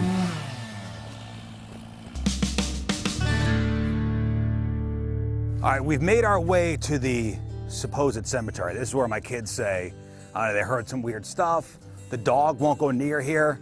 So I'm assuming this in here, something's buried or something's going on here. There's a weird kind of creepy gate, which I don't know if this is locked, but let me try to find maybe a headstone or some kind of grave marking. Listen, there's got to be a reason why there's barbed wire around this place, and it's been fenced off. So, let me consult I have a ghost hunting app. Is there a ghost here? Are there any spirits in the area? If there's somebody here, I don't know, I could feel it. I kind of just got a shiver. If there's somebody here, show me a sign. Did you hear that knocking? Spirit, do it again. Are you a human or animal? Oh, you hear that scratching? Make that sound again. I hear scratching. To buzzer beaters, to block parties, there's nothing as exciting as basketball. Now, with Underdog, you could bring that excitement to wherever you watch. Playing on their app it's simple. It's as easy as choosing higher or lower on player stats like threes made, points, rebounds, and more. Get those selections right, and you could win up to 1,000 times your money. And millions of fans have won over billions on Underdog. You gonna be next? Let's do it. Join in on the fun by signing up for Underdog using promo code RIZZ, R-I-Z-Z, and you will get a free selection as part of your first cash entry, plus up to $1,000 in bonus cash when you deposit. Again, download the Underdog app, use promo code RIZZ, R-I-Z-Z, and get that free selection as part of your first cash entry, plus up to $1,000 in bonus cash when you deposit. Must be 18 plus, 19 plus in Alabama and Nebraska, 19 plus in Colorado for some games, 21 plus in Arizona and Massachusetts, and present in the state where Underdog Fantasy operates. Terms apply. Void in Colorado. Concern with your play. Call 1-800-GAMBLER or visit ncbgambling.org. In Arizona, call 1-800-NEXT-STEP or text NEXT STEP to 53342. In New York, call the 24/7 Hope line at 1-877-8-HOPE-NY or text HOPE-NY.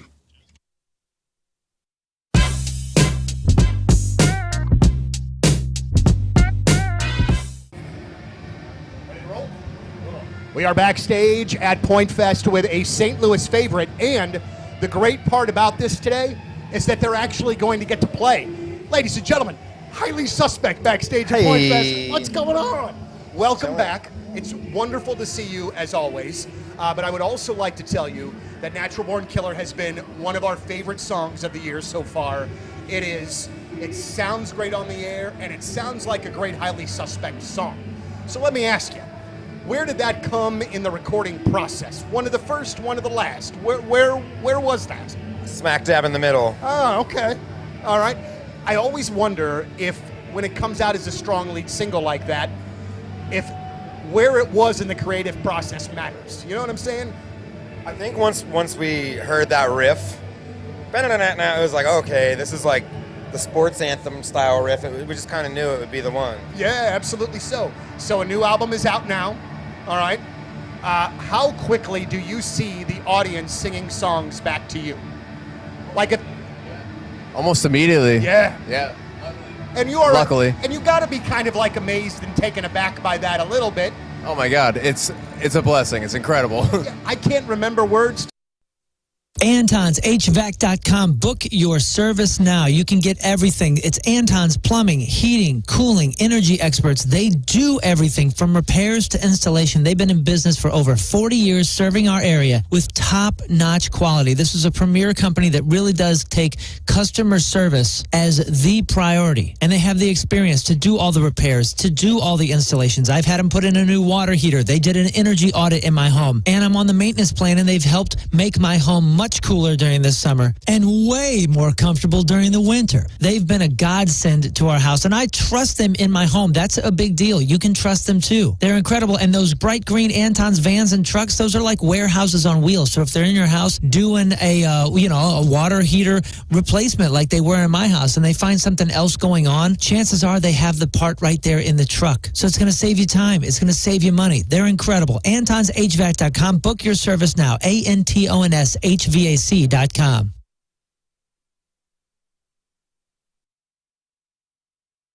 It's Donnie Fandango for 105.7 The Point, and I'm absolutely thrilled to be joined by Dan Auerbach, the frontman of the Black Keys. And Dan, we got a lot of stuff to talk about with a single and a new record coming, but I wanted to bring up a couple of things first that you have done in the last year that I just loved. And two of the things specifically, the covers record that the Black Keys did, I just adored because it introduced me to a bunch of songs that I didn't know, and I loved that. And then also, too, I know you produced the Robert Finley record, and I loved that one, too. I didn't know anything about that man until, I saw that you had worked with him. So I just kind of wanted to start things off by saying, man, I really appreciated both of those projects that you were obviously very deeply involved in.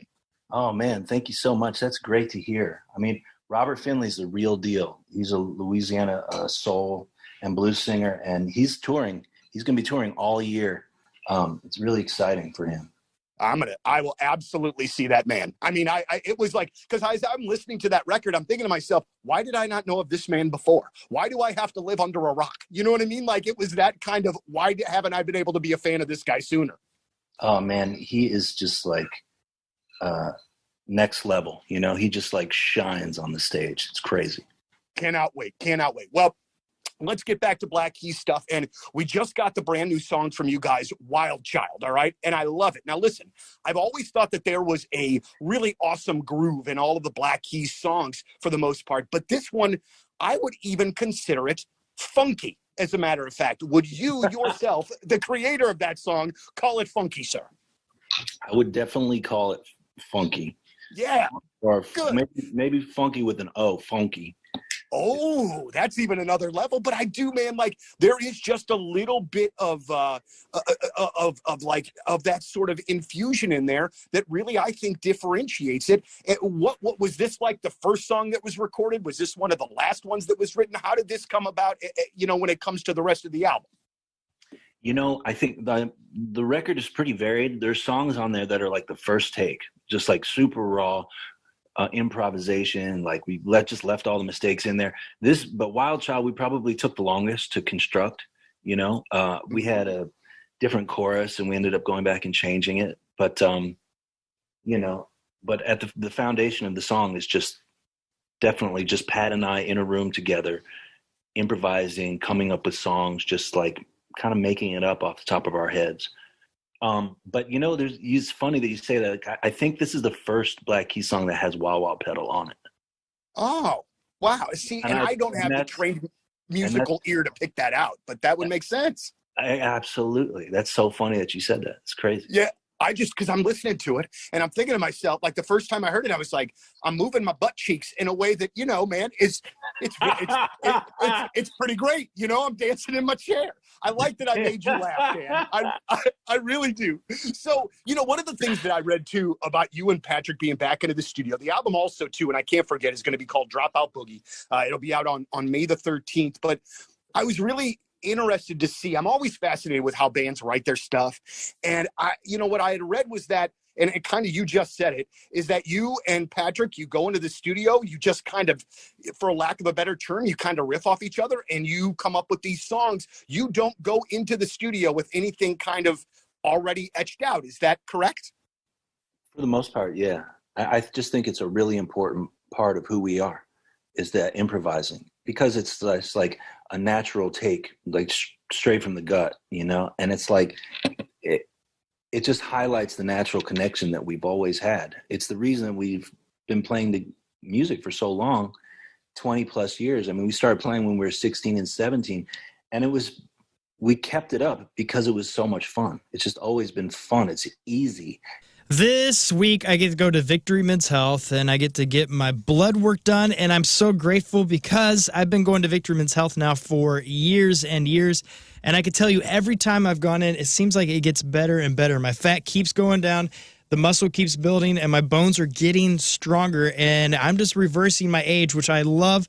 I want to be healthy for a long, long time. So, fellas, I'm encouraging you, go to Victory Men's Health so you can take control over your life and have an incredible rest of your existence on this planet. And, in fact, I'm going to get the niacin treatment this Thursday as well.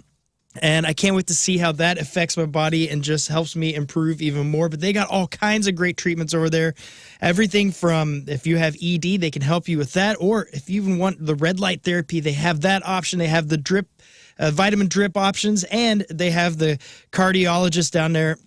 And I'm telling you, you got to go get your cardiovascular testing done now just to see what's going on, and they can help you prevent serious things coming up, and that way you can have a great, healthy life. Go to Victory Men's Health, my friends. Go to victorymenshealth.com.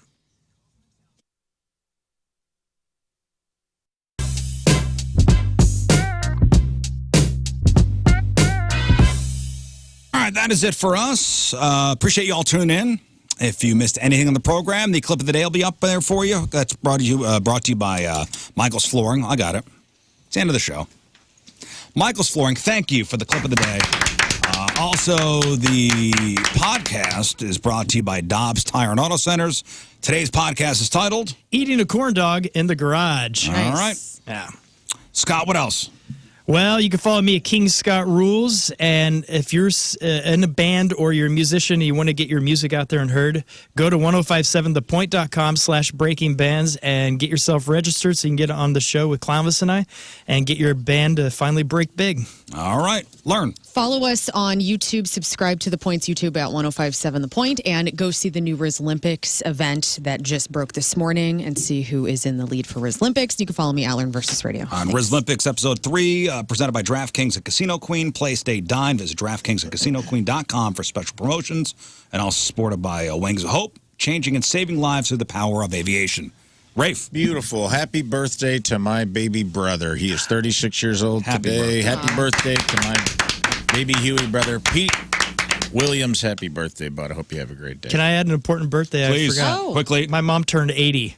So happy birthday, Mother. Happy birthday. The big 80 years old. All right, we leave you with a selection from our Teamers Member of the Day, brought to you by Hot Shot Sports Bar and Grill. From Arnold, Nikki Ramirez is our Teamers Member of the Day. And Nikki wants to hear anything from Breaking Benjamin. I could not find that song, so I'm just going to play this.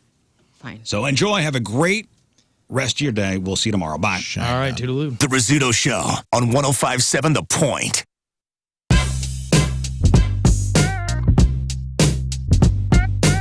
105.7 The Point. AO. Let's go. It's Liv Maddox. Broadcast.